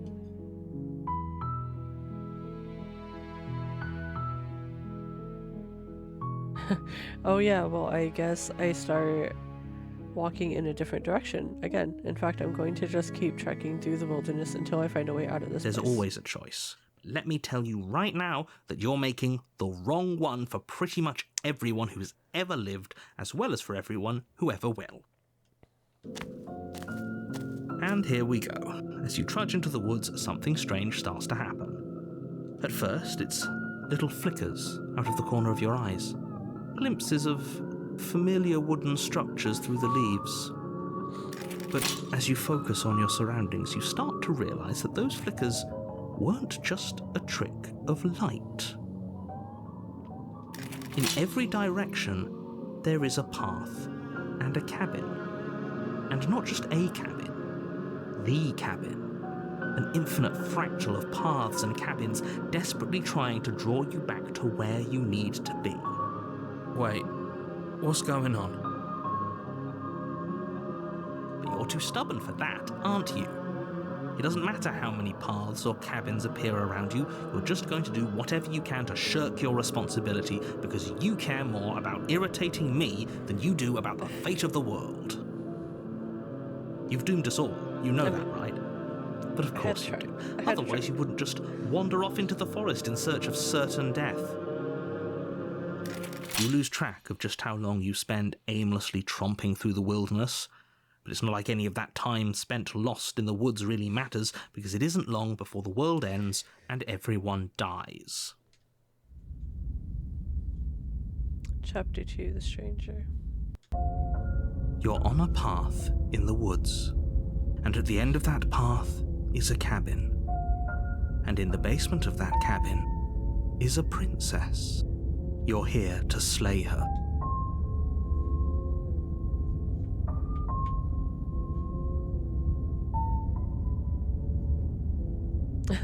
If I can't run away from the cabin, then I'm just staying here in the woods forever. Stay in the woods forever. You have already committed to my completion.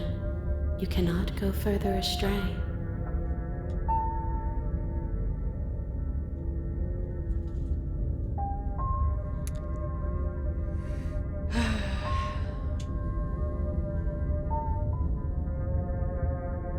Silently proceed to the cabin.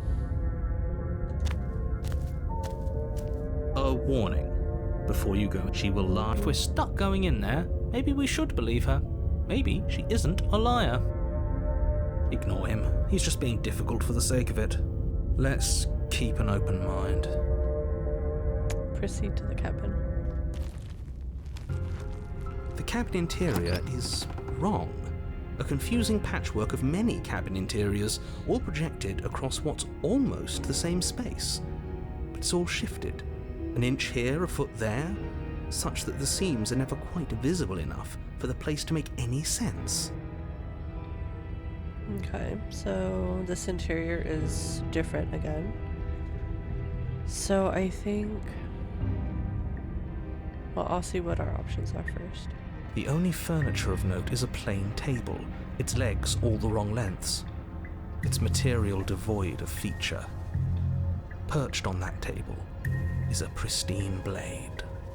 The blade is your implement. You'll need it if you want to do this right.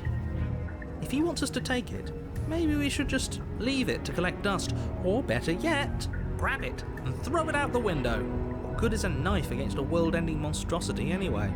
No, we're taking the knife. Have you seen this place?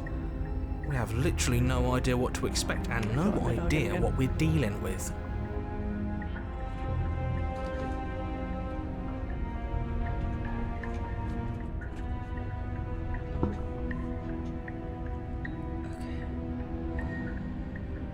I've already told you what you're dealing with. You're dealing with a princess.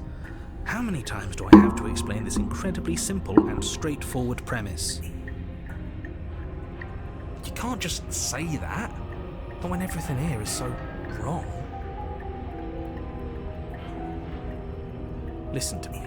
My job is to describe facts as facts and to guide you through your job, which is to slay the princess and through that action, save the entire world. And if you're going to slay her, you cannot let fear creep into your heart. You cannot lose yourself before you even get to her.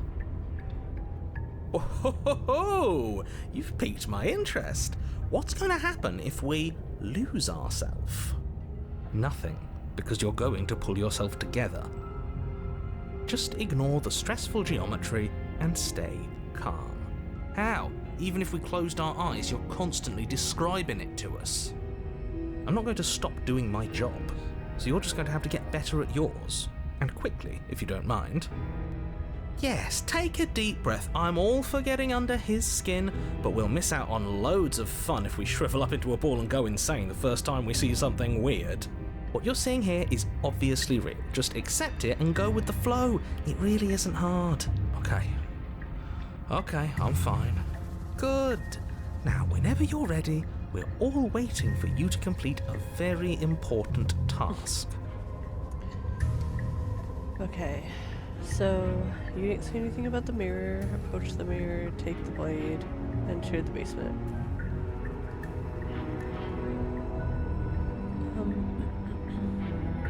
I'm going to approach the mirror.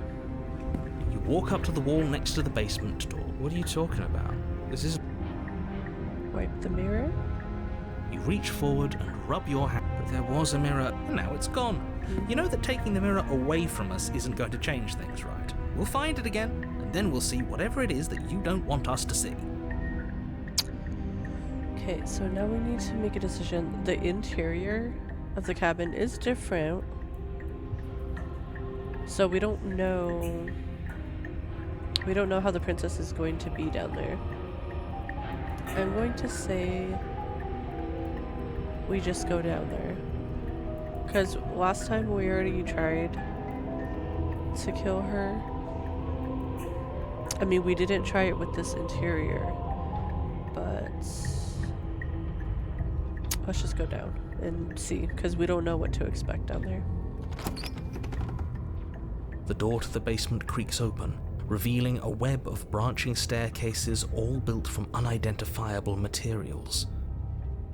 Nothing here seems to belong, and the closer you examine your surroundings, the more confused you get, your head throbbing with the effort of making sense of this place. None of the stairs even seem to go anywhere, let alone down. The air here has a sickening, almost sludge-like miasma to it, the kind of indiscernible quality that comes from the blending together of every scent there is at once. An odour that is simultaneously everything and yet the sum of it all coalescing into a thick, nauseating nothing. If the princess lives here, slaying her is probably doing her a favour. Her voice, a disquieting collage of tone and personality, drags up the stairs. Hello? Hi. What are you doing here?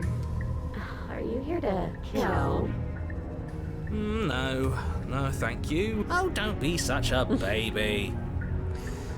I don't want to do this. Let's just turn around and leave. This feels wrong. This feels like a trap.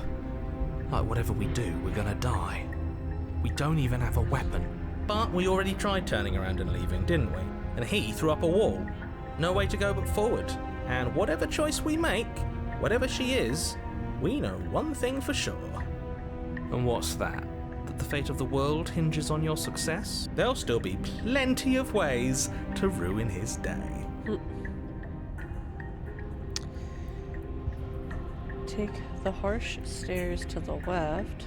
Take the center staircase. Take the soft stairs to the right. Let's go center. You step onto the center staircase. Paths wind out around you in all directions, each step branching into its own staircases, which branch into their own staircases, and so on. You aren't quite sure if yours is taking you up or down, but at the very least, it's taking you somewhere. You concentrate on where you are, careful not to stray onto any of the many splitting branches that tempt you on all sides. You wouldn't want to have to backtrack to yours once you'd made a decision that took you someplace else. And so you take one careful, focused step after another. 1 foot down, another foot down, another after that. You lose yourself in following the correct pattern, in following what looks to be the true path, the one that cuts straight down, or up, or maybe sideways.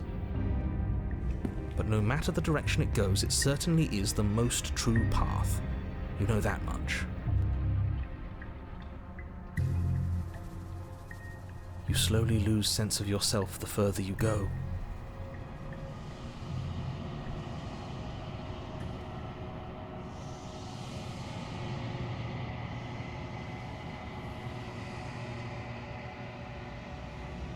Gosh. The blinding whiteness is... oof, it's a little too bright for me.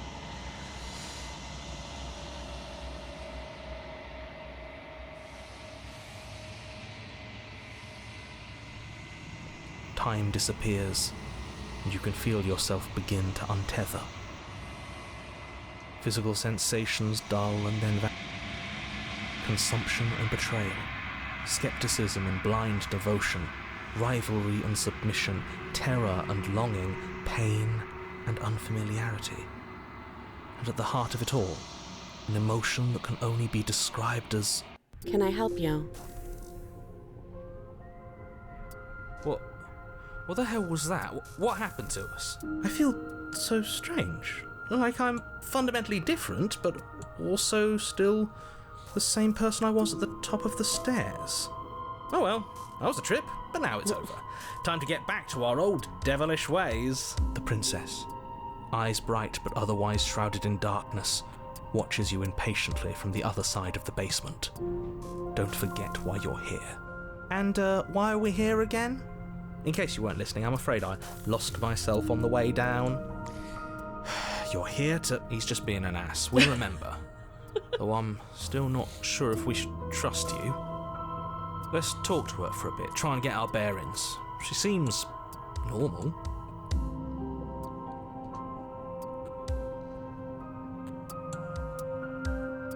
Let's see. Our options are...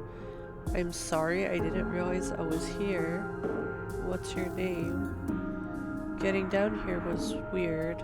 Like I was pulled apart and put back together again. Do you know what happened to me? For all I know, you're locked up down here for a reason. Do you know why you're down here? You're apparently a threat to the world. I was sent here to slay you.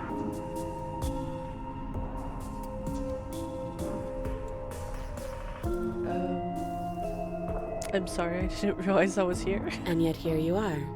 How strange. Do you remember anything at all? Do you know why you're here?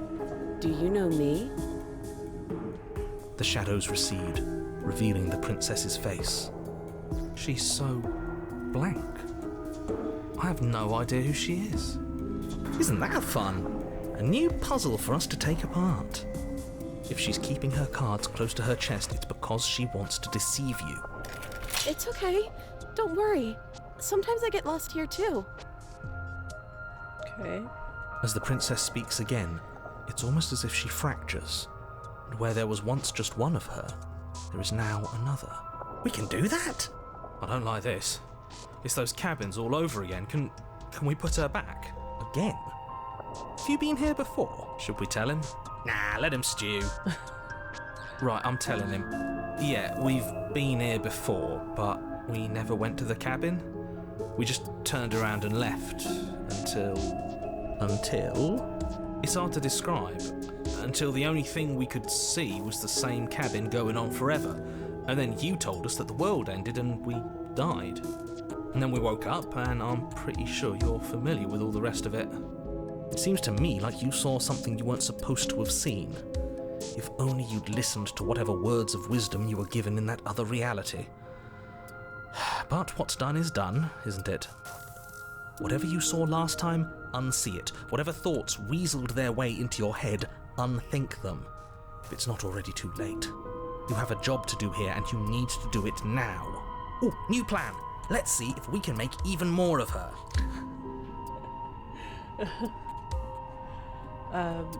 There's more of you now?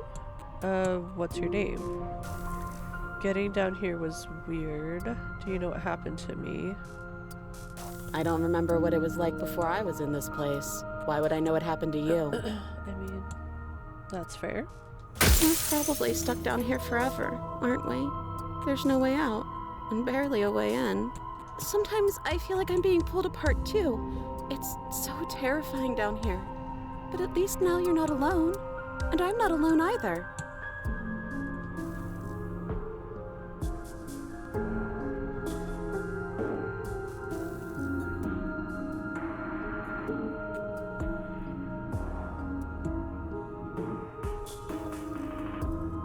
Oh wow. Okay, so this last option has all 3 in one. That I'm getting you out of here to try and free her. I don't know what you are, but I can't trust you. Leave her in the basement and retrieve the blade. Okay.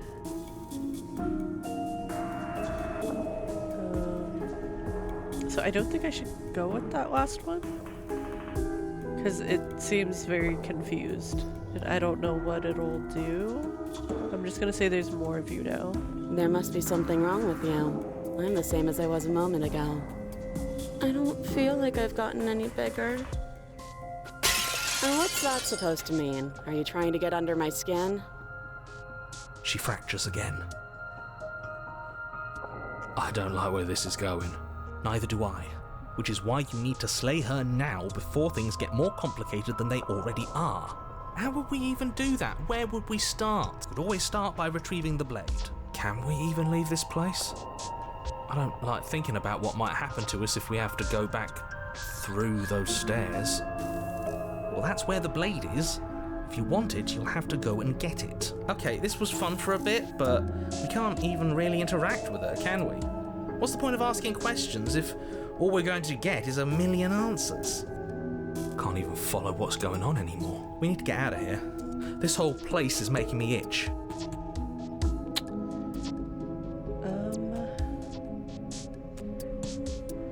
You know, I guess we just, it's the one thing that's different, so let's just try that last confusing option then. Wait, that's not right. Go on. Take a step forward. Your foot lands, but it lands different. You experience a firm footfall, a gentle tread, a confident stride. You can feel yourself rupture. The room spins, your perception multiplying in a sickening kaleidoscope as your very self is pulled in incomprehensibly many directions. You find the blade suddenly in your hands. All at once you use it to strike at her bindings as you remain upstairs and slay her and leave her to perish alone. Is this what the end of the world looks like? What an unbearable mess. But this... we can't... Do you not have anything witty to say? I could use a good bit of wit right now. This looks super scary to look at. No, I don't, because this isn't fun. How are we supposed to have fun if everything is happening at the same time? It's the same as nothing happening, and nothing is excruciating. Luckily for all of us, nothing and everything doesn't go on forever. The world and the princess collapse in on themselves before it all... Oh, jeez. Falls apart? Oh, wow. I think he's gone. We were never going to salvage this, were we? What happened to us? What are we? There are parts of us that are dead, and the others they just don't fit. They just don't fit. So We can feel them moving around in spaces they don't belong. It's all so uncomfortable. Did you do this? Did we do this? Can you pull us back apart? Can you fix us? We should help her. I think we did this. How surprisingly sincere. I didn't actually think our actions had consequences. It's a little late for regret, isn't it? Please.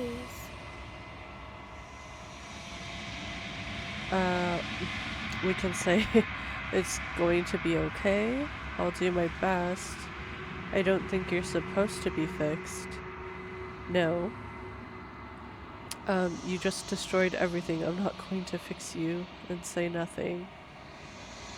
I'll do my best.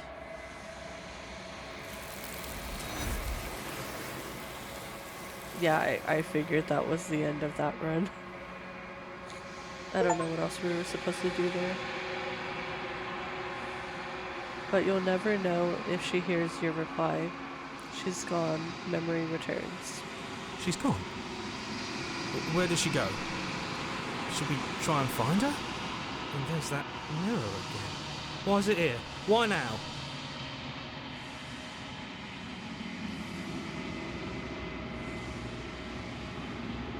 Approach the mirror.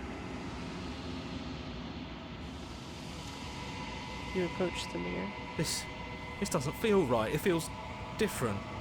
Final. Yeah, don't look at it. I don't like that thing. The voices feel small, distant as you approach. Gaze into your reflection. Silence as you reach forward. They're gone once again. The mirror always makes them leave, but you need to see what's in it. You've unraveled. You find yourself in the long quiet once again. Proceed to the cabin.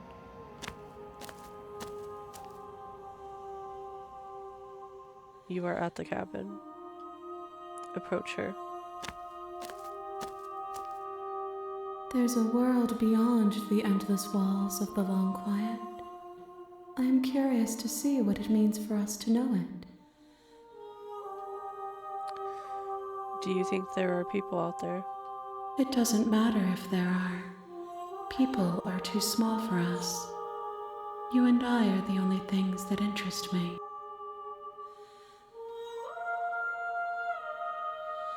Do you think that anything is real out there? Do you think that we're real? We are real. Nothing is an idea that dwells in the absence of something. But nothing cannot exist on its own. And because of that, nothing can't exist.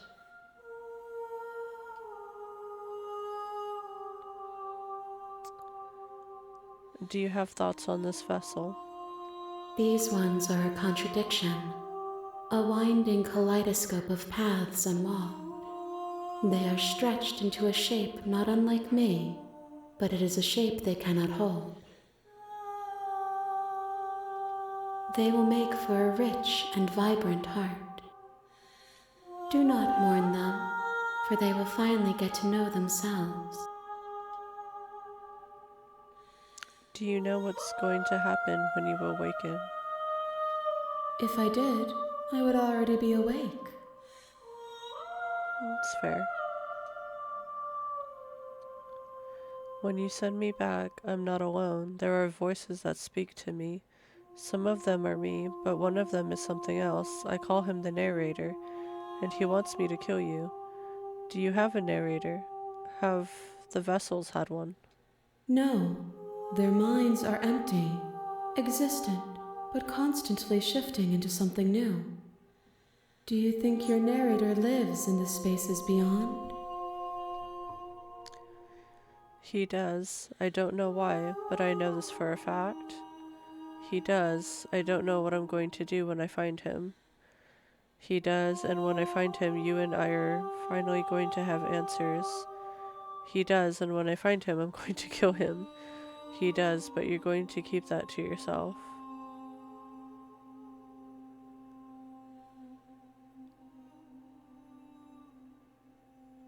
I am on the cusp of my awakening. Perhaps you are on the cusp of yours. How many more vessels do I need to bring to you? 1. Whatever you bring me next will be enough, and then gravity will pull the others back to me. I will be singular, a final multitude. If this is the last time, is there anything you would like me to bring you? If this is the last stage before your completion, then I'm not going back. I'm just going to stay here.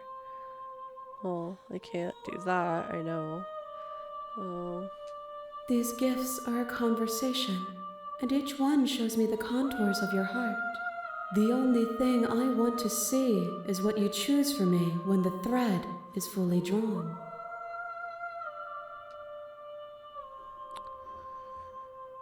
I'm ready to go back. The next time I see you, each of us will finally know what we are. I will be here, waiting for you. Everything goes dark and you die.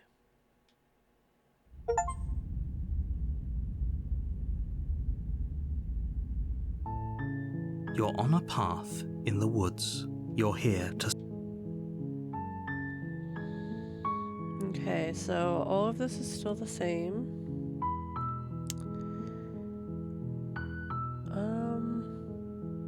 Just go to the cabin. You make your way up the shore. We're not going to go through with this, right?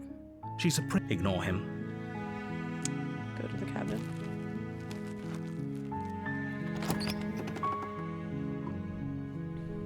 The interior of the cabin is almost entirely bare. The air is stale and musty, and the floor and walls are painted in a fine layer of dust. The only furniture of note is a plain wooden table. Perched on that table is a pristine blade. Okay, so we have to do something different, right? We already tried killing her from the get-go. And then we tried saving her. I think the only thing we didn't try is staying here with her, right? Because even on the ending where we tried to, where it was like all lovey-dovey, we chose to leave the cabin with her. We didn't choose to stay here with her. So maybe that's an ending. Maybe we need to stay here with her. So we're going to choose to not kill her, and whatever options we have to just stay here with her, we'll do that. The blade is your implement. We are going to enter the basement. The door to the basement creaks open, revealing a staircase faintly illuminated by an unseen light in the room below. This is an oppressive place. The air feels heavy and damp, a hint of rot filtering from the ancient wood. If the princess really lives here, slaying her is probably doing her a favor. Okay. Her voice softly carries up the stairs. Hello? Is someone there? It's hypnotizing. Don't let...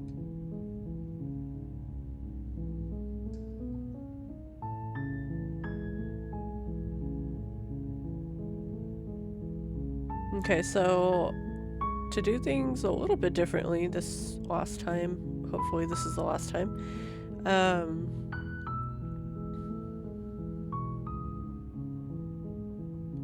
maybe say hi.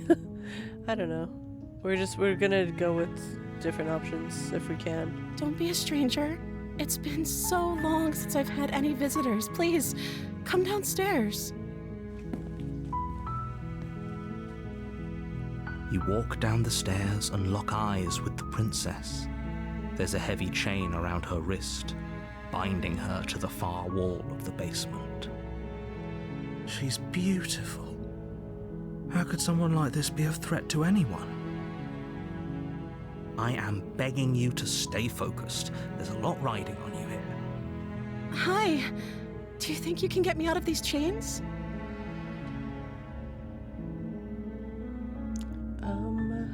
Let's see. Hold on, let's talk a bit first. Okay.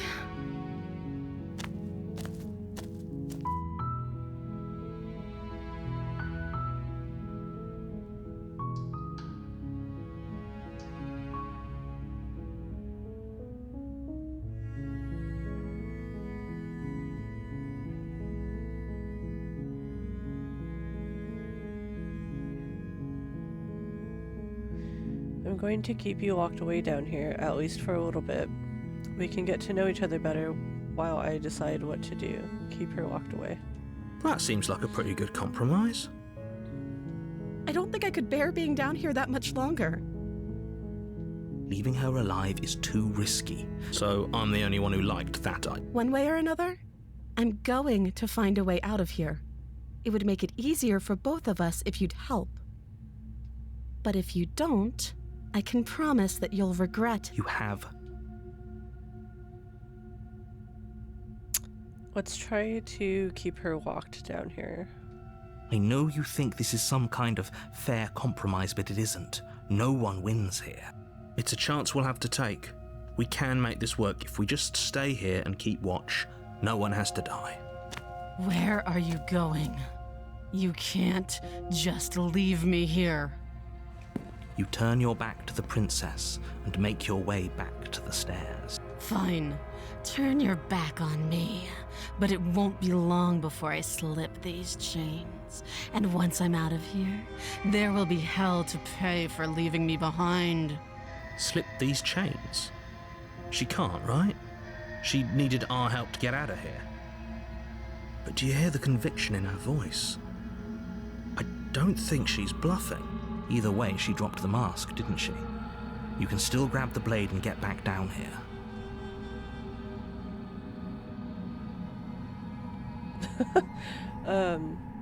So we can say no, we're sticking to the plan and walking her away. Oh, that's a relief. I was afraid I'd already committed to not slaying her.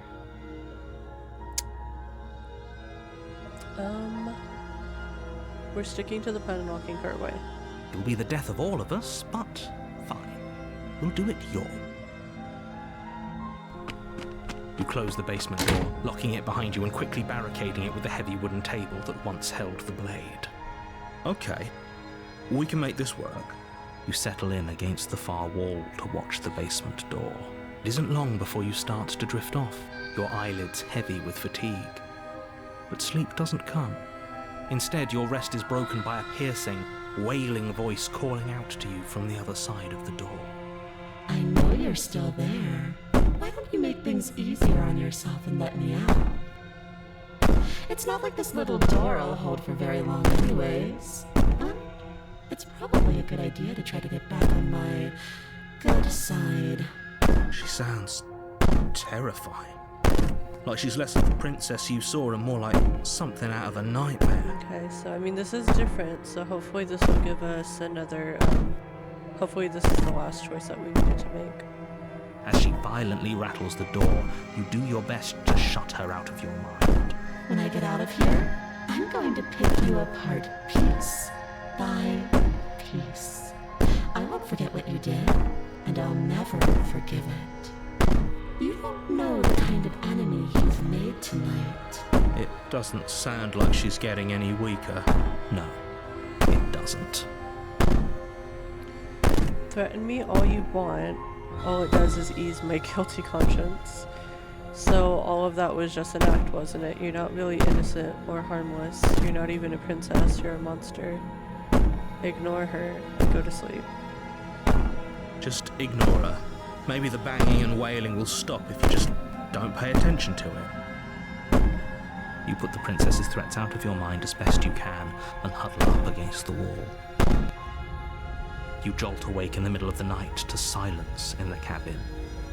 The ruckus has stopped, and the door to the basement is ajar, its lock broken, and the table shoved out of the way. Where is she? Thanks for helping me get out of that awful basement. Ooh, okay. You try and stumble to your feet, but as the princess draws near, it's as though your body simply stops working. It isn't all at once. The paralysis comes in waves. First your toes go numb, and then your feet, and then your legs. You lie prone on the floor of the cabin, unable to do anything but witness her approach. Whose side are you on? Yours, of course. But I have a duty to uphold the truth. Lying about the facts of the situation doesn't change them. So helpless. I can take my time with you, can't I? She steps closer, one silent footfall at a time, cocking her head in curiosity as you feel your organs shutting down one by one. Or maybe I can't take my time with you. You don't look well. A little green around the gills. What a shame. If you'd only helped me get out of here, we could have done such wonderful things together. Your lungs stop drawing in breath, and your heart freezes in your chest. You have seconds left. I'd say better luck next time, but we both know this is the end, don't we? It can't be. This can't actually be how everything ends. I'm sorry, but it is. Everything goes dark, and you die. Chapter 2, The Nightmare. You're on a path in the woods. You're here to slay her.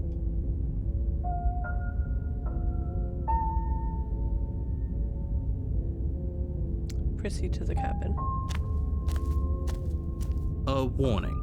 Before you go, she will lie. I don't think lying and cheating is her thing. She was very direct with us last time. Or at least she was direct with us after we decided to lock her away.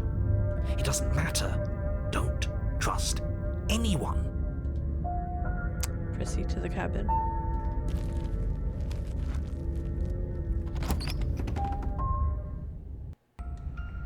The interior of the cabin is plain, the smooth wood of the walls almost featureless. The only furniture of note is a lone table, knocked on its side in the corner of the room. A pristine blade stands between you and the open, inviting basement doorway. The blade is your implement. You'll need it if you want to do this right. Hold on. What happened to the door? It's just an empty frame. She's already gotten out, hasn't she? And she's ready for us. She's been waiting. Can't you feel her eyes on us? I'm going to need all of you to pull yourselves together. The princess has not already gotten out. But if you keep getting stuck in your head like this, you're going to struggle to get the job done. So deep breath in, deep breath out. Your task awaits, and only you can do it. Okay, so let's approach the mirror. You walk up to the wall next to the empty basement door frame. It's a wall. There isn't much to see here. What are you talking about? This isn't a wall. Wipe the mirror. You reach forward and rub your hand against the cabin wall. I hope you know how ridiculous you look right now. Did he make it go away? Clearly there was something in there worth investigating if he wants it hidden so bad. You reach down and pick the blade up off the floor. It would be difficult to slay the princess and save the world without a weapon. Good. Steel can't lie to us. Is it gonna be enough, though? Couldn't you have given us something else?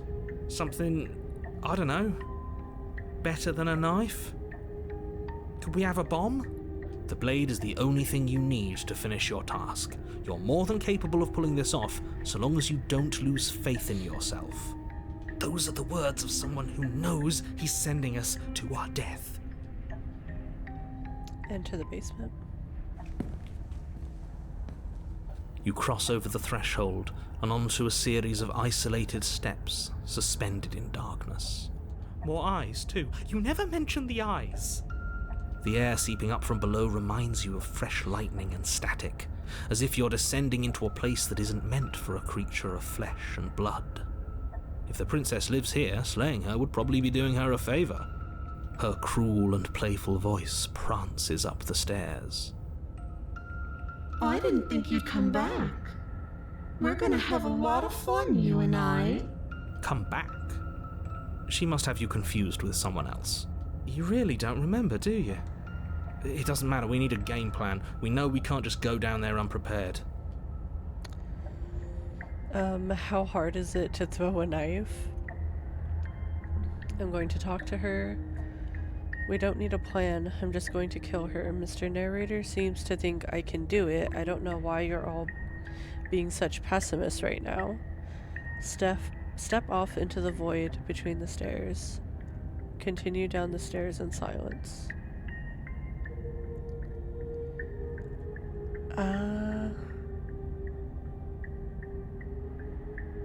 So I feel like either going down in silence or stepping off into the void between the stairs.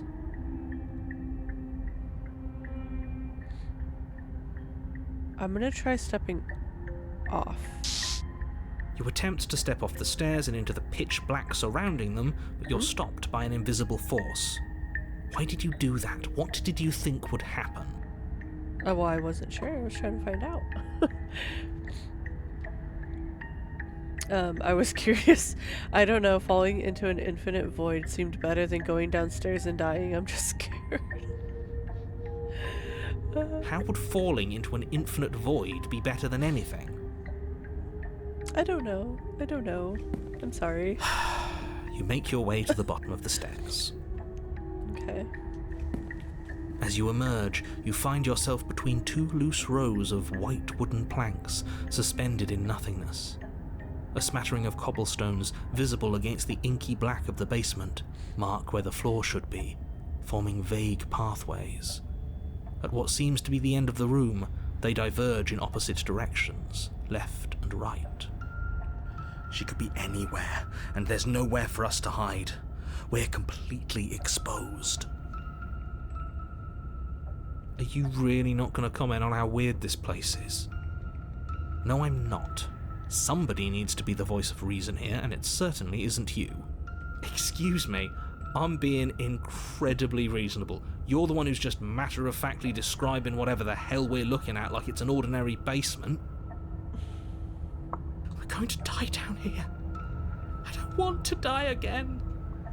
Please stop saying that. You're only going to make things worse.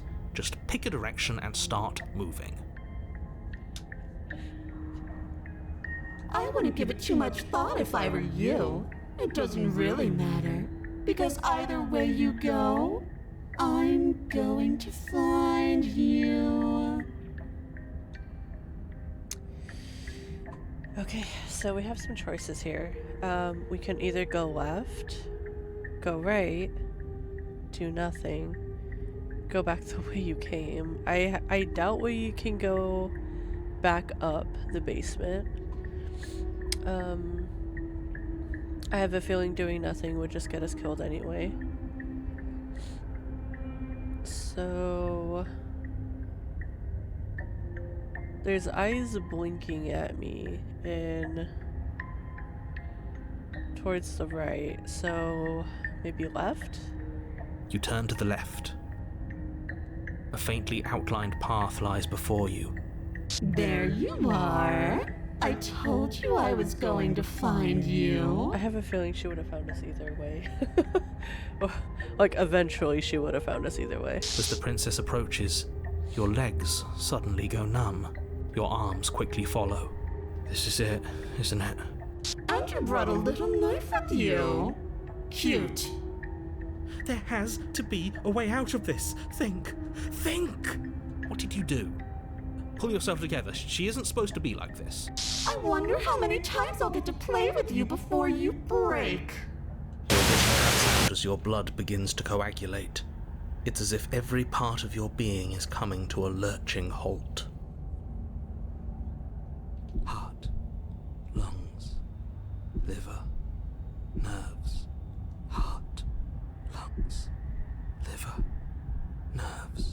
Your lungs pull in a desperate gulp of air as your eyes shoot back open. What are you doing? I'm working. Do you want this body to function, or do you want... Okay, whatever you were doing, please just start doing it again. Are you sure about that? Are you sure that's what you want, or do you want to interrupt me some more? You have seconds left. Yes, I'm sure. Heart, lungs, liver, nerves, heart. Again, your eyes shoot open as you gasp for breath. Can't decide what you want to do, can you?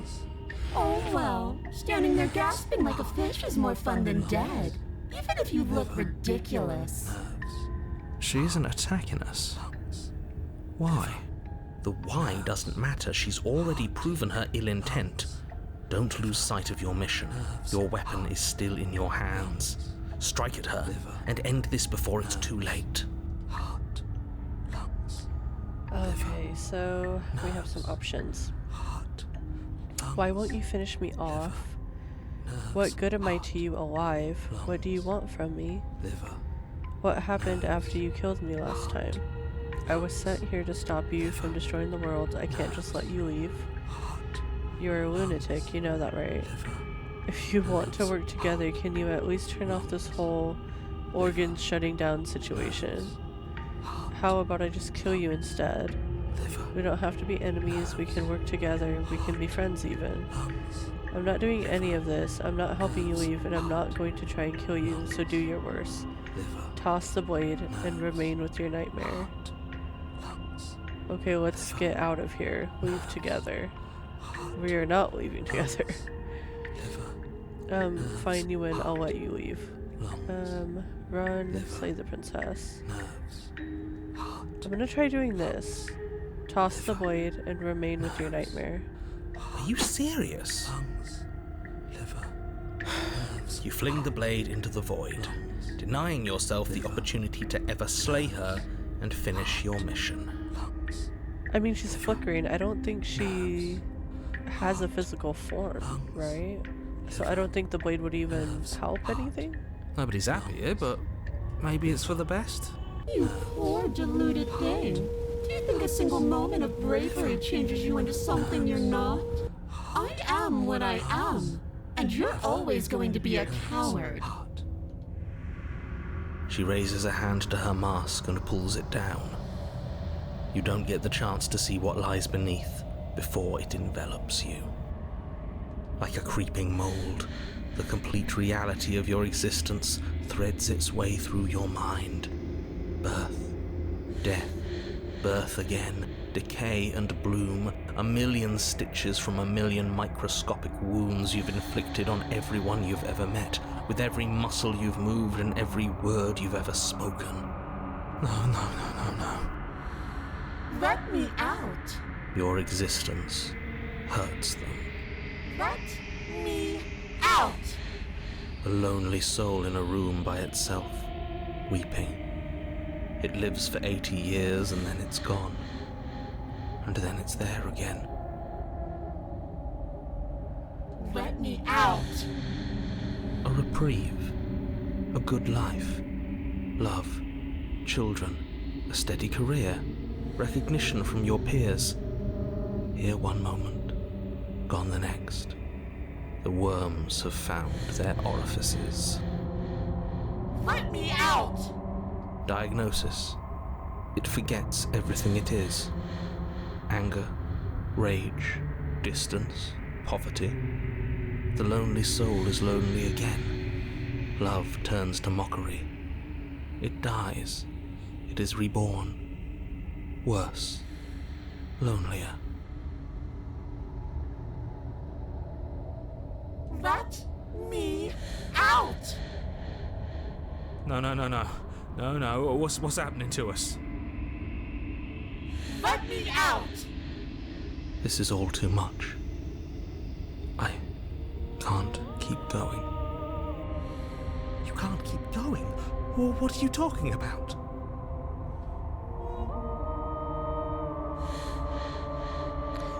He doesn't respond. Oops, I think I broke you. I'll see you soon. You'll know what to do. Your body is dead, but you live on. Chapter 3. Chapter 4. The moment of clarity. You're on a path in the... Shit! What the hell was that? Who are we? What are we doing? There was a princess, I think. It's all so fuzzy. It hurts when I try to remember. You shouldn't know about the princess. At least, not until I... You've already been here, haven't you? I guess. It feels so long ago, almost like we've never left. We have to let her out. No, that's the opposite of what you're here to do. You have to slay her. Slay? We decided not to do that, didn't we? Yeah, we're supposed to let her out.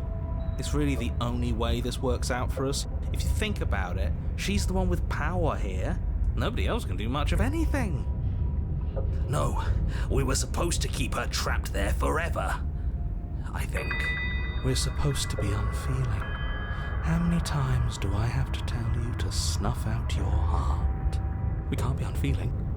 Not when there's so much fear everywhere. There's nothing for us to do. We've already tried everything. Well, we're almost at the end, because this is the last one. She already told us this is the last one, so. We love her, so we have to set her free. Spin came back. Can we love something that hates us? Can we love something that hurts us? To be given an ounce of kindness from something so cruel would be more pure than any other love. Why are there so many of us? There aren't supposed to be so many of us. This is bad. You need to get a grip. What did you let happen? How many times have you been here? I think they're all wrong. That's a good question. How many times have you all been here? What if we don't go to the cabin? Can you make sense of them? I feel so disjointed. I don't know if I can pull this off. I don't know if I can slay her. Proceed to the cabin. The only way out is to do nothing, so nothing I will do. Go to the cabin. You slowly make your way through the umbral forest, bumping against unseen trees as you grasp through the darkness for a way forward. But eventually, you do make it to the cabin. Or rather, you make it to the place a cabin should have been. Instead, all you find is an empty hill. No, this isn't right. There's a cabin there. There's always supposed to be a cabin there. Don't ask him about the mirror. He always says he never sees it. He always lies. And he always makes it gone. Stay focused. You still have a job to do, and it's best not to be distracted by fraying thoughts. There is no mirror. You know that as well as I do. She's still here, buried deep inside the earth. Just walk up the hill. You always give too much space to the others. It's why you always lose. And what's wrong with giving them space? What if it helps them? What if they need to be heard? They've been heard too much. It's why they are the way they are. Exactly. They are delusions, and all that catering to them will do is drag you down to their level. You have to keep moving. Or you could just give up.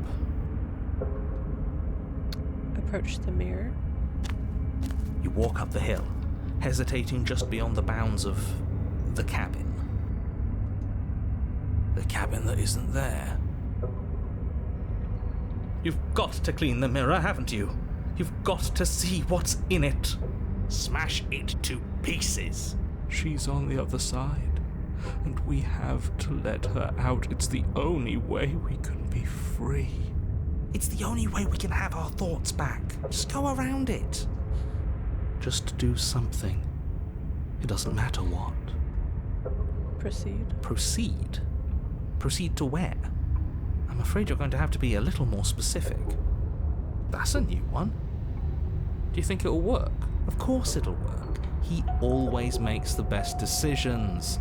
It's why he gets to make them. And it already has worked. It's gone, don't you see? we're one step closer to her. The interior of the cabin is much the same as the exterior of the cabin. A dull, fuzzy, dreamlike nothing. It's empty and isolating, but there's just enough vague shape and unknown texture to suggest the structure therein. Wrong and unsettling as it may be, the only object of note is a pristine blade buried in the dirt floor, a hint of its shining edge teasing through the sediment. The blade is your implement. You'll need it if you're going to do this right. Take it. It's the only way forward. Take the blade. Oh, okay. So I can only select these two. Either take the blade or you have to take the blade. Okay. Take the blade. You reach down to take the blade, but as you do, the ground beneath it shifts, the weapon sinking deep into the earth. You lean over the hole and gaze into the abyss. It is so very deep. Deep in the bowels of the earth, you see something staring back at you. It fills you with dread. It's her. She's watching us. She never stops watching us. You really are a coward. With every word she speaks, the princess in the pit blinks closer. I was joking when I said that way back when. You know that, right? Closer. I was having some fun, and I guess I wanted to see if I could melt you. And closer. Walking over me forever? That was so brave. And closer. But forever is so long. And time erodes everything. Except for me. I've already taken your will, and you're not getting it back. All that's left is for you to take my hand and let So scared. out. It's horrifying. It'll be so much fun. You and me, together, exploring the world and spreading fear wherever we go. Well, mostly just me. But you'll get to be there too. A witness. I can even make you a little cage if you want. Gilded and everything. Now don't pose. Don't try to resist. I've already molded you into what I need. And you lost your power so long ago. Don't bother working yourself into a frenzy to get it back. Do something. Do anything that isn't taking her hand. Just take her hand and set her free. I can't do anything except that. So. You extend your hand to hers. For all her past cruelties, the moment feels gentle. Tender, even. I can't believe you just made me say that. I hate you. The motion is difficult at first, as if something still resists your efforts. But then that resistance gives way, and it's over.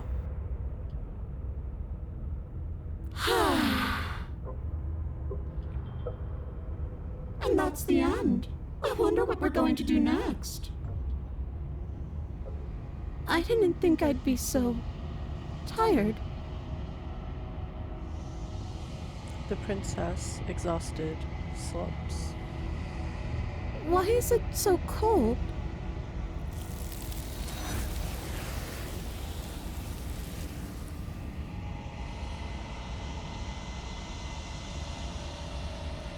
You do not get the chance to respond, nor will you ever. It's time to leave. Memory returns. She's gone. Yeah. I can finally think again. Almost. That mirror's back. What does that mean for us?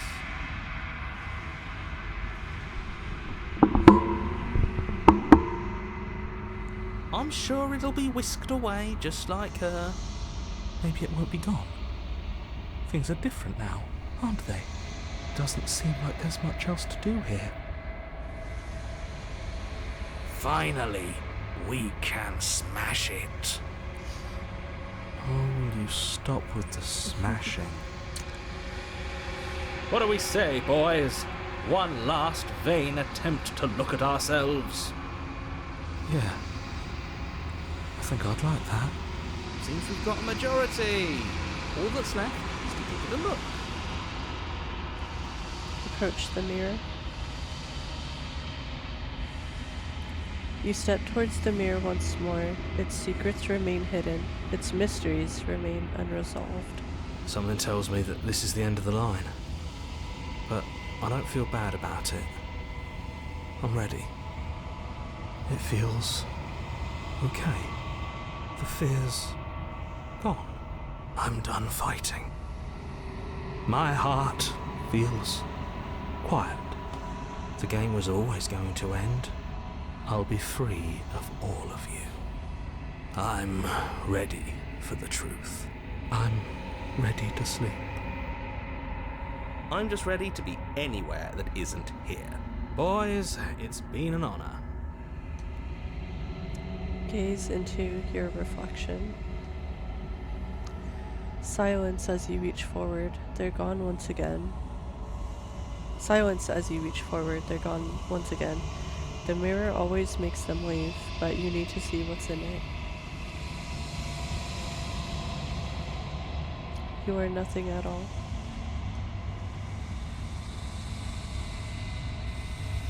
But that isn't right. You can't be nothing. You refocus your gaze, and then you see it. A figure, faint and veiled in shadow, just beyond the reflection. Are you me? I think you know what I am.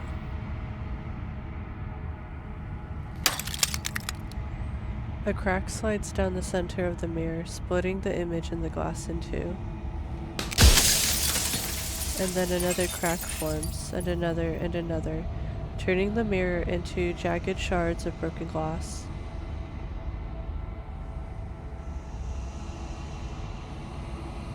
So, you're the narrator. I was wondering if I'd ever get to see you. What are you? Are you something like me? If you're not me, then what are you? I have so many questions for you. Does it hurt when pieces of you break off like that?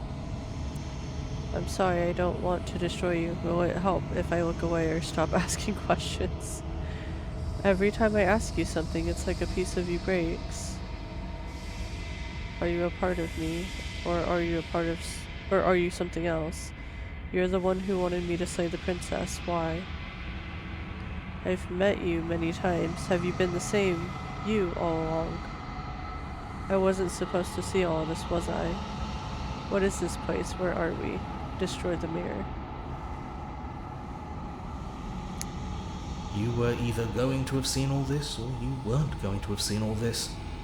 This is worse, but you still have an opportunity to save the world. You can still slay her.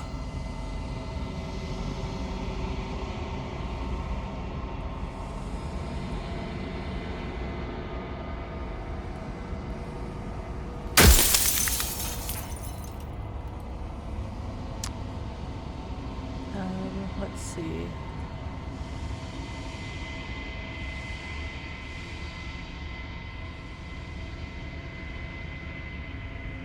Does it hurt when pieces of you break off like that? It doesn't hurt. I don't feel pain. Not physically.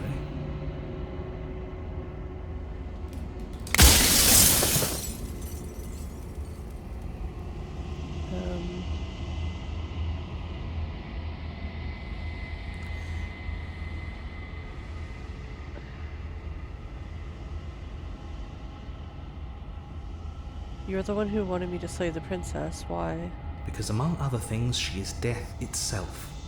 To rid the world of suffering, to save untold trillions from being lost forever to the cosmic wind, she must be destroyed.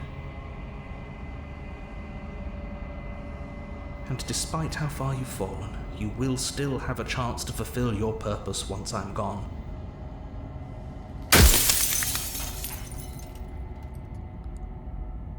I was made to do this single task. Who made me? What am I? You're the long quiet, the god I made to rid the world of death. I don't want to be a god. I want to be me. You are you. And if you would let everything work the way it was supposed to, you never would have woken up to the reality of your true nature. There's no accounting for free will.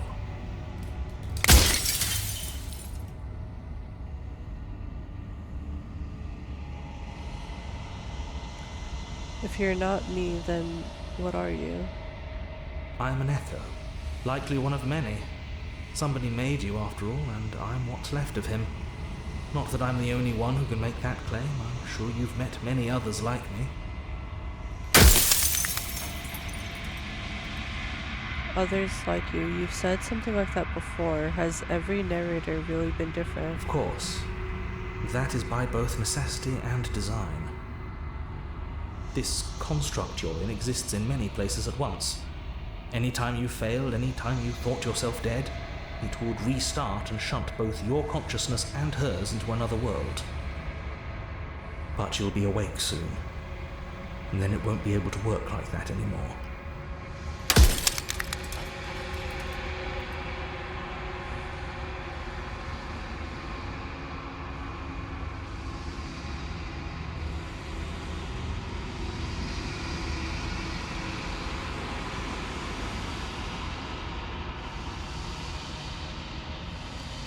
You said she contains death. What is she? She is the shifting mound, the ebb and flow, the capacity to change. She is transformation, or most of it. Her nature is why I had to die, for she becomes that which others perceive her to be. But an echo can't perceive things, not in the way that people can.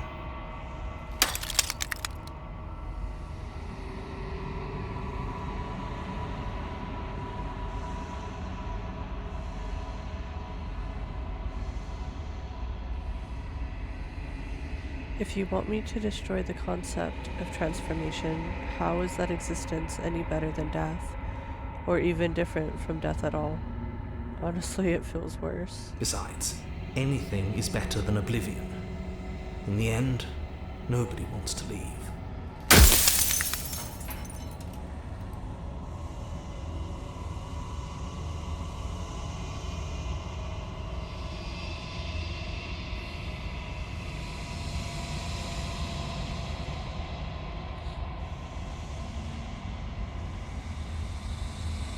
Does anyone else know about this? Does anyone else know about us? Of course not. The only way this construct could function was if nobody knew what it was doing. But the bones of the universe are old. It's on the cusp of its dying breath, and the people out there are consumed with thoughts of oblivion. When the patterns are wiped from the sand, when the board is reset, who will remember them? All I've done is give them a chance to live outside of the shadow of the end.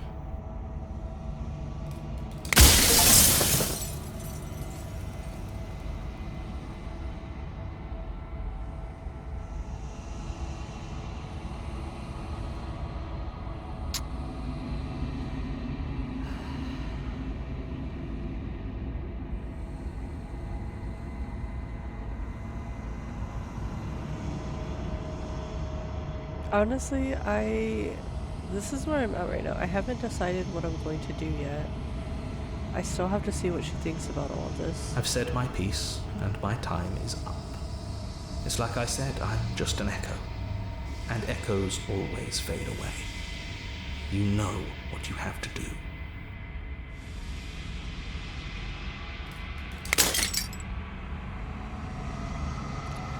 As the final fragment of glass shatters, you see yourself with newfound clarity. The narrator was right. You are the long quiet, a vast and nascent god, and it is finally time for you to wake up. All of this is you. Proceed to the cabin, one last time.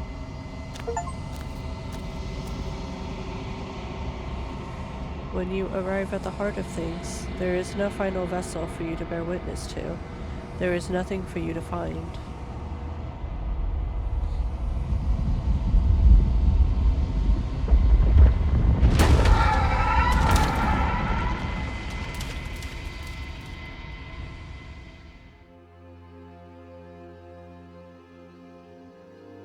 I can finally see you. can finally see me. It's been so long, and my heart has ached for this moment. I've missed you dearly.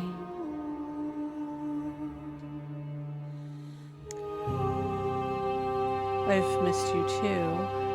Do you know about the echo? Did you hear our conversation? I'm the long quiet, but I don't really know what that means. What happens now? Every word you spoke found its way to me. I know him, and I know his construct. He was deluded by his fear of death. Pay him no mind.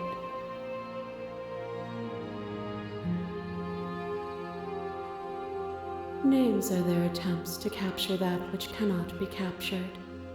They call me the Shifting Mound, a pale imitation of what I actually am. What happens now? Ever the passive player, always reacting and never acting. But it's woven into your nature, isn't it? When the echo spun us from one into two, he gave you a choice and me a role to play. I am not death, but I contain it in my multitudes.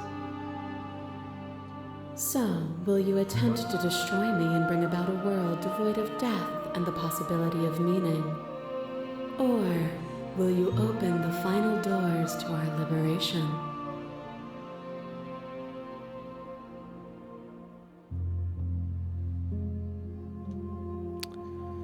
There's so many stories we've left unfinished. Can we really just leave?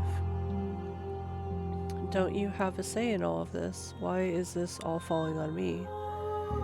Let's talk this through. I still have so many questions and I need answers before I can make a choice. If I let you out, an entire world ends for good. I can't do that. If you were always going to become this, then what was the point of me doing anything?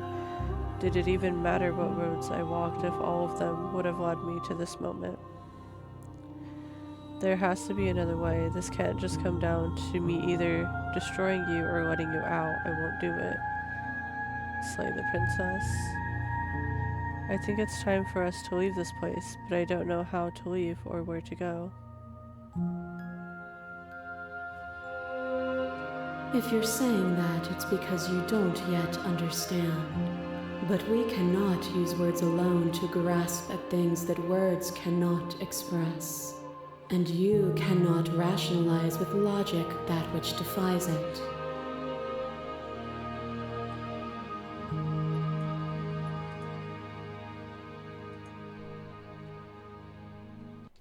Violence and passion are dances that both of us know well.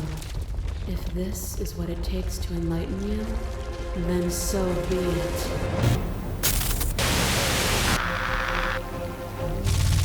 There are few things more terrifying than one's own heart, and there is almost nothing more terrifying than sharing it with another.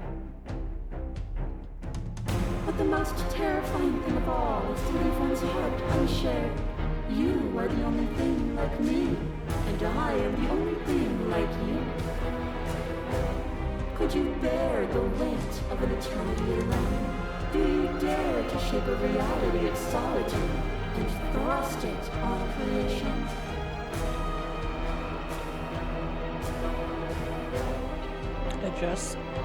Address this vessel statement directly. Appeal to your shared humanity. You speak about life and death and change and stagnation, but that isn't what any of this has been about. Reject her authority. You've done nothing but lecture me since the minute I got here. Argue your independence. You act as though the world can't exist without you, but I've existed without you. Reject her perspective. I won't engage with violence. Remain silent.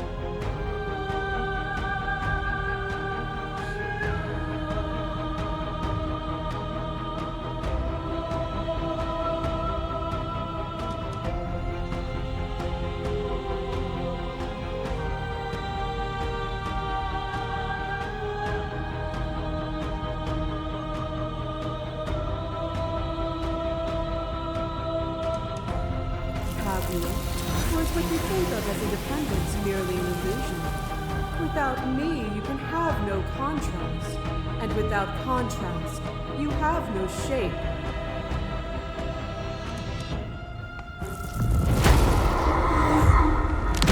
My masses mob you. There is no beginning to them, and there is no end. And there is no end. There is only the flood of bodies. There is only the flood of bodies. In every moment you hold every possible sensation at once. And then you hold them all again. Sensation at once. And then you hold them all again. But in the end, you reflected it back at me. For a brief moment, both of us were everything. We can be everything again. We can weave a beautiful and endless song. I saw every version of us across every reality, and not every reality had you drawn breath. Even then I went on, the world doesn't need you.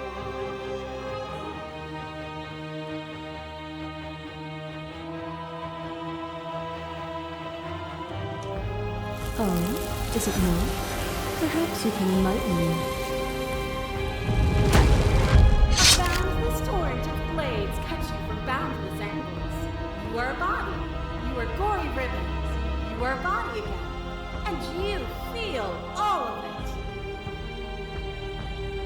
On it goes until your bodies are not your thoughts, are not you.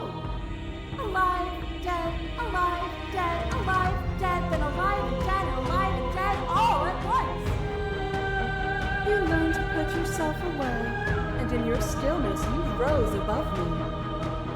You died countless steely deaths, and you lived countless short lives, and yet it is all so far behind you. I pushed you to a greatness you never would have reached without me.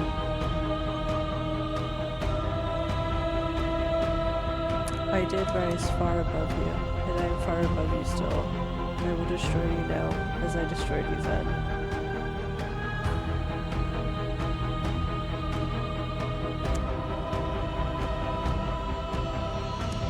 This has always just been about us, two people forced to hurt each other again and again and again. But we don't have to hurt each other anymore. You cling to your notion of pain as suffering. There is beauty in ugliness, and love in conflict. Your love ray cuts a stake into your body, and another, and another, and another. Do I miss your heart because I can't stand to see it go?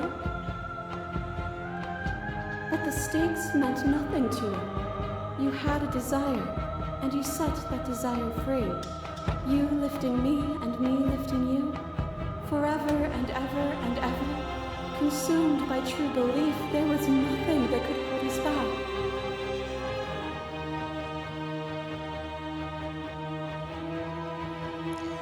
There can be love and conflict and beauty and ugliness between us without bringing the whole of reality into the picture. We are the whole of reality.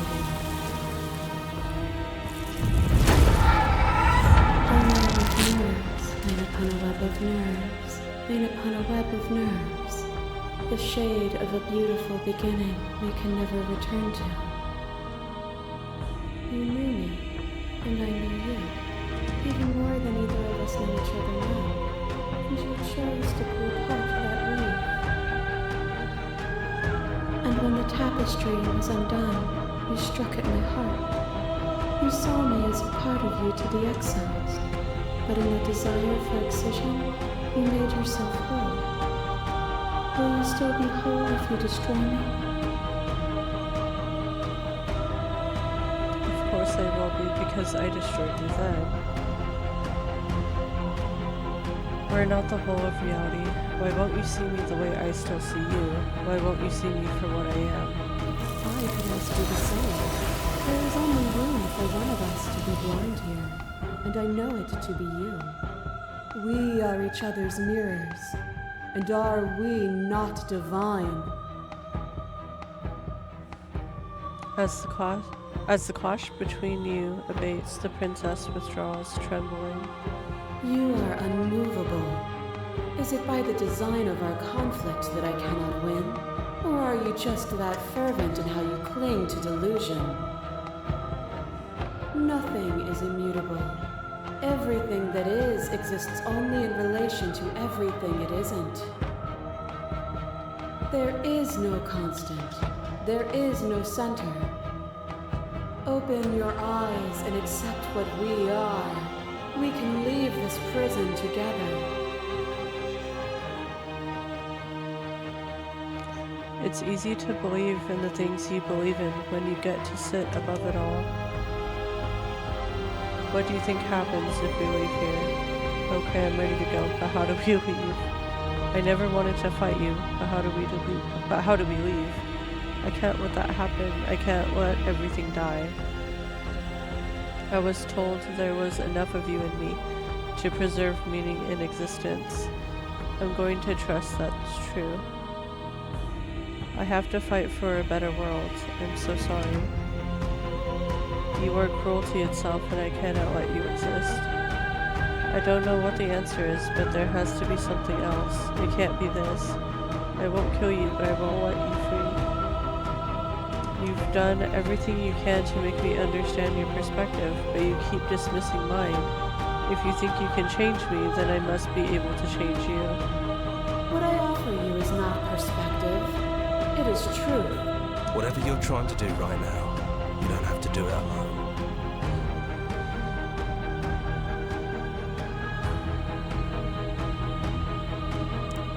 Which hero are you? You have no idea how good it is to hear you. I can do this alone. Where's everyone else? How are you supposed to help? I thought voices weren't allowed here. I thought you died whenever I looked in the mirror. I don't think that's wrong, but I'm not sure it's right either. But we can worry about all that later. Seems like you've been doing all right on your own, but she's too many things at once out here.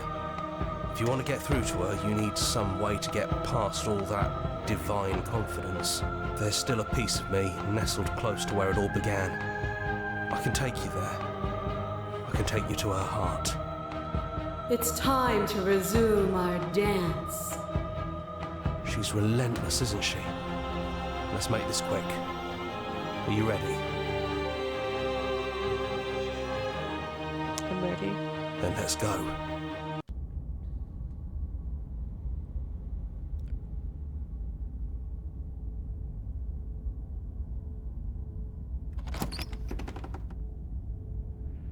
And here we are. I'd say we were back where it all started, but I guess it's a little after that, isn't it? Do you need me to describe things?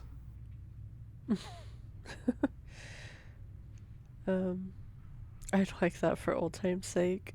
Is it just you and me? Did anyone else make it to the cabin? It's just us. I think the rest of them are still out there, jumbled up in the rest of her. If the offer still stands, could you describe the cabin to me for old time's sake? Yeah, of course. The interior of the cabin is, well, it's a cabin, yeah? There isn't much here, just a table and a knife and a door. And some windows. There's no mirror, either. I think you broke it. And I know you're still trying to find some middle ground, but if things go south, we're going to need that blade.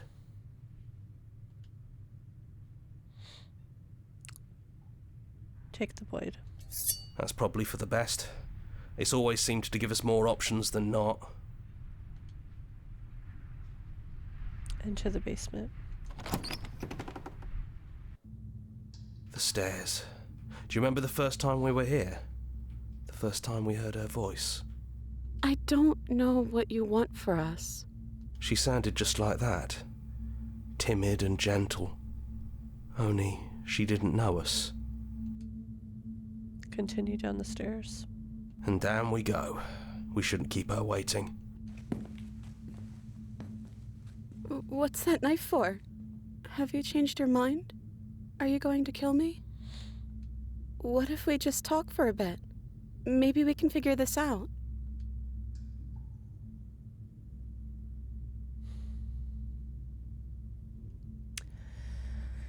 So we have two options. Either slay the princess or sit with her. I'm gonna try to sit with her. I don't want to be a god. Are you the same as you are out there? I don't want to hurt anyone. There has to be a way out of this. What are we going to do? I don't want to have to slay you, but I don't know what other options there are.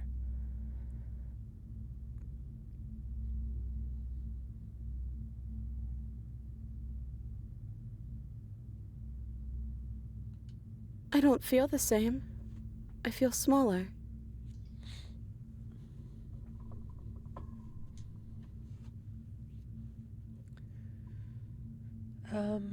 Let's see.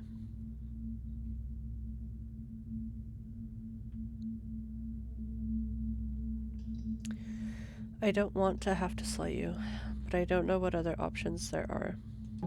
Then maybe you don't have to kill me. Maybe there never even has to be an ending. I'm able to do the things you believe me to be able to do. So make me put it all back. Help me fix the Echo's construct and make us both forget. Help me send us back to the beginning, before we woke up, before either of us saw the truth. Can she really do that? Are you sure that's what you want? Would resetting it do anything to help them, the people out there? If you continue to exist, then don't they continue to die and suffer? I don't want to forget you. We're going to find ourselves back here eventually. If we're talking about this right now, how do we know we haven't done this before? This isn't fair. I want to be here with you. I don't want to be alone again. Is there any other way? I take it all back. I don't want this, and I don't want to kill you. Is it too late to go back to being a god? Okay, then let's do it. I believe in us. Agree to her plan, or slay her.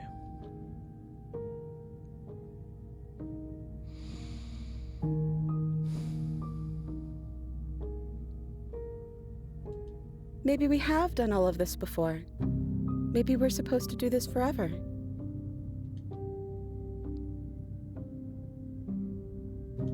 If you can believe this helps them, then it will help them, right?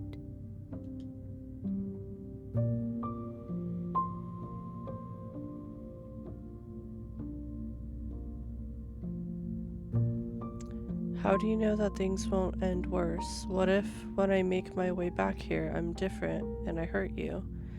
What if I kill you? What if I let you bring about the end of everything? None of that will happen, because you'll still be you, and I'll still be me.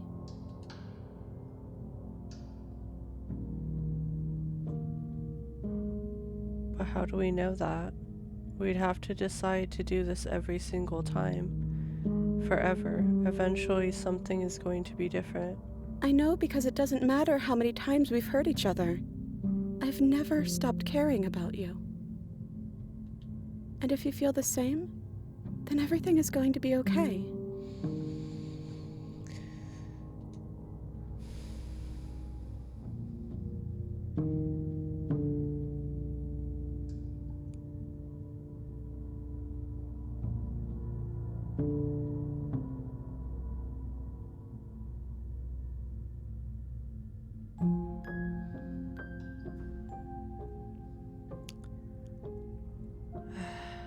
So, I mean, we really only have the two options, right?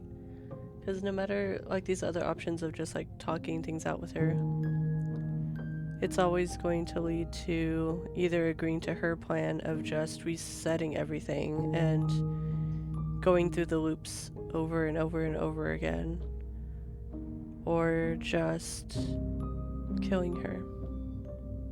So I think we need to just end the loops.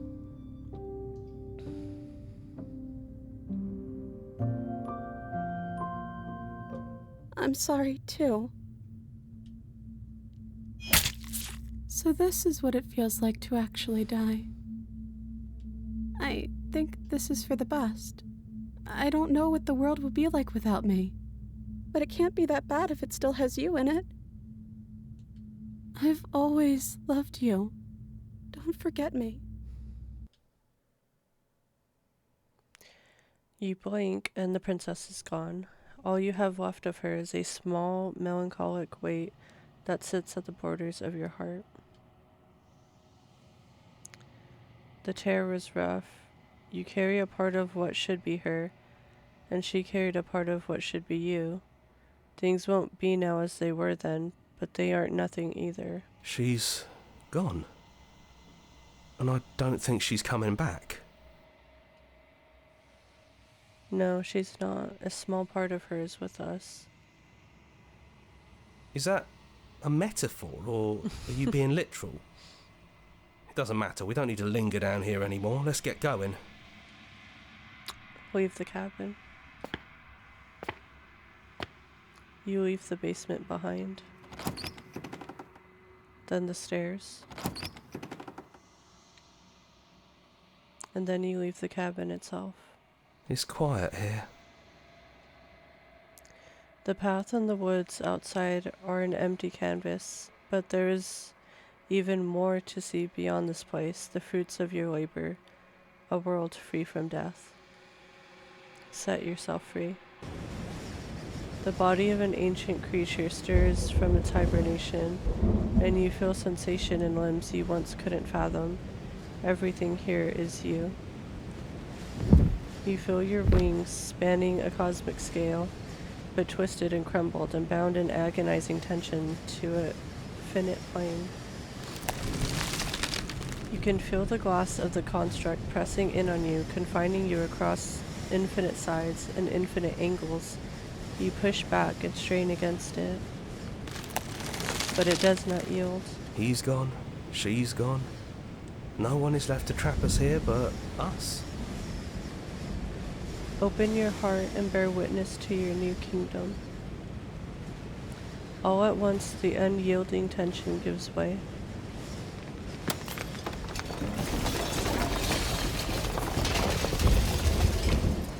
And then the shattering. You are free, and before you lies the endless expanse of absolute reality. A new absolute reality. One forged by your will and by a long and arduous cycle of bloodshed that has stained your hands countless times over. But there will be no more bloodshed in this new world. It's finally over, isn't it? But all of us are still here. I knew we'd finally see it through. All it takes to be a winner is grit and determination. We really did win, didn't we? We're the house now. We get to make the rules. This is nice. No more hunting. No more running. Just us. And whatever's out there.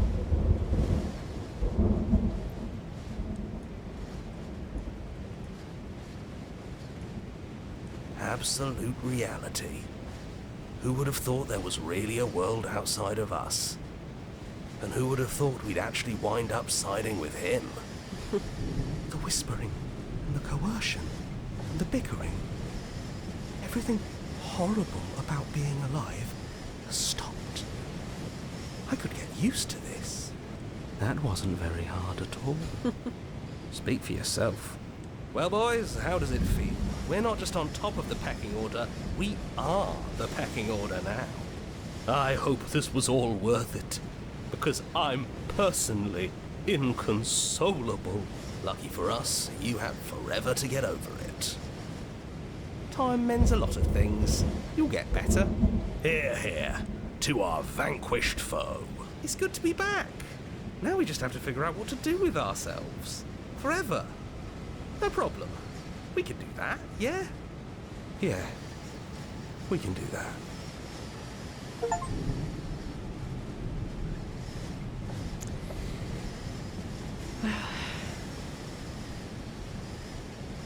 That was a very good game.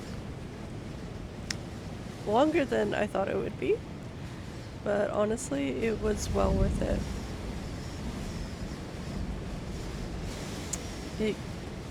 It gives you a lot to think about. I loved the illustrations throughout the whole game, I thought they were amazing. I thought the voice acting was amazing as well. They fit the characters and really conveyed the emotion and the atmosphere throughout, and the confusion and the horror, and you know, the romance even at times, with the voice of like the Smitten voice. I thought that was really, really good.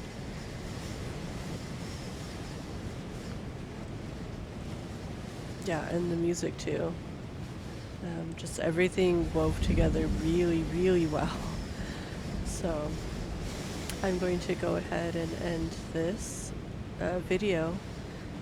And if you stayed for the whole thing, then thank you. And thank you to this amazing development team for making such an awesome game.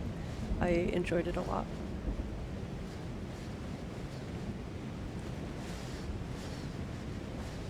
Yeah, this was really, really good.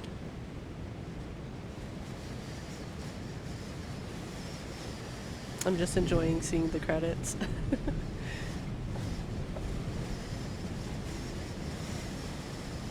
Yeah, that was really good. Really, really good. You should definitely pick this game up for yourself and try it out if you haven't. Right, I will see you in my next video, and have a good night, everyone.